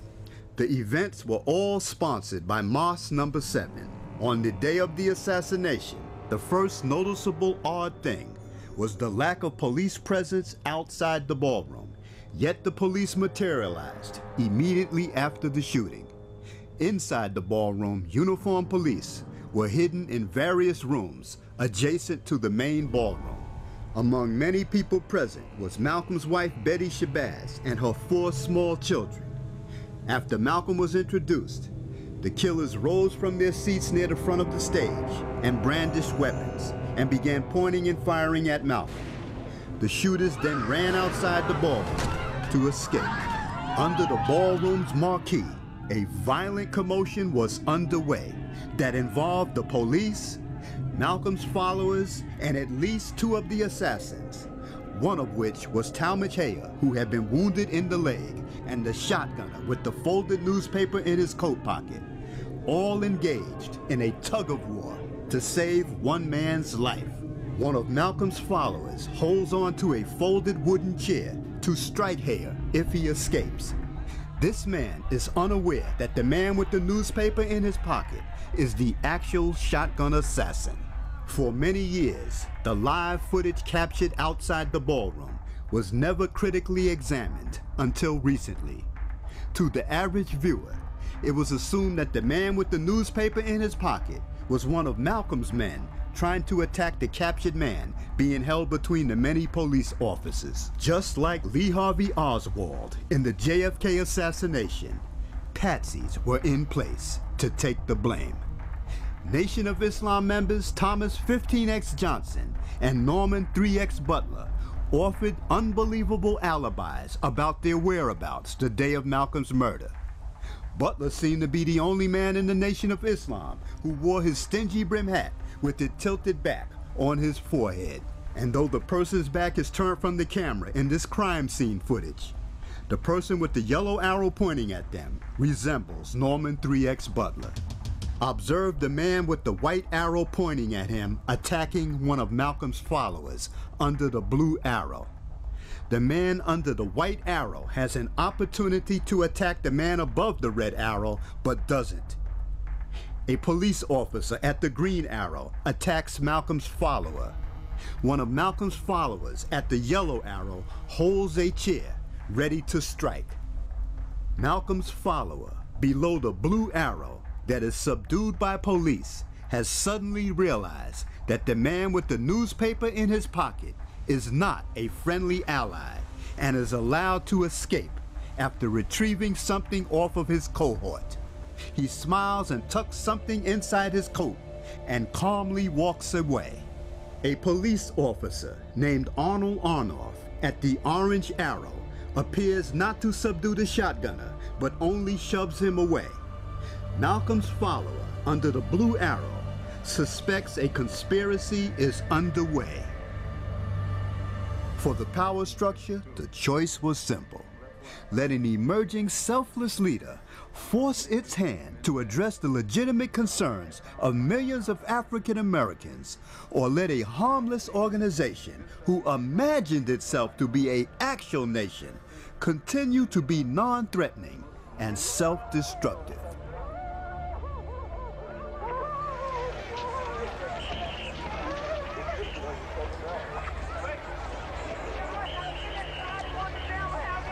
What condition was he in on arrival? He was dead on arrival, and they took him into the 3rd floor emergency room, and several doctors tried to revive him for about 15 minutes, and there was no response. I mean, he was pronounced dead at 3:30. Has the body been identified? When it was brought in, we didn't get a positive identification. We admitted the patient as John Doe. Never being held accountable for his crime against Malcolm and the global black community. Decades later, the man who took Malcolm's life opened up a gymnasium and became a wealthy businessman. Who said you can't get away with murder? Okay, so we all agree that both of these brothers were powerful black men. Both of these brothers was loved by the black community, and they both had detractors, and they both had people that was for them, you know, and against them. But pay attention, look at what happened. Now, you had Dr. King, who basically helped the white people infiltrate us. And you had Malcolm X, who basically wanted separation. So who helped white people? It was Dr. King. So Dr. King gets a national holiday.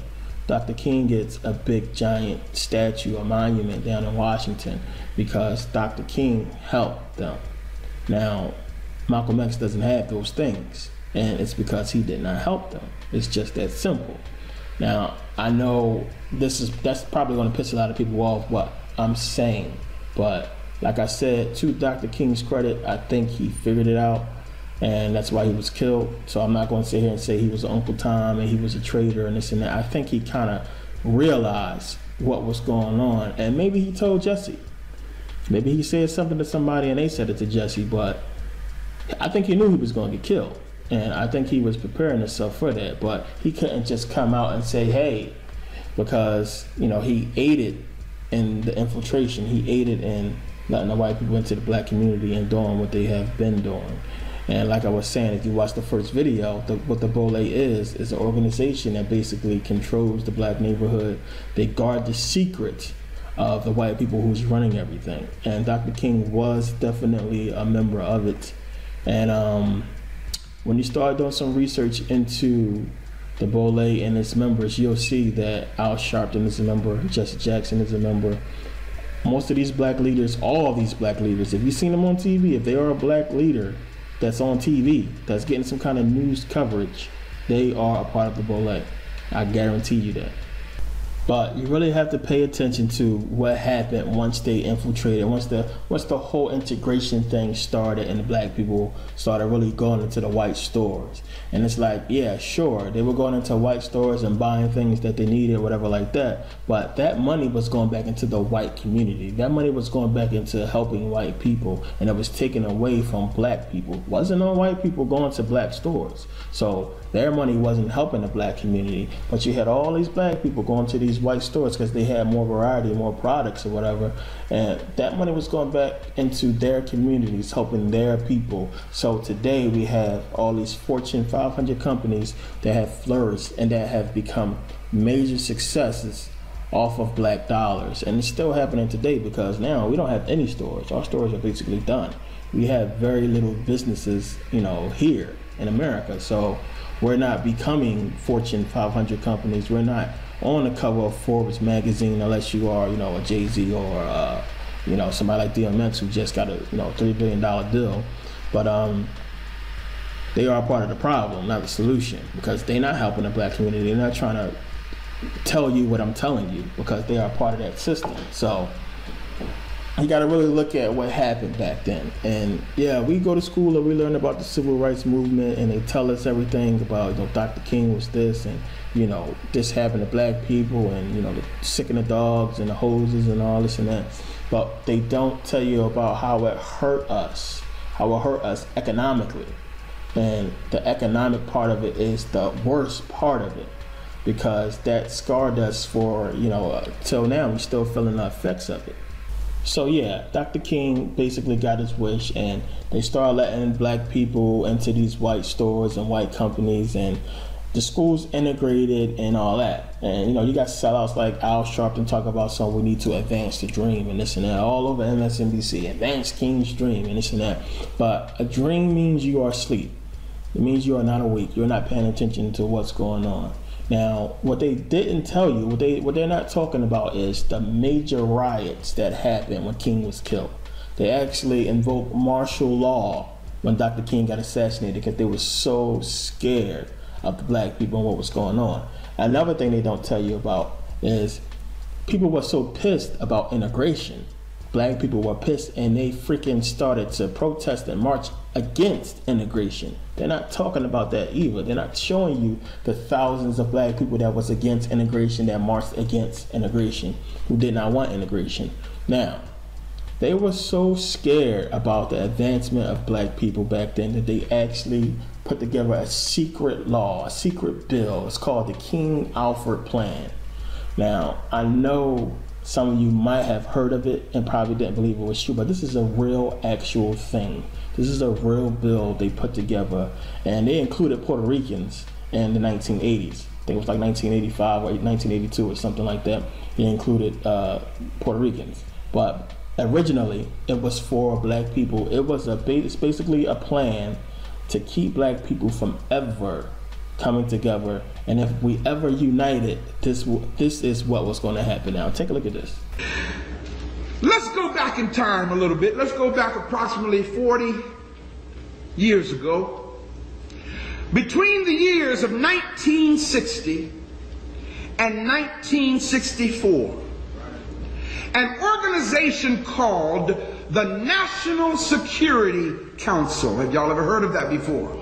I know you have, because we talk about national security memorandums. Well, the National Security Council developed a government program called the King Alfred Plan. This program actually details the arrest, detention, encampment, and extermination of the black and Hispanic or Latino population of this country. No other race of people have had a program written for them but the black, and of course in 1984 it was amended to include the Hispanic population. President Reagan, along with the ex-director of the Federal Emergency Management Agency, Louis Goffredo, proposed this amendment in 1984, on April 6th of 1984, and hence you have the additional code name Rex 84. It's important that you understand, brothers and sisters, why this program has been put in place. You need to understand the drastic measures that have been strategically designed for our destruction. Yes, yes. Everybody say, policy planning study. Policy planning study. Now you may want to write this down so you can go verify it. For short, it's PPS-23. Again, notice the name of this. Policy planning. Policy planning study number 23. This took place, brothers and sisters, in February of 1948. I wasn't even born then. February of 1948, a man by the name of George Kennan, Kennon, of the State Department planning staff reported, and I quote him, he said, "The United States must devise a pattern of relationships which will permit them to maintain 50% of the world's wealth, while only having 6% of the world's population." Yes, yes. You've heard me talk about national security memorandums. Well, there's another memorandum that I hadn't told y'all about. It's called National Security Memorandum 200. Now, we talked about 46, which says blacks must never be allowed to unite in this country. Well, National Security Memorandum 200, write it down, go look it up. National Security Memorandum 200 was written in 1975. Brothers and sisters, I'm not talking about stuff that just happened within the last few years. I'm talking about a program that has been in place for some time here. In 1975, a man by the name of Henry Kissinger. Have y'all ever heard of him before? Yeah, he's been kind of recently in the news. In fact, he's one of Bush's boys. Henry Kissinger stated, and I quote him in National Security Memorandum, he says, quote, "A reduction of the rate of population is a matter of vital United States security, since the United States will require large and increasing amounts of materials from abroad, especially from LDCs. LDC is acronym for less developed countries. And of course, LDCs, you know what they call that? India, Africa. That's where they say the less developed countries are. So they're saying that they will take the materials from the LDCs. It goes on to say, and I quote him, that fact gives the United States enhanced interest in the political, economic, and social stability of these supplying countries. Wherever, check out what he says, wherever a lessening of population can increase the prospects of such stability, population policy becomes relevant to sources supplied and to the economic interests of the United States. You want to know who the terrorist is in this world? The United States government. They have been for some time, brothers and sisters. Ex-President James Earl Carter, y'all call him Jimmy Carter, fanned the flames of this program when he issued a directive to Congress on May 23rd, 1977.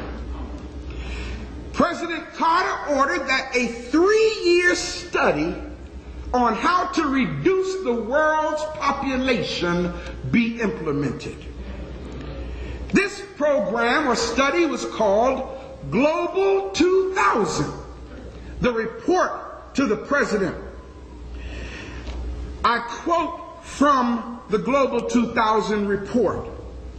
Here's what it says, quote, that there will be zero population growth for the whites on Earth by the year 2000. Did y'all hear what I said? Their study said if we don't do something, there will be zero population growth for white folk by the year 2000. It goes on to say, and in order to preserve the survival of the white race, lands which contain resources that the United States needs must be freed of its population. Brothers and sisters, it's out there in documents, but we are so churchified, we don't know what's going on. In other words, y'all, they were trying to get you to understand. According to their projections, by the year 2000, which was 2 years ago, there was approximately 6.35 billion people on this planet. How many did I just say? 6.35 billion people on this planet. Approximately 5.2 billion were people of color. Y'all hearing this? In less developed countries. The Global 2000 program goes on to state, water will be polluted in Saudi Arabia, Egypt, and North Africa to destroy the coastal fisheries. The quote, decertification unit. In fact, they had what was called the United Nations Decertification Conference in 1977. The decertification unit will destroy woodlands in the Sahel region in Africa below the Sahara Desert to increase, check this out now, to increase the destruction of topsoil. Yes, yes. Are y'all hearing this? See, y'all, the land is so rich in Africa. Yes. You don't have to plant seeds. All you got to do is drop them. And they'll fertilize and take root and grow. So their program is to implement techniques that would destroy the topsoil and promote desert conditions. The people will, goes on to say, the people will have to resort to cow dung and field residue for fuel.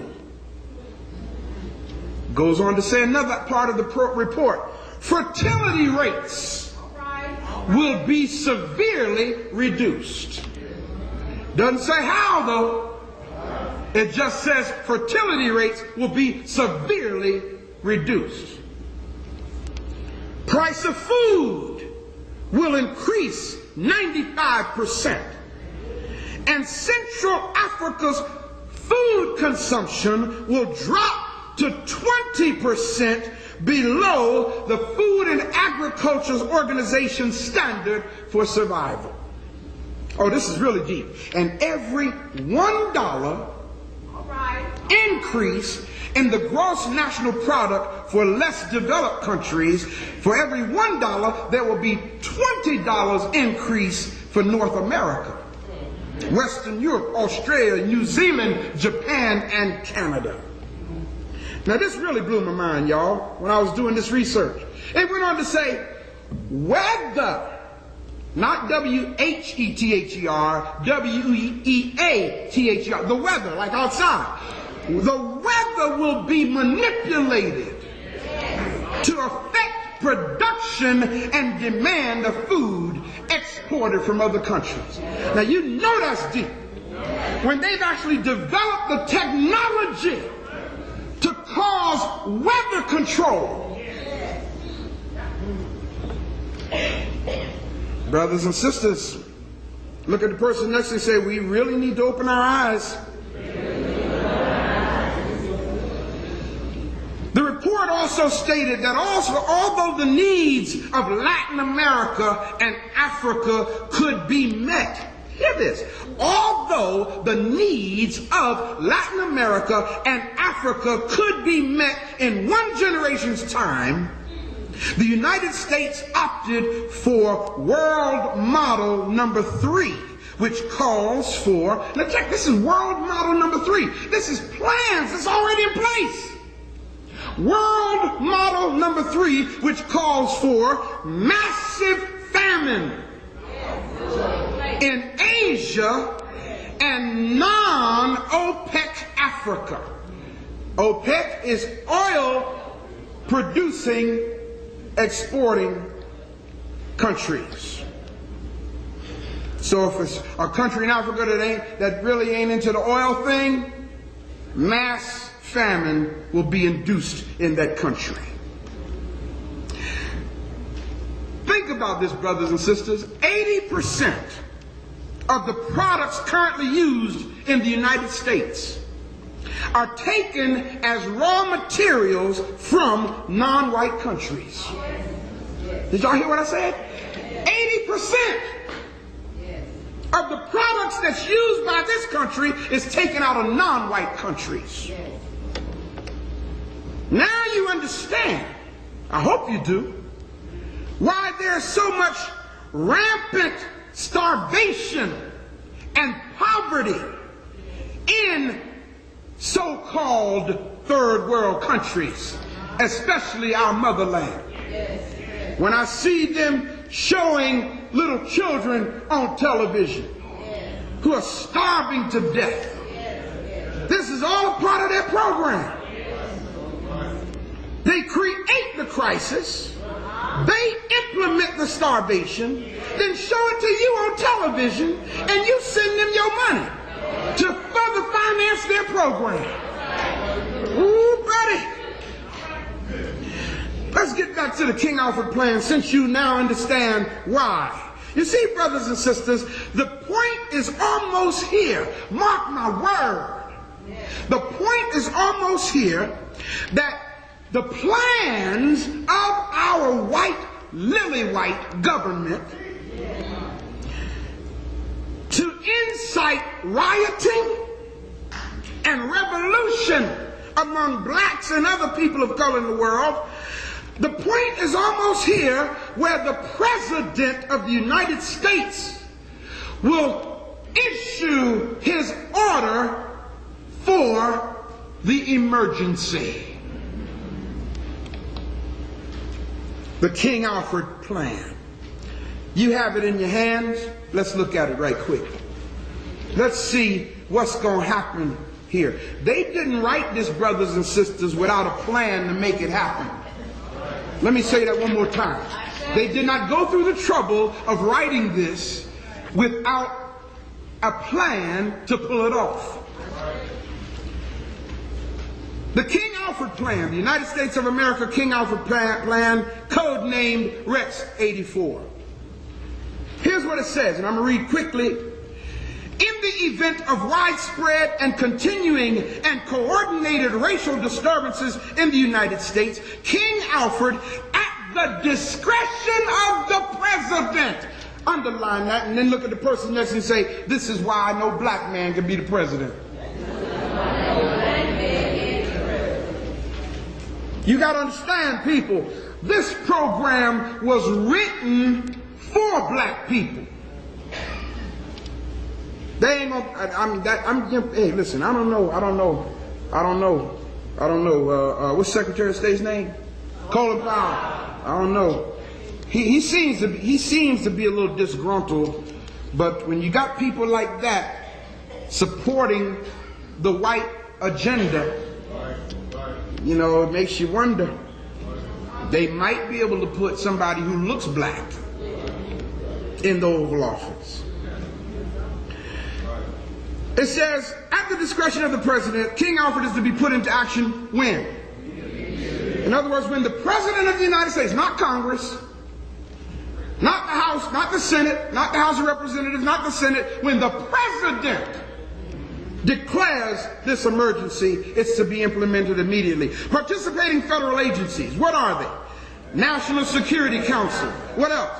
Central Intelligence Agency, Federal Bureau of Investigation, Department of Justice, Department of Defense, Department of Interior. Participating state agencies, what are they? National Guard units, state police. Participating local agencies are what? City police and county police, that's right. Now, one of the things you need to understand, brothers, let me make this notation before we read further. In addition to the law enforcement agencies that we just mentioned, in 1982, there was a guy named Oliver North. Y'all have heard of him, right? Oliver North and Ronald Reagan got together, and the two of them amended the King Alfred Plan. And their amendment became known as Rex 84 because it was signed by Ronald Reagan in 1984. Now, the original plan was signed by Lyndon Baines Johnson, but Ronald Reagan amended it to include the Hispanic population. Originally, it was, what we're going to read, it was just written for blacks. But in 1984, Oliver North and Ronald Reagan amended it to include the Hispanic and Latino population. What's really deep, brothers and sisters, is this. The neo-Nazi groups, this is all a part of the amendment in 1984. The neo-Nazi groups in Texas, Louisiana, and Mississippi, along with state militia groups, like the Missouri militia, the Michigan militia, the Minnesota militia, all of these white paramilitary groups that have their training grounds out in the woods and stuff that y'all, I'm sure y'all know about that, right? I hope you know about that. Well, the amendment in 1984 was written to include them automatically being deputized when the president declares the emergency. And all of these other groups will be deputized by the federal government to round up blacks and Hispanics for encampment. This is not good news, brothers and sisters. I'm not here to make you feel good today. I'm here to make you aware today. Y'all hear what I'm saying? Now, brothers and sisters, if y'all are thinking for a moment that there's going to be worldwide empathy or sympathy for us? Don't think that. Now I'm going to tell you why I say that, y'all. Because y'all remember when James Baker was Secretary of State? Yes. Well, James Baker developed a policy with Russia and Canada. These other governments have created what's called a United States European base to exterminate blacks and Latinos in Africa, South America, the East and West Indies, Cuba, and Puerto Rico. I mean, they're working. Why? Why? Why are we targeted? Think about that. Let's finish reading the memo here. Memo from the National Security Council. Y'all see it? Notice what it says. Even before 1954, when the Supreme Court of the United States of America declared unconstitutional separate educational and recreational facilities, racial unrest and discord had become very nearly a part of the American way of life. But that way of life was repugnant to most Americans. Since 1954, however, that unrest and discord have broken out into widespread violence, which increasingly have placed the peace and stability of the nation in dire jeopardy. This violence has resulted in loss of life. Y'all remember the riots in the 60s, right? Okay, this violence has resulted in loss of life, limb, and property, and has cost the taxpayers of this nation billions of dollars, and the end is not yet in sight. This same violence has raised the tremendously grave question as to whether the races can ever live in peace with each other. Each passing month has brought new intelligence. Now check this out. That despite new laws passed to alleviate the condition of the minority still is not satisfied. Now who y'all think the minority is here? Black folk, right. Demonstrations and rioting have become a part of the familiar scene. Troops have been called out in city after city across the land, and our image as a world leader severely damaged. Our enemies press closer, seeking the advantage, possibly at a time during one of these outbreaks of violence. The minority has adopted an almost military posture to gain its objectives, which are not clear to who? To most Americans. Now, in other words, look at the person next to you and say, evidently, the minority and Americans are two different groups of people.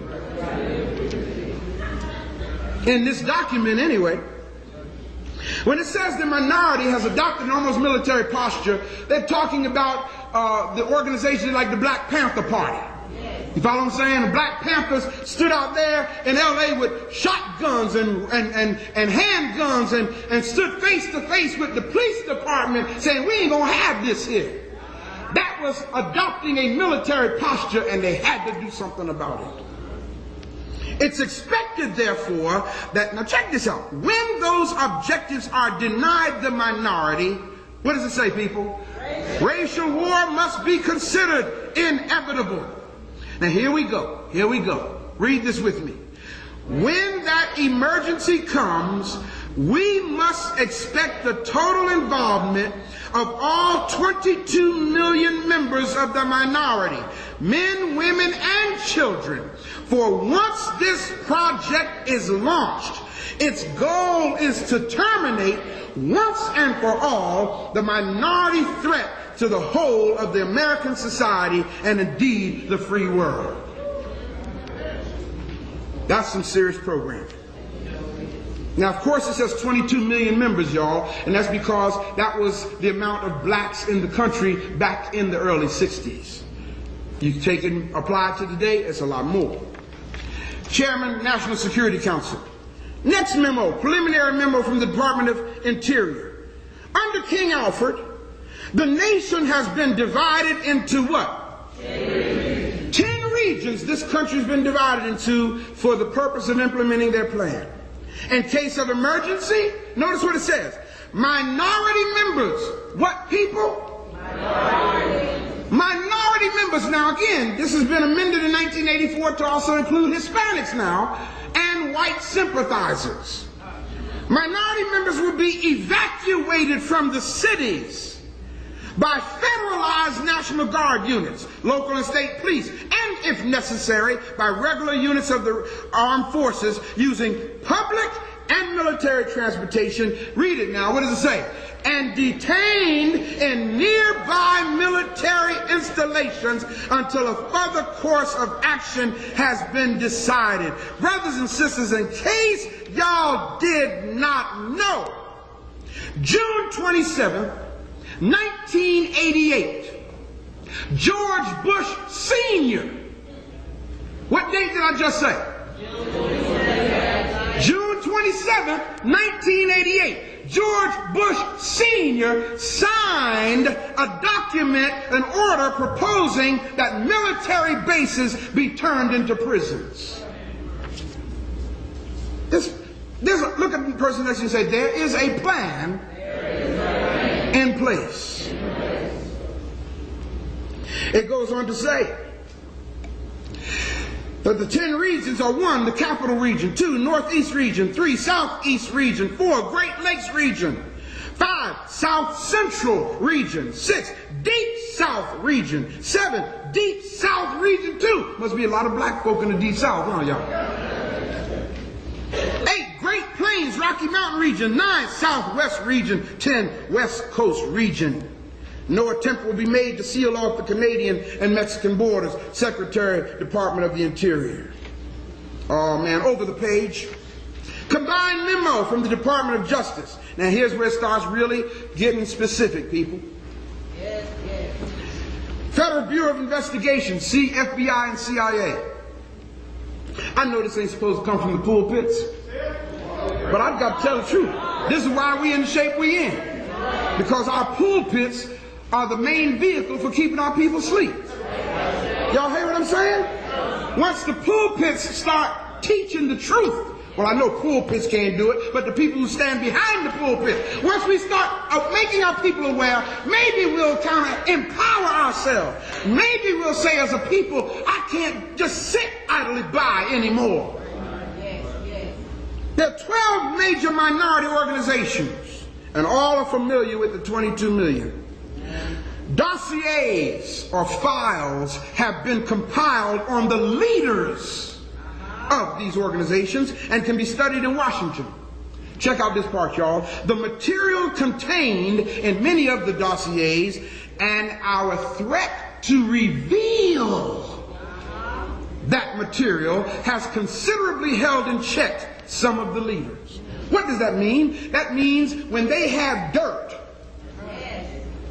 on the leaders, and the leaders decide they want to get out of hand, they start releasing some of that dirt to the public to put those leaders back in check.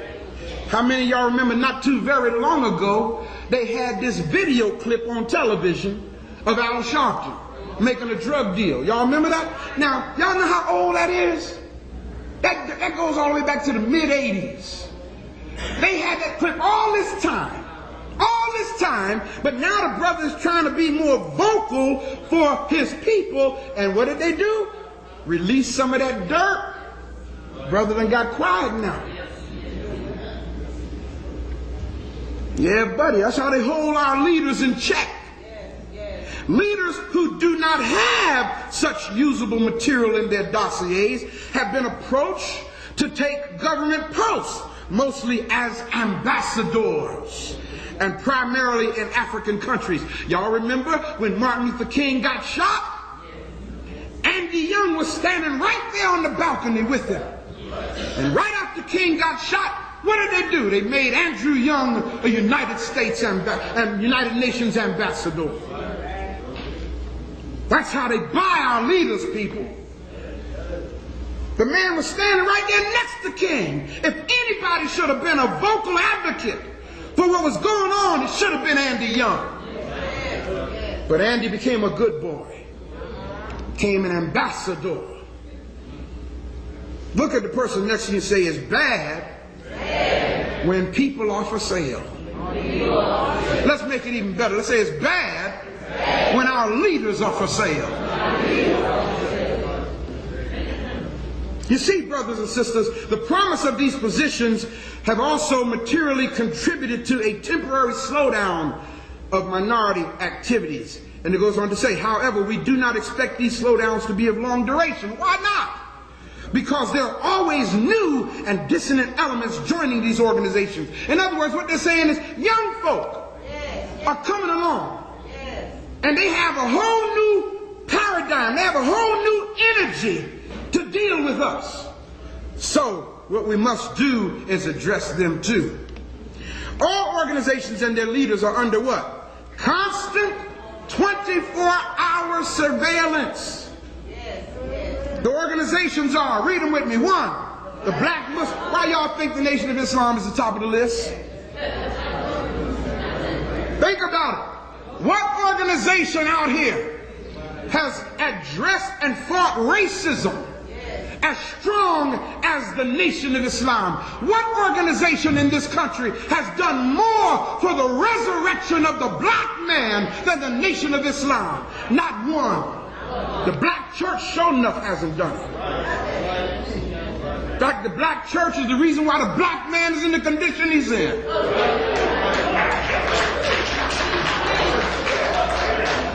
You think about it, y'all, the black church is not designed for the empowerment of the black man. The black church is designed to excite black women. That's why in black church music is so important. Brothers don't want to hear all that stuff. Don't get me wrong, we ain't that we don't like music, but brothers just ain't into all that emotion. And if you notice, most of the time when people are getting involved, it's sisters standing up and clapping. Brothers are sitting there saying, "Oh, I'm waiting for you to feed this." Brothers are not into feeling good. Not that we don't want to feel good, but that's not our agenda. And the black church is about emotionalism. The black church is about how do you feel when you come out the wilderness. Now y'all know it's the truth. They ain't asking what did you know when you come out the wilderness. It's how do you feel when you come out. Oh, shucks. Black Muslims. 2, Student Nonviolent Coordinating Committee, also known as SNCC. 3, Congress of Racial Equality. 4, the Voodoo Movement. 5, Group on Advanced Leadership, or GOLD. 6, Freedom Now Party. 7, United Black Nationalists of America. 8, the New Pan-African Movement. 9, Southern Christian Leadership Conference.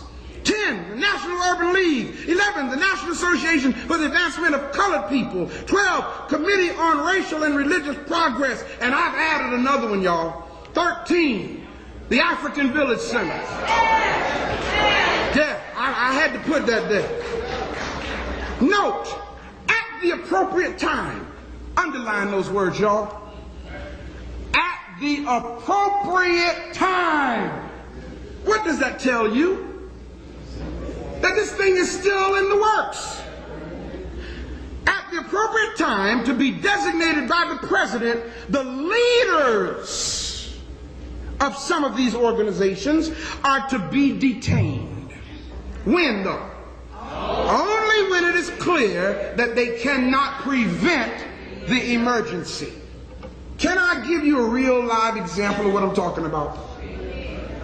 In other words, the next time y'all decide to sit down on Route 70, okay, and they bring their Pied Piper in here to lead y'all, if he is not having an effect, then he's no more good to them.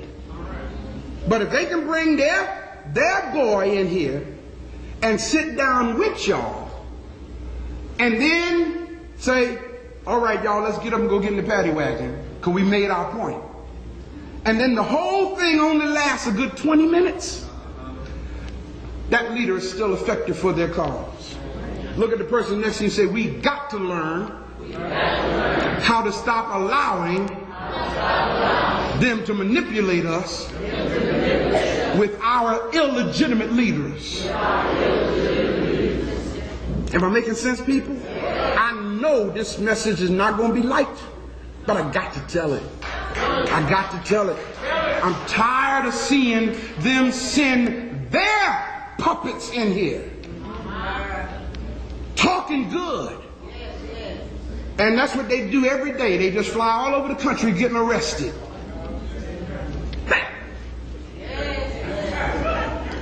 They come here to St. Louis today, lead y'all into a game, get a phony arrest, fly out with their FBI escort, and go in Baltimore tomorrow and do the same thing. How many people come on, y'all, come on. Come on. I'm sorry for busting y'all's bubble. Got to tell you like it is. It goes on to say, all other leaders are to be detained at once. In other words, the leaders that ain't for sale. Compiled list of minority leaders have been readied at the National Data Computer Center. It is necessary to use the minority leaders designated by the president. I gotta walk now. Y'all see that? Minority leaders that the president designated. Look at the person next to you and say, so what good are they? It's necessary to use them in much the same manner in which we use minority members who are agents of the Central Intelligence Agency and the Federal Bureau of Investigation. And we cannot, until there is no alternative, reveal King Alfred with all its aspects. In other words, I ain't supposed to be standing up here telling y'all about this. You're not supposed to know about this. You see, brothers and sisters, the only way to prevent a conspiracy is to expose it. Yes. I say. Notice the next sentence, y'all. Minority members of Congress will be unseated at once. Uh-oh. You mean Maxine Waters? She's a sister who speaks out for us. And the law has been written that when the president declares this emergency, so what, Maxine? You just another Nigger. Conyers, you just another Nigger. When the president decides that y'all gotta go, all of y'all out of here. That's the law, people. Signed by the President of the United States. Let's go on to the next memo because I'm running way out of time. From the Department of Defense. This memo is being submitted in lieu of a full report from the Joint Chiefs of Staff. Now this is from the DOD now, Department of Defense.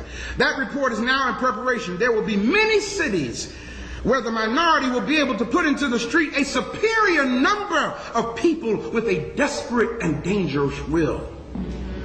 Look at the person next to you and say, and that's because we got a lot of black folk.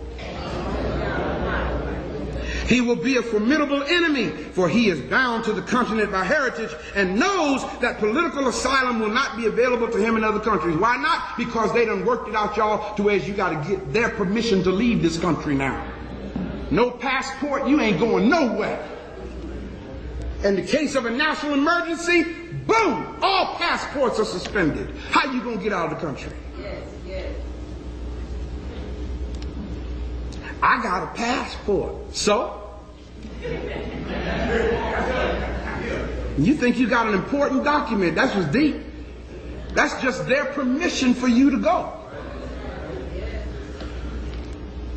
Goes on to say, the greatest concentration of the minority is in the Deep South, the Eastern Seaboard, the Great Lakes region, and the West Coast. Now, while the national population exceeds that of the minority by more than 10 times, we must realistically take into account the following. 1, An estimated 40 to 50% of the white population will not, for various reasons, engage the minority during an emergency. The reason why the white folk ain't gonna try to get out there in the street and engage us is because they know they ain't gonna win. No. They'll get out there in the street and they'll see Shaka Zulus everywhere. And they ain't gonna stand there. No. They don't want that. Number two, American armed forces are spread around the world. A breakout of war abroad means fewer troops at home to handle the emergency. 3, local law enforcement officials must contain the emergency until help arrives, though it may mean fighting a superior force. New York City, for example, has a 25,000-man police force. Well, now it's more like 55,000. And there are about 1 million minority members in the city. We are confident that the minority would hold any city it took for how long, no? Only a few hours. Why? Because the lack of weapons, facilities, logistics all put the minority at a final disadvantage. Now notice this next part.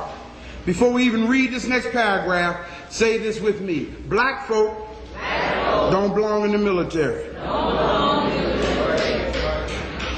Don't so. No. Now I know it's real good when you get in there and they give you room and board and everything, and you know you stay in there and do your time and they take care of you for the rest of your life, suppose. But you know, especially now. No. And I'm gonna tell you, we're getting ready to read why right now. Notice what it says. Since the Korean War, this department has shifted minority members of the armed forces to areas where combat is most likely to occur, with the aim of eliminating through combat as many combat-trained military servicemen as possible. Why is that? They can't afford to have combat military trained black folk on the streets here. There's a movie I encourage y'all to get called The Spook Who Sat by the Door. It's about a black man the first black man who became a member of the Central Intelligence Agency. And after he learned all of their skills and training, he resigned, went back to the black community, and taught all those skills to the brothers in the hood. He was a dangerous human being. They couldn't figure out where all this mess was coming from. They thought another nation had launched clandestine war against the United States. And it was brothers in the community who had learned the covert activities that the United States government had trained this brother. Today, the ratio of minority member combat deaths in Vietnam, of course this was again written back in the 60s, where they are serving as advisors, is twice as high as the minority population ratio to the rest of America. Now, here it gives a timetable for how this plan is to be implemented. Brothers and sisters, I don't know if you can even get your mind to fathom what I'm about to tell you. But here they have this thing so organized that they actually got it worked out to how they can actually round up, arrest, and detain and incarcerate all of the black people in this country in an 8-hour period. Notice what it says. Number 1, local police and minority leaders in action to head off the emergency. In other words, those hand-picked leaders by the president, first thing they do, they send them in, try to get black folk to stand down. You know, now don't try to go in and tell them, don't tell them you came in there to stop them. Go on and let them march a couple of blocks. Yeah, let them march a couple of blocks. Let them sit down on the highway for 20 minutes. But then cause them to stand down. Lead them into the paddy wagons. Or talk to them and say, all right, y'all, it's time for us to go now.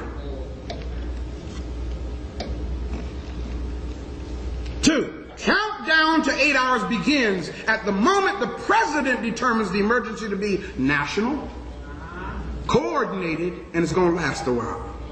3, county police join local police. That's the 7th hour. 6th hour, state police join county and local police. 5th hour, federal marshals join state, county, and local forces. 4th hour, National Guard units are federalized and held in readiness. Now, down to the 3rd hour now. Regular armed forces alerted, take up position. Now notice this, highlight this part. Minority troops divided and detained. Y'all see this? In other words, yeah, you in the Army, you in the Marines, with your M16. But when the president declares an emergency, we're going to take your M16 from you, even though you done went and almost gave your life for this country. When the president declares an emergency and it's time to round up all these black folk and put them in some of these storage facilities until we decide what we're going to do with them. Y'all, why do you think they building all these storage facilities? Y'all ain't got that much stuff to put in storage. Come on, y'all. Think. Storage facilities with running water. What boxes need with running water? Minority troops divided and detained along with all white sympathizers under guard, down to the 2nd hour. All minority leaders, national and local, detained. Why is it that they want to detain the leaders? You know? Why just the leaders? Now, they ain't round up all of our people yet, just the leaders. 9, president goes on national radio and television and tells black folk and the Hispanics, y'all got 1 hour to stand down. If they don't listen, down to 0 hours, all units under regional commands into the emergency. Engage. Now, here's a note. Zero committee report. And this was called the Zero Committee. And of course, talking about zero population. Survey shows that during a 6-year period, production created 9 million objects. What in the world is that? Or 1.5 million each year. Production could not dispose of the containers, which proved a bottleneck. However, that was almost 20 years ago. And remember, this was done in 64. 20 years before 64 is 44. 1944, 1943, 1944, that's when the Holocaust took place, y'all, in Nazi Germany. Yes. And what happened was the furnaces that Hitler used to burn these people weren't hot enough. So when they start throwing the bodies in the furnaces, the bodies weren't burning up fast enough, and it caused the furnaces to get clogged up. So notice what this report says. We suggest that vaporization techniques be employed to overcome the production problems inherent in King Alfred. What does that mean? Well, as a result of this recommendation, they began to build what we call high volume or nuclear powered trash incinerators.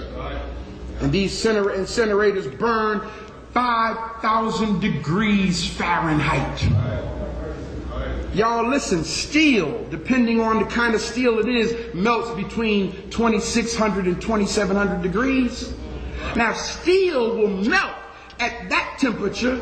Why do you need a incinerator that burns 5,000 degrees? So that the furnaces don't get clogged up again. When they take those people who they detained and gas them, put them to sleep, Lord have mercy, put them on these conveyor belts that roll into this furnace. As soon as they get in there, poof. Now I know it's not good news. Preacher, I didn't come here to feel sad today. Hey, if you don't know, you're going to really feel sad. Because the biblical text says it this way: my people are destroyed because of a lack of knowledge. Don't say it can't happen, people. Don't say it can't, because on February 21st, 1942, Executive Order 9066 was implemented. And on February 21st, 1942, every Japanese American in this country was arrested and detained. And the law stated if they were 1/16 Japanese, they were to be locked up too. When the Japanese, the war, World War II. I don't say it can't be done. But see, Japanese got sense. We bombed Japan. Now Japan owns us. Isn't that deep? 60 years later, Japan is one of the richest countries in the world. They own more property in this country than anybody else.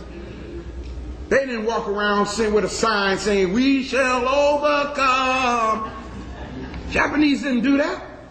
Japanese said, "I'll tell you what we're going to do. They bombed us. We're going to send our children to their schools."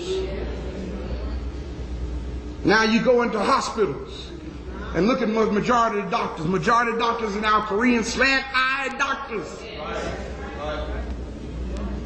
Yeah, buddy. What I'm sharing with y'all, brothers and sisters, is a reality. I'm giving you this information, and there's a whole lot more that I can give you here. But what you must understand is the most important point here is that your government is depending on you being ignorant. So yeah, what more proof do you need? I mean, when you look at that, it gotta make you mad.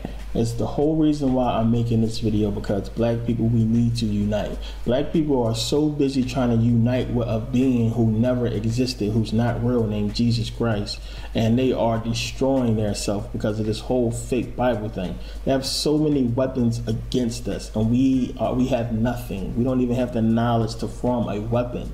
And you got a few people who's screaming and banging on the wall and trying to get the attention of black people, saying, "Hey, wake up!" But we get looked at like we crazy, like we don't know what the hell we're talking about, and I don't know what it is. And well, I know what it is. It's psychological warfare, but it's like this thing with us that when we see when we see a black person trying to do something, we always feel like he got this ulterior motive or he's crazy.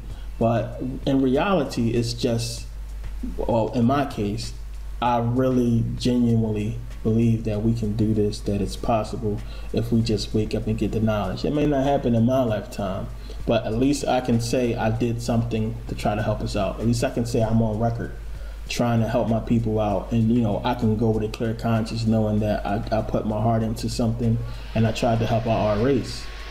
Now, if we don't start paying attention to what's going on in the black community and start paying attention to what these politicians are doing, we don't have a party that represents us. And even if we did, and in my opinion, they would probably get bought out. We need somebody who has genuine heart, who really wants to help the black community. Now, we putting all this money into these white people's pockets, entertainment, sports. I mean, that's all well and good that this brother made it and he doing something, but if he's not helping his community out, what the fuck do I care for? I mean, really, don't get me wrong, that's one of the things they got right. I love sports, I love football. I mean, but that money is not helping us out. It's helping out that individual black person and his family. It's not helping out the community. So why haven't these black celebrities, these black athletes come together? Why haven't they come together to do something to aid in helping black people? And it's because we have this poisonous mindset that everything is, I'm shitting on you, I got it, you don't. If you could make it tomorrow that everybody's on an equal par, there's no poor people, everybody has the same amount of money, everybody is rich or wealthy, everybody has everything that they need, I guarantee you that if we could vote on that, the people who have money already is going to vote against it. They're going to say, no, I don't want everybody to be rich like me, because I want to shit on people. And it doesn't really have so much to do with their character. I mean, yeah, it does, but I mean, it's the way they have been. They have evolved. It's the way that the genes have passed along through them, and that's what makes them the way they are. I mean, it's the way that their mind has been controlled with TV and with the music and everything. And yeah, I believe that people are genuinely good and have a good heart. I mean, some of these celebrities do good things, and it's not always about a tax break all the time. They do good things in private, but secretly, they're glad that they are above people. I mean, they like that power. They like people to worship them and look at them, in that way. But I think that if we could pass a law, we could all vote that everybody is rich and on the same level, most of the people would be like, nah. Even people who ain't got money probably be like, well, I want to come up and shit on my neighbor, or I don't like this bitch, I want to shit on her, I don't want her to be equal to me. Not realizing that hard work gets you more than somebody. And no matter what level you on with a person, I could be on the same level, but if you do more than that person, you're going to rise above them. And it's hard work that rises above a person. It's not no kind of feeling or animosity that you have against a person that's going to make you somehow, be better than them. It's hard work. And that's how you get people respect. Ain't nobody gonna respect you if you don't have nothing. You gotta get something, and that's how you get respect. But how come these celebrities and these so-called athletes not helping us? How come they haven't put together a plan?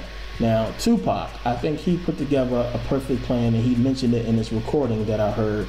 And if you listen to it, he kind of basically gave us the blueprint that celebrities could use to fix the black community. Now, listen to this. And I want to get this organization started with you. Only we could do it. Let me tell you the idea. It's like we start like this youth league, right?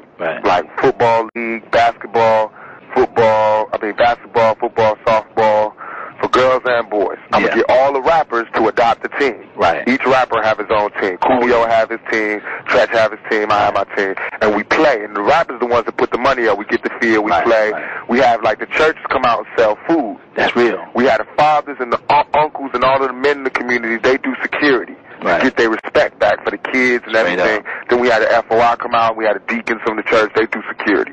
And we just play football, baseball, get that community spirit going again. I'm with it, then on the weekends, we have block parties. All right. And every rapper got to get up. Every rapper, nigga, if you got a record out, you got to get up for us. You got to come do a free show for the hood. That's real. And it's like a little tour. So we do that. And we get all the communities back together. Now, I'm talking to Al Sharpton about this, some other motherfuckers with some power. And then when we do that, we register the voters. And if we can register them for Democrats, Republican, or Independent. Once we register the voters, we have power. Then we start going up to the mayors of these cities and telling them, look, we got this many voters in this city. We want you to do this. We want a community center. We start hitting up Nike for the free clothes, the computer stores for the free computers for each community center. And if they don't, then shit, that's how many people we have in those cities we can regulate. You know what I mean? If we telling the mayor, nigga, if you don't do this, then we ain't gonna do this. If we telling them we can clean up the streets, I'm gonna have all these tough ass supposed to be gangster rappers. We're gonna all get in the van, we're gonna travel.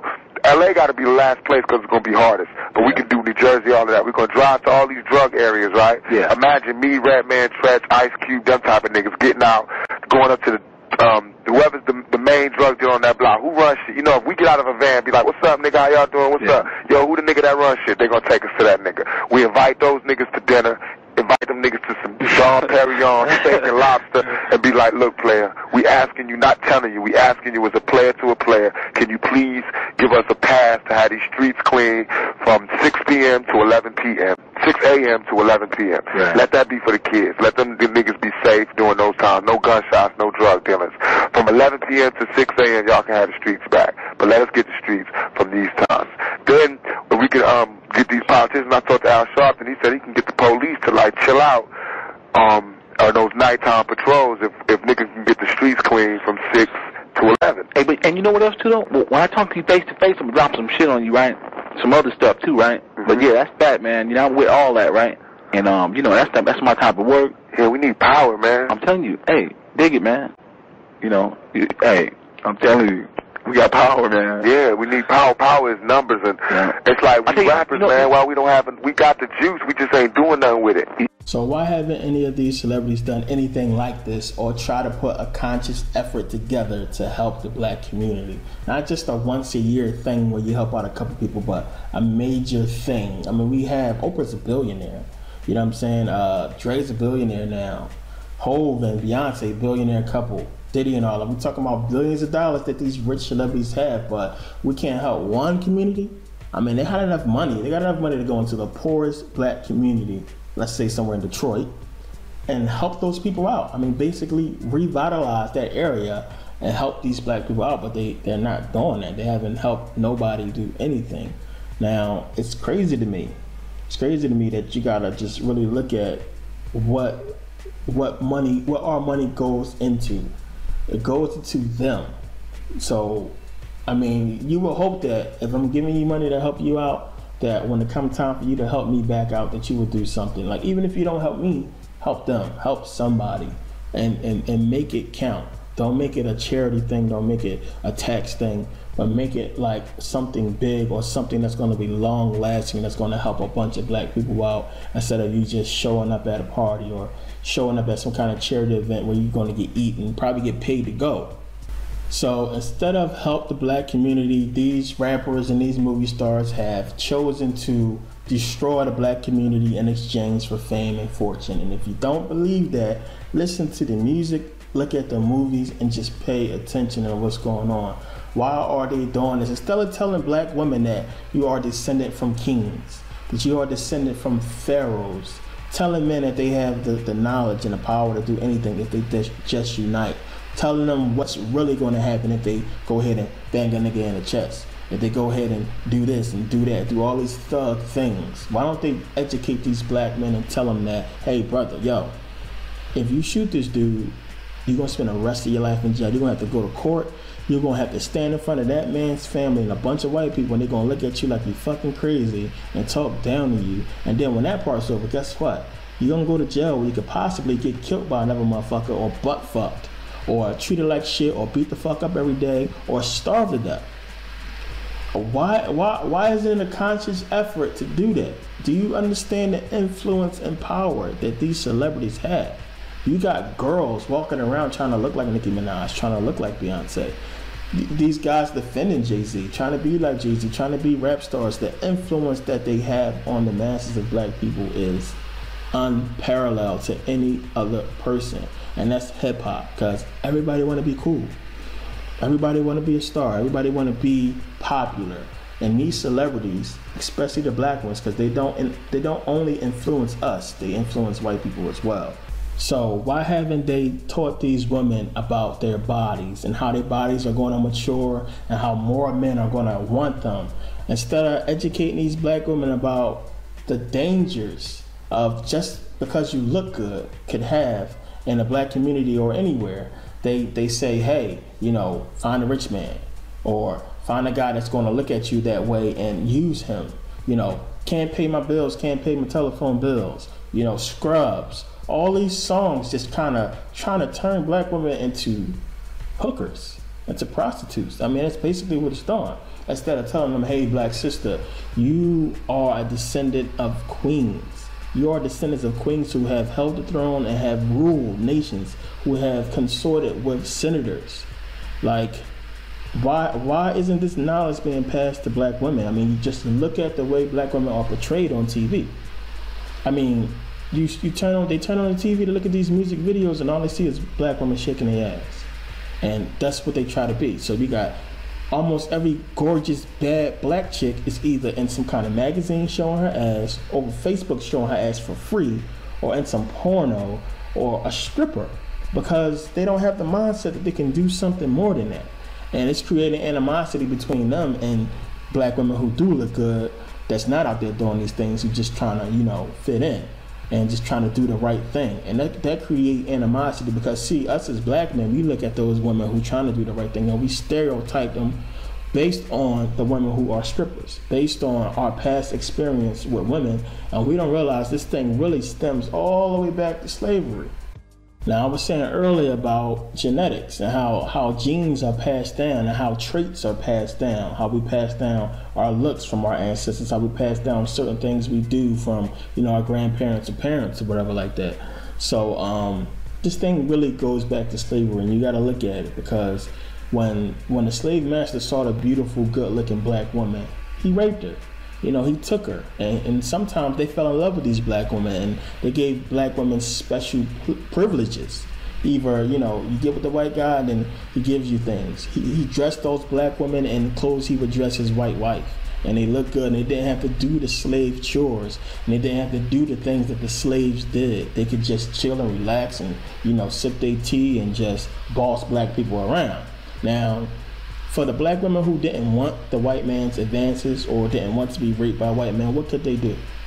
They probably looked at those black men for help, but those black men couldn't do anything. They probably watched them get raped. What could they do? They couldn't do anything. But at the same time, you have these black men getting bossed around by these black women because they sleeping with the white slave master, and the black man looking at the black slave woman like you a sellout, like you a whore. But really, what could they possibly do?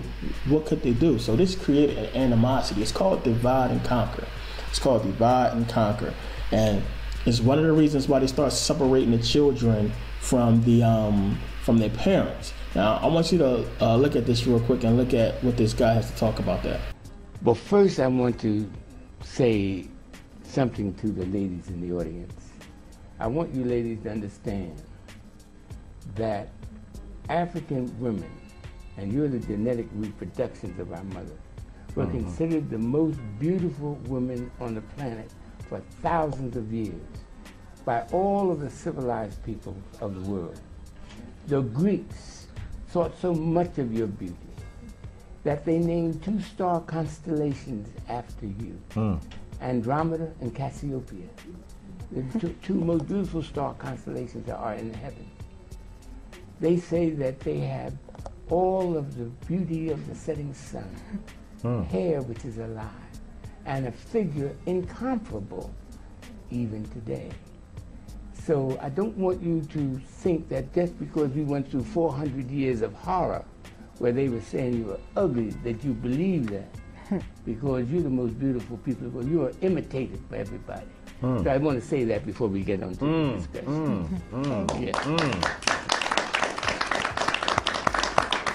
That's right, that's right. That's right. Incredible.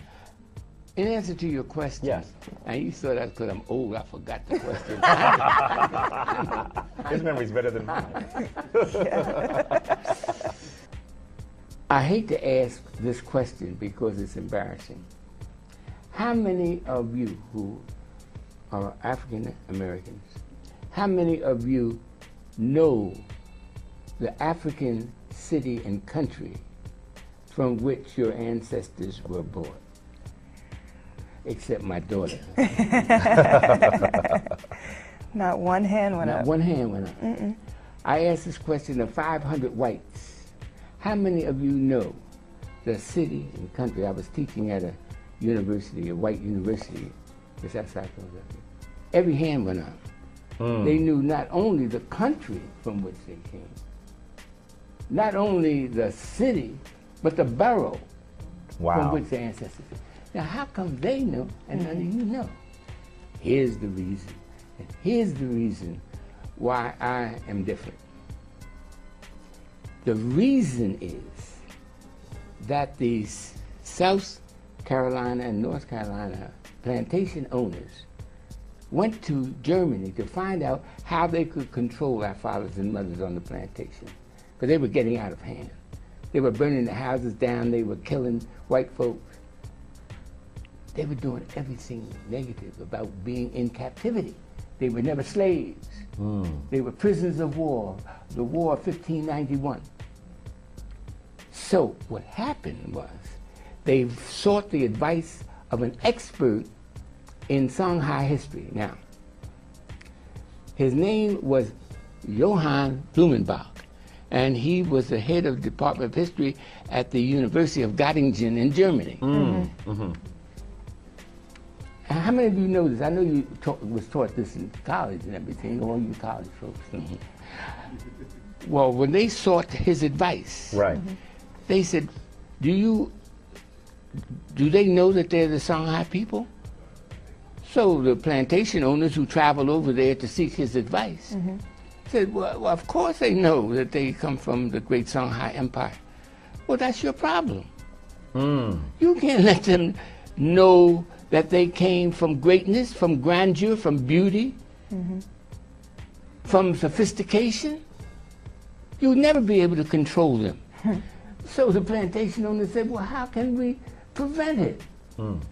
I mean, the mothers and the fathers would tell the children, say, you came from Timbuktu and you came from the city of Jané and that's where we were born, and then the Europeans came over and invaded us in 1591 and marched us to the seas, to the waiting ship. Man, you can't allow them to teach that to their children. They said, well, how are you going to stop it? Here's how you do it. Here's why you don't know where you're from.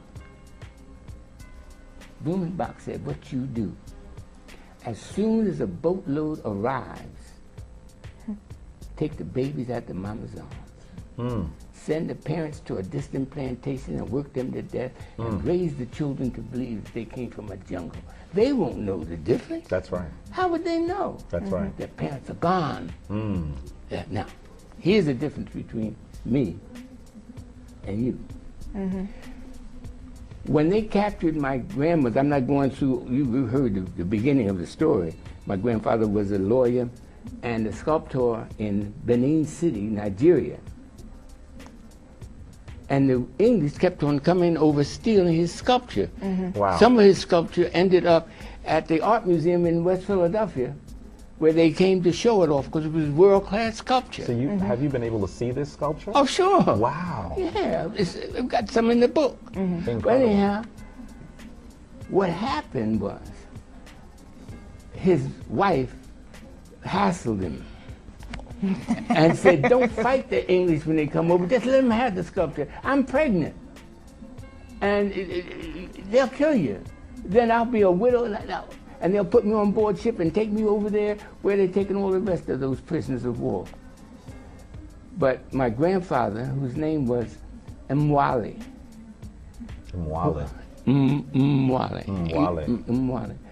said, I'm fighting them. I'm not going to let them steal my sculpture anymore.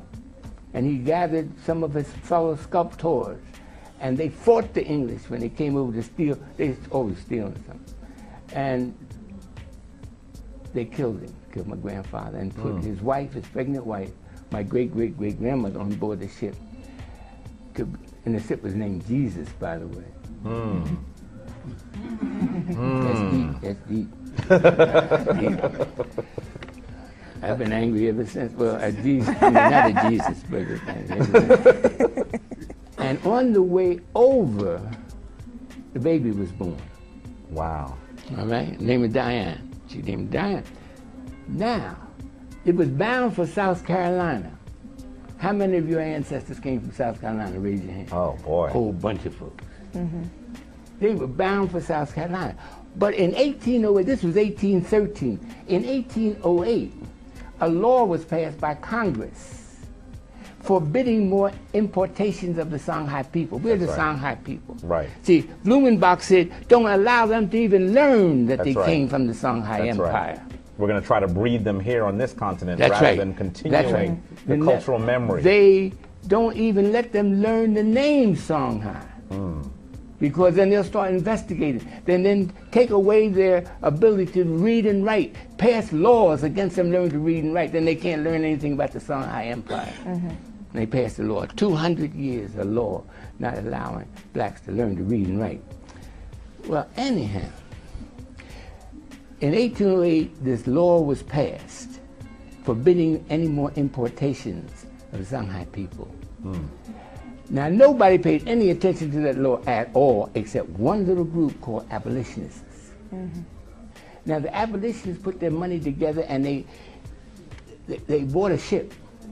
And they patrolled the seas looking for prisoner of war ships, which you all were trained to say slave ships. They weren't slave ships, they were prisoner of war ships. Very important. Will come in, very important distinction. That's right. And when we teach our children, they were never slaves. That's they right. were children, descendants of prisoners of war.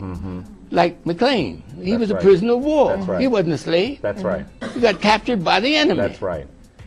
On the way, this abolitionist ship captured the ship that my great-great-grandmother was on. So instead of this baby being taken from her arms in South Carolina, the ship was towed to Trenton, New Jersey. And of course, Nzinga, who was the baby's mother, my great-great-great-grandmother, taught the baby that her father was a world-class sculptor, that her father was a lawyer, that he went to world-class university. So I was trained from babyhood, you know, that we've got to right this wrong. That's right. That's right. So I was, it's your job, because you were spared by just an act of God, an act of the ancestors. To not let the baby being taken from Nzinga's arms, and the baby grew up, and she had a child. Her name is Mary Diane Thomas, and she was my great-grandmother, and she helped raise me. Wow. So she told me the story when I was a kid, you see. So that's how I know Wow. where we're from. Wow. That's right.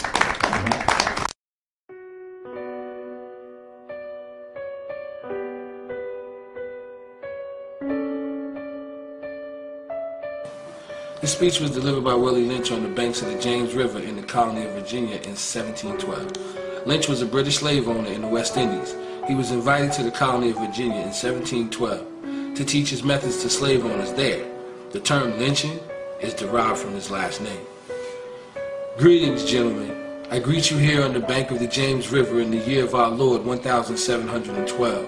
First, I shall thank you, the gentlemen of the colony of Virginia, for bringing me here. I'm here to help you solve some of your problems with slaves. Your invitation reached me on my modest plantation in the West Indies, where I have experimented with some of the newest and still the oldest methods for control of slaves. Ancient Rome would envy us if my program is implemented. As our boat sails south on the James River, named for our illustrious king, whose version of the Bible we cherish, I saw enough to know that your problem is not unique. While Rome used cords of wood as crosses for standing human bodies along its highways in great numbers, you are here using the tree and the rope on occasions. I caught the whiff of a dead slave hanging from a tree a couple miles back. And you're not only losing valuable stock by hangings, you are having uprisings, slaves are running away, your crops are sometimes left in the fields too long for maximum profit, you suffer occasional fires, your animals are killed. Gentlemen, you know what your problems are. I do not have to elaborate. I'm not here to enumerate your problems. I'm here to introduce you to a method of solving them. In my bag here, I have foolproof method for controlling your black slaves. I guarantee every one of you that if installed correctly, it will control the slaves for at least 400 years. My method is simple. Any member of your family or your overseer can use it. I have outlined a number of differences among the slaves, and I take these differences and I make them bigger. I use fear, distrust, and envy for control purposes. These methods have worked on my modest plantation in the West Indies, and it will work throughout the South. Take this simple little list of differences and think about them. On the top of my list is age, but it's there only because it starts with an A. The second is color or shade. There is intelligence, size, sex, sizes of plantations, status on plantations, attitude of owners, whether the slaves live in the valley, on a hill, east, west, north, south, have fine hair, coarse hair, or is tall or short. Now that you have a list of differences, I shall give you an outline of action. But before that, I shall assure you that distrust is stronger than trust, and envy stronger than adulation, respect, or admiration. The black slaves, after receiving this indoctrination, shall carry on and will become self-refueling and self-generating for hundreds of years, maybe thousands. Don't forget, you must pitch the old versus the old black male versus the young black male. The young black male against the old black male. You must use the dark-skinned slaves versus the light-skinned slaves, and the light-skinned slaves versus the dark-skinned slaves. You must use the female versus the male, and the male versus the female. You must also have white servants and overseers who distrust all black, but it's necessary that your slaves trust and depend on us. They must love, respect, and trust only us. Gentlemen, these kids are your keys to control them. Use them. Have your wives and children use them. Never miss an opportunity. If used intensely for 1 year, the slaves themselves will remain perpetually distrustful. Thank you, gentlemen. A couple of newborns all the way up to age 11. There's at least 11 mothers, probably more. He himself is just 29. Constitutionally, there's nothing the state can do to limit him from having children. This is his story. Desmond Hatchett has been to child support court a time or two. I had 4 kids in the same year twice. Today, his name appeared on the docket 11 times, representing about 15 of his 21 children. Can you keep up with it all? Yeah. You know all their names and ages and birthdays? Yeah. Hatchett is just 29 years old. Because of the wickedness of thy doings, whereby thou hast forsaken me. Every attempt by black people in the Caribbean, the Americas, the United Kingdom, to improve their living conditions through the political, educational, and economic systems has been a failure. But at the same time, other ethnic racial groups have been successful in leading their people to an acceptable standard of living using those same systems. It is interesting to note that black Americans have been in the United States longer than most of the other ethnic groups, except the Native American Indian, but have still fallen behind every group in virtually every level of society. Leviticus 26:33, and I will scatter you among the heathen, and will draw out a sword after you, and your land shall be desolate, and your cities waste. Deuteronomy 28:25, the Lord shall curse thee to be smitten before thine enemies. Thou shalt go out one way against them, and flee 7 ways before them, and thou shalt be removed into all the kingdoms of the earth. The penalties of perjury. There you go. Excuse me. And what I have here is a confession by somebody that looks like they're still on extended parole as a habitual offender after having a long... I've been out of the joint a long All these curses shall come upon thee, and God declares that Israel would be forcibly removed from their ancestral homeland and scattered throughout the 4 corners of the earth as captives to these new lands, where they will dwell in the midst of people from all ethnicities, but not as a sovereign nation. This is another characteristic of the Israelites. He said this turns tragic when a child is struck and killed by a soldier. The 4-year-old was sitting in church with his family when the bullet came through the roof of that sanctuary. This drama queen here have lied on several of her statements, and I'd like to clarify that. How you know that? Don't speak to her. Yes, he just told me not to speak to her, and I'm talking to the judge. First of all, when she got put out, I did not put her out because she had a baby. I put her out because she wanted to fight me in my house. She got up in my face. Yeah, she's got an attitude. She's got an attitude. More than a third of the black population in cities like Boston, New York, and Philadelphia lived in blind alleys, cellars, and lofts. The poor, unsanitary living conditions caused widespread health problems and shortened their lifespans. Deuteronomy 28:19. Cursed shalt thou be when thou comest in, and cursed shalt thou be when thou goest out. Recovering addict. Becoming addict, an ex-con, been to prison, did my time, paid my debt to society. How long were you in prison? 3 years. For what? For drugs. Okay. I have been arrested 33 times. 33 times? Misdemeanor. Verse 20, the Lord shall send upon thee cursing, vexation, and rebuke, and all that thou settest thine hand unto for to do, until thou be destroyed, and until thou perish quickly, because of the wickedness of thy doings, whereby thou hast forsaken me. My car to open up my door to get in my car. I heard my cousin scream my name from down the street. She said, Janisha, when I turned to look, the defendant swung at me, took a swing at me. She took a swing at you. She swung at me. Yeah, she swung and she connected, and she swung and hit me in my left eye. Swing off. Yep, I sure did. When I got done swinging off, I went to my car, took off my little sandals, and put on my Jordans. I sure did. Now I'm walking down the street, chasing him. And on paper, he has 20, possibly, as he just said, 21 children. Or the minimum wage job, he can't afford to support all of his children. So what is the state to do? Volunteer TV's Amber Miller has Affiliation once determined your fate. Race is now playing a leading role in gang-related killings. As LA's Hispanic gang population grew, they went to war with black gangs for domination of the neighborhoods. That battle has now escalated to a race war. Struck in the head by a stray bullet. That was my only child.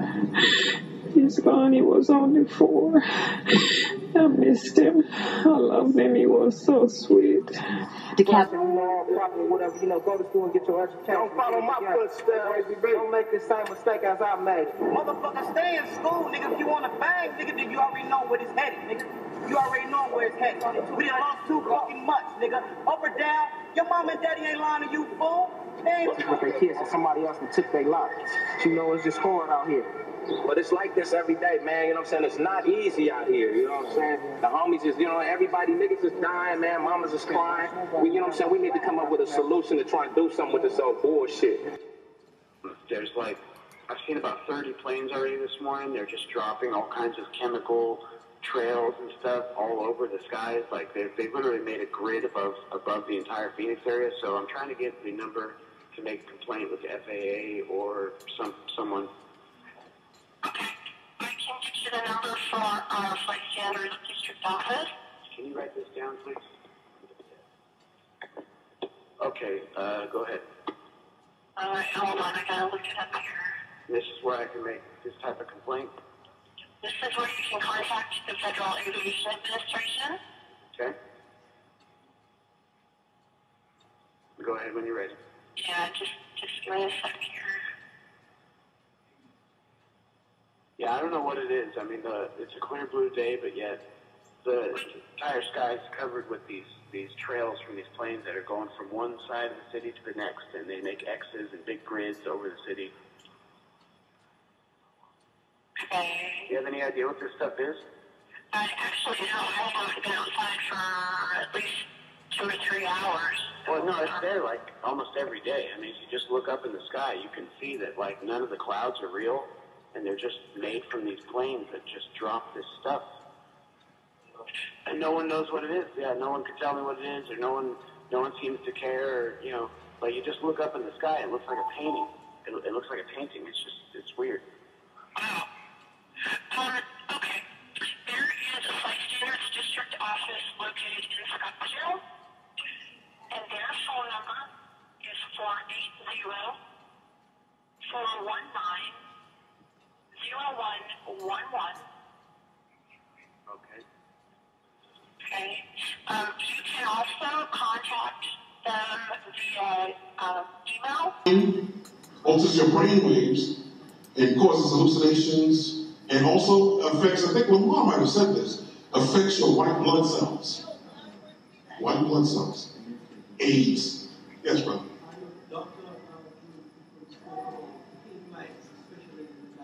Mm-hmm.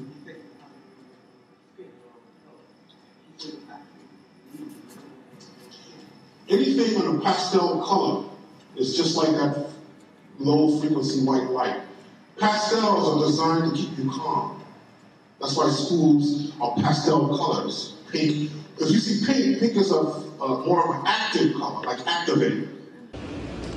Europeans held the view that the horse and the African are no good to the economy unless they're broken. For the sake of an orderly future, notice I'm saying an orderly future. Special and particular attention must be paid to the female. Did y'all hear what I said? Special and particular attention must be paid to the female and the youngest offspring.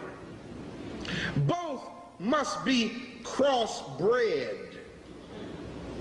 Crossbred to produce a variety of division and labor. Both must be taught to respond to a particular new language.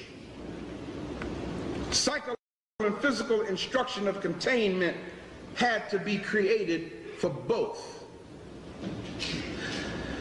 You see, it goes this way. A wild horse, this is how the white man had this thing, and this is the late great Frederick Douglass put this together. A wild horse, or a wild or natural African, in the mind of the slaveholder was dangerous. Even if they were captured, they were dangerous. For why was that? Because they still had the tendency to seek their customary freedom. And in the process of seeking their freedom, a horse in its natural state, or an African in its natural state, would kill that slaveholder. So therefore, to ensure their safety, both had to be broken. They felt that we can't rest.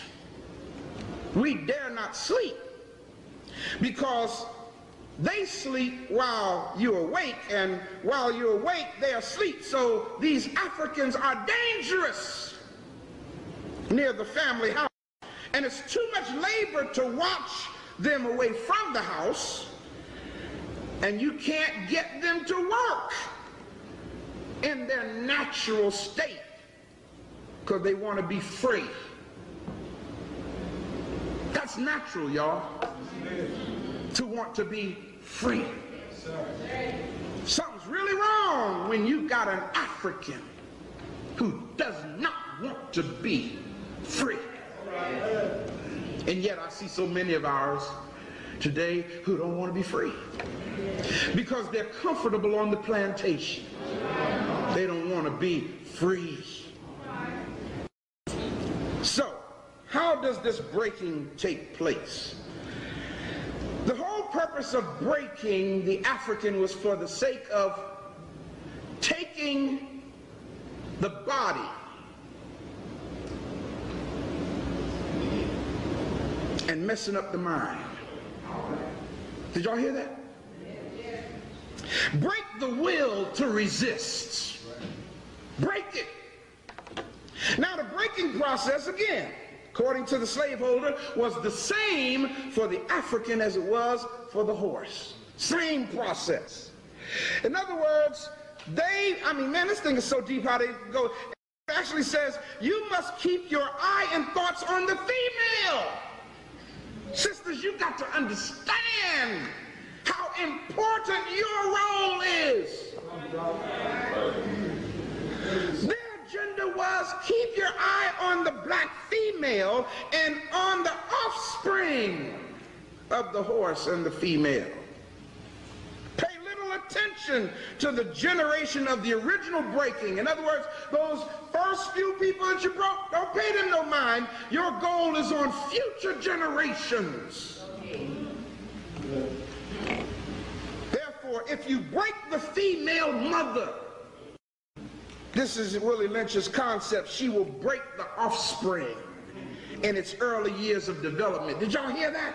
If you break the female mother, she will break her own offspring in the early years of its development until it's old enough to work. And when it is old enough to work, she will deliver her own offspring up to the slaveholder. Because her normal female protective tendencies will have been lost in the original breaking process. It goes on to say, for example, take the wild stud horse, a female horse, and an already infant horse, and compare the process with two captured African males in their natural state. Now check this out. This is going to make you a little angry. Two African males in their natural state, a pregnant African woman with her infant offspring.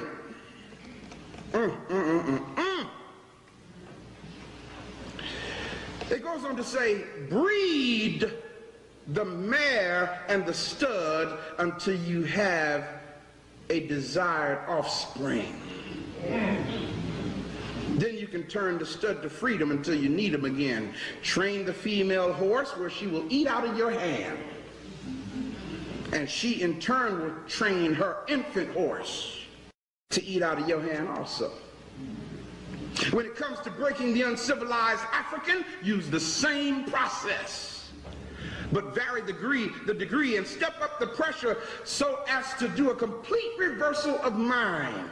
Check this what they did. Take the meanest and most restless African. Y'all see this in your head now. Take the meanest and most restless African, strip him of his clothes in front of the remaining male Africans and the females and the African infants. Tar and feather him. Tie each leg to a different horse, faced in opposite directions. Set him afire and beat both horses to pull him apart in front of the other Africans while they're looking at him. The next step is to take a bullwhip and beat the remaining African males to the point of death in front of the females. Y'all hear this? Don't kill them though, but put the fear of God in them. Now I wonder what God is talking about. Don't kill them because they can be, it says here, they can be useful for future breeding. The breaking process of the African woman Take the African female, check this out now, and run a series of tests on her to see if she will submit to your desires. White man. Test her in every way because she is the most important factor for good economics. All right. Y'all hear this? The black female is the most important factor for good economics. If she shows any sign of resistance in submitting completely to your will, do not hesitate to use the bullwhip on her to extract the last bit of resistance out of her. Take care not to kill her, for in doing so you spoil good economics. When she is in complete submission, she will train her own offspring in their early years to submit to you when they become of age. Understanding is the best thing. Therefore, we shall go deeper into this area of the subject matter concerning what we have produced here in this breaking process of the African female. It gets deep here, y'all, because it says, at this point, we have now reversed the relationship. Now, see what has happened. They have taken the strong black African male and totally destroyed his image while the women and children were watching. So now in the back of the woman's mind, black men, you can't protect us. Y'all follow this thing? You are not in the position to look after us. That's what's happening here. So in her, see, here it goes and say, in her natural state, she would have a strong dependency on that African man. I better say that again, since we are so unnaturalized now. In her natural state, the black woman would have a strong dependency on that black African man. Whew, man. And it goes on to say, and she would raise her offspring to be dependent like she is. So in the natural state of the African, the woman and the child was very dependent on the strong African man. Do y'all see what I'm saying? Yes. It goes on to say, nature provided for this type of balance. And then it goes on to notice what he says. He says, but we reversed nature. I need to go for a walk on that one, but we reversed nature by burning and pulling a civilized African apart and bullwhipping the others in front of them to the point of death. All in her presence. We reversed what is natural. We got rid of her natural tendency to depend upon her man. We got rid of that. And God knows they did a good job. Because it's something real sick when a black woman can say to a black man, I don't need you. Only thing I need you for is. And if you don't do that too well, I don't need you at all. Y'all know, don't y'all get deep on me. Y'all know we talk like that. No, we talk like that.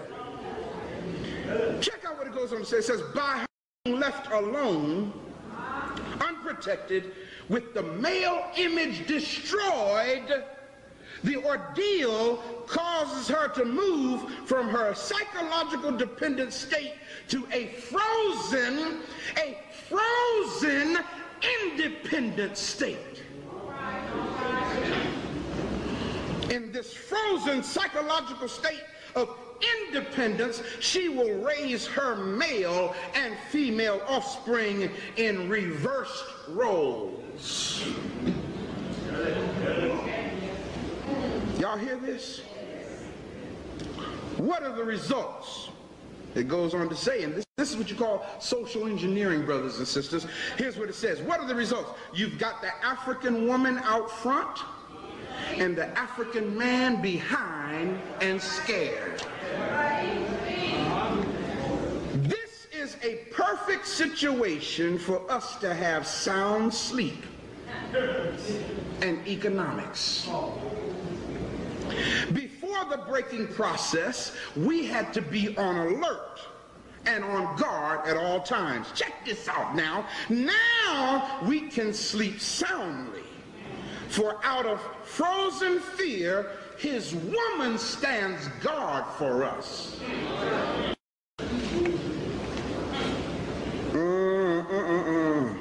He cannot get past her early slave molding process. He's a good tool, now ready to be tied to a horse at a tender age. And by the time the African boy reaches the age of 16, he is broken in and ready for a long life of sound and efficient work and the reproduction of a good unit labor force.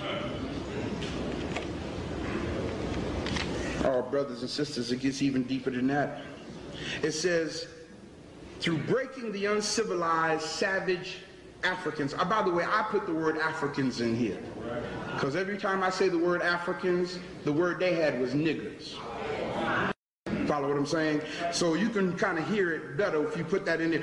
Through breaking the uncivilized, savage Africans by throwing the African female savage into a frozen psychological state of independence, and then I got this underscored, by killing off the protective male image. I gotta repeat that again. By killing off the protective male image, by killing off the protective male image, and by creating a submissive, dependent mind of the African male slave, we have created a cycle that will turn on its own axis.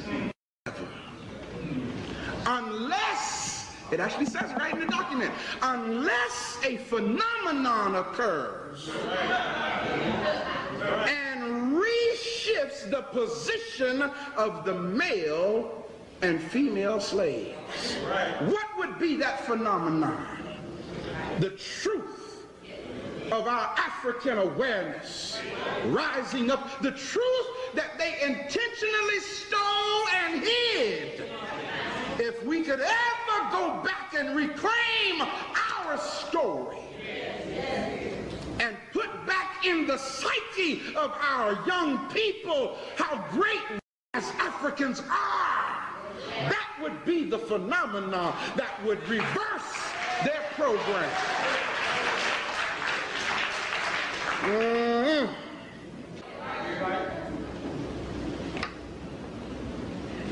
And it goes on to say, if over a period of time these Africans can get in touch with some substantial original historical base, good God Almighty, they could reverse the process. Again, they don't want us to get connected to our history. So the only way to keep you from getting connected to your history is to make up one and teach that one to you as though it literally existed. And once again, brothers and sisters, I hate to painfully put this on you, but I got to set you free. The first book they use is this one right here, the Bible.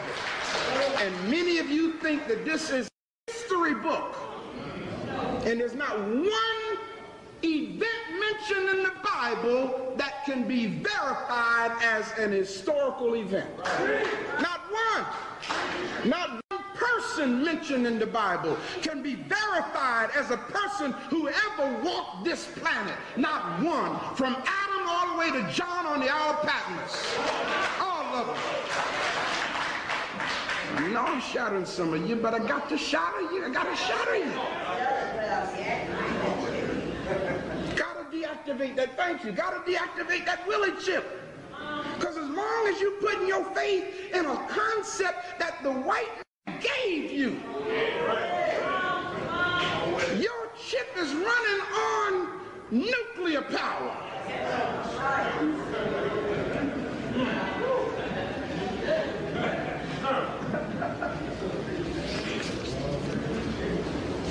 Let me So you see black people, they did not want you to know where you came from and what you were. Instead, they wanted to make you into who they wanted you to become. So you black women who walking around and you all over Facebook shaking your ass and showing these nasty pictures of yourself and this and that. And don't get me wrong, I love black women, and I love looking at, you know, beautiful black women, and I love black women who are trying to do the right thing, who's trying to break away from the whole stigma of I got a big ass or I got a nice body, so that's going to get me what I want. That's going to get me the kind of job I want. That's going to get me the car I want. That's going to get me the clothes and jewels just because I got a nice ass.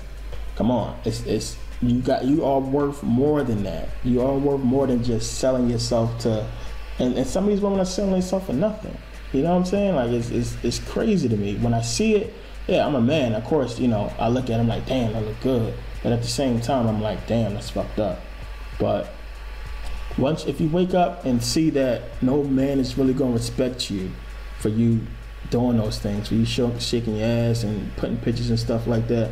Yeah, you want to put pictures like that and you say, well, I'm grown, I can do what I want, but at the same time you want respect, and ain't no man gonna give you respect like that. It's going to create animosity within your relationship, and it's not going to have any kind of bearing on trust when it comes to you coming into a relationship with somebody who's seen those pictures, or with somebody who's seen you strip, or with somebody who you just had sex with on the first date.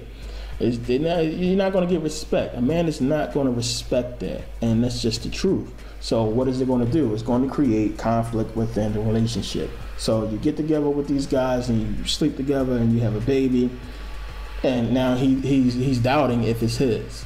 And then when you do have it, he don't want to be around to take care of it because whatever animosity he has against you, or because he's going through his own struggle. And what I try to tell a lot of white people when I talk to them is, because I have people ask me these questions like, what's going on in the black community? Like, because they really think that we just crazy and we just want to sell drugs. And I'm like, no. When you get arrested, let's say you grow up poor, you ain't have nothing. So you was forced to hustle, to sell drugs, to help your mom out, to help your brothers and sisters out, to feed yourself. And you was forced to sell drugs. You ain't know nothing else. That's all you knew. Bam, I get this pack, I get on the corner, I can make some money. And it's survival of the fittest, that's what you had to do. Now, if you get arrested, that's game. That's game, because once you come out, and let's say you decide that, you know what, this whole jail thing ain't for me, I don't want to go back there, I see what it's like, I don't want to sell drugs no more, I want to get a job, I want to be good. And then you go out and you decide to get one, and you can't because you have a criminal record now. And you feel like, well, maybe if I go to school, if I finish school, maybe that'll help me out. And if you go to high school and finish that, or you go to college and try to do that, yeah, going to college might help you out. You may be able to get a job. You know, you probably definitely will be, depending on what you get arrested for. Now, if you ain't finished high school and you're in your 20s, I mean, it's going to screw you over. You're probably not going to finish anything. You're probably going to have to go back and sell drugs to stay afloat, to stay alive. So on the one hand, you got, yeah, I want to be a good guy.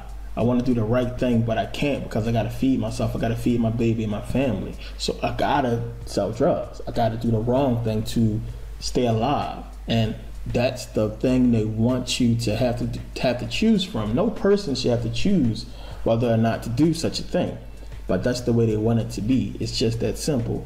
The government gets what it pays for, period. If they wanted to fix the black community, they could have done it. These celebrities, if they wanted to fix the black community, they could have came in here and done something and helped people out and help them out of these crazy situations that they're in.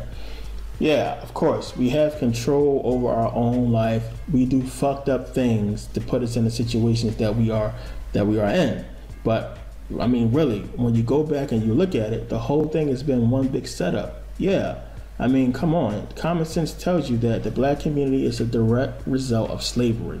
Because while our ancestors was in bondage for over 400 years, the white race had that gap on us to flourish and succeed. And we just catching up. I mean, come on. The Civil Rights Movement was only 50 years ago. It wasn't that long ago that this stuff was happening, where we couldn't even go into a white store. It's people still alive. So how do you think that the black race is just going to all of a sudden be doing well now, when only 50 years ago we couldn't even really deal with white people? So yeah, in closing this video, if you don't take nothing away from this whole money scheme thing, the one thing I really do want you to really get is to not sign up for this Obamacare shit like I'm begging you. Leave that shit alone. You're literally signing away your body and giving them control of your physical body.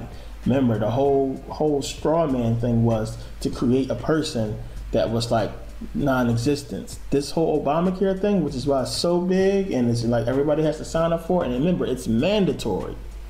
It's because it's mandatory, just like how it was for the Social Security Act was mandatory. This is mandatory, and they have fines if you don't sign up for it. But it's mandatory because it gives them control of your physical body where they won't need no straw man. They have you, they own you with this Obamacare thing. So it's a Trojan horse. Again, it's the biggest one, and they use a black man to bring it in, because if a white man did it, black people will be reading that shit and looking into it and saying no. So you get a black man to do it, and he suckers in everybody, and that's what Obama has done. Obama is a puppet, as you have seen in this video. He is not no good guy that's going to help people out and this and that. I mean, y'all, you want to like the guy. I like the guy. You want to like him. He talks so good. He seems like a cool dude, but he's bullshit. I mean, it's just that simple. So if we don't educate ourselves, if we don't unite against this bullshit, if we don't leave this street hood shit, ghetto shit alone, we are going to fall. We'll never ever become again the glorious race that we once was. Please realize these celebrities are sellouts. These Jay-Z and these black people, they are sellouts, man. Now, don't get me wrong. I understand where they're coming from as far as doing what they got to do and sticking with this whole agenda to miseducate the black people, because y'all niggas ain't listening. Niggas ain't listening to this shit. It's not this not going to get that many views. A lot of people are not going to share this video because it's the truth. It's some real shit, and they're not going to want to pass it along for some kind of fear of embarrassment. I don't know what that whole thing is about. So yeah, this is not going to get seen by the masses of people. I'm not somebody famous, so anybody going to take this video seriously, because I'm not Tyrese. I'm not a famous person. So people are going to see this and like, oh, what this nigga know? He's nobody. He's not Jay-Z. He's not a famous person. So people are not going to take this seriously. But you got to understand, they are sellouts. They are selling you out. But they're doing it because they know if they told you this shit, yeah, they might get some people to listen. As soon as the media starts saying shit about them, they're going to believe it. People want to say, oh, well, maybe I should listen to this guy. Maybe the media is right and he is crazy, or maybe he is on crack because he's trying to tell the truth. They know that you're not going to wake up. They know that you are not going to just all of a sudden have this eureka moment where you say, you know what, we're being tricked. So instead of risking everything that they have worked hard for and risking their fame and fortune, they continue to go with the plan and sell you out. And yeah, I kind of sort of can't blame them, since you try to tell people and help them out and wake them up, and they just spit in your face and call you crazy. So I mean, it's either that, stay rich and live a good life, or be killed by these people, and then the people who you're trying to help still end up dying and not getting the information because they don't want to read or they don't want to listen to you. So yeah, I don't expect a lot of people to take this message in or pass this message along. But if you do like the video, please comment, share the video.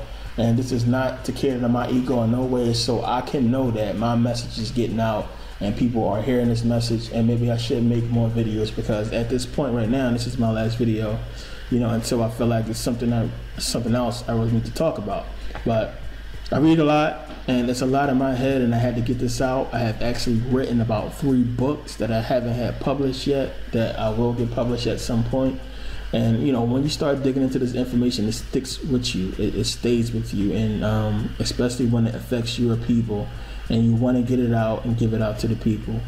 Now, I know it's a lot of things I probably missed in this video, and at some point it's going to make me want to do another video. So yeah, maybe that'll happen. But like I said, Obamacare, no, leave it alone. Read the plan. It's bullshit. And educate yourself. Share this video. Read books. Stay out of the whole I'm trying to be cool thing. Educate yourself. Become somebody. I mean, own a business. Go to school, be a doctor, and someday open your own hospital, open your own clinic, and help black people. Do whatever you can, because we're not going to win this thing with stupidity and brute force. all this, yeah, let's fight against the white people and this and that. It's not gonna happen. They freaking got way more sophisticated weapons than us, and it's always gonna be that one nigga that's gonna sell out everybody just to, you know, save his own ass or to be rich. It has happened before, and it'll happen again. So, what's my plan? My plan is this: educate yourself.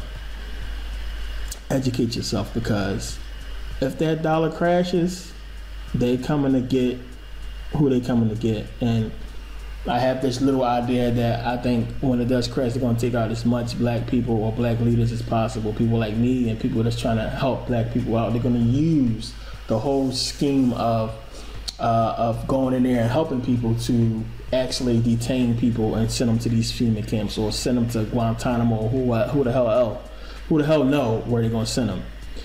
And I think that we can beat this whole thing with just education and doing exactly what Tupac was trying to do, and let's create our own political party and waking our people up. And in turn, by putting out the truth, other people is going to see that truth. And guess what?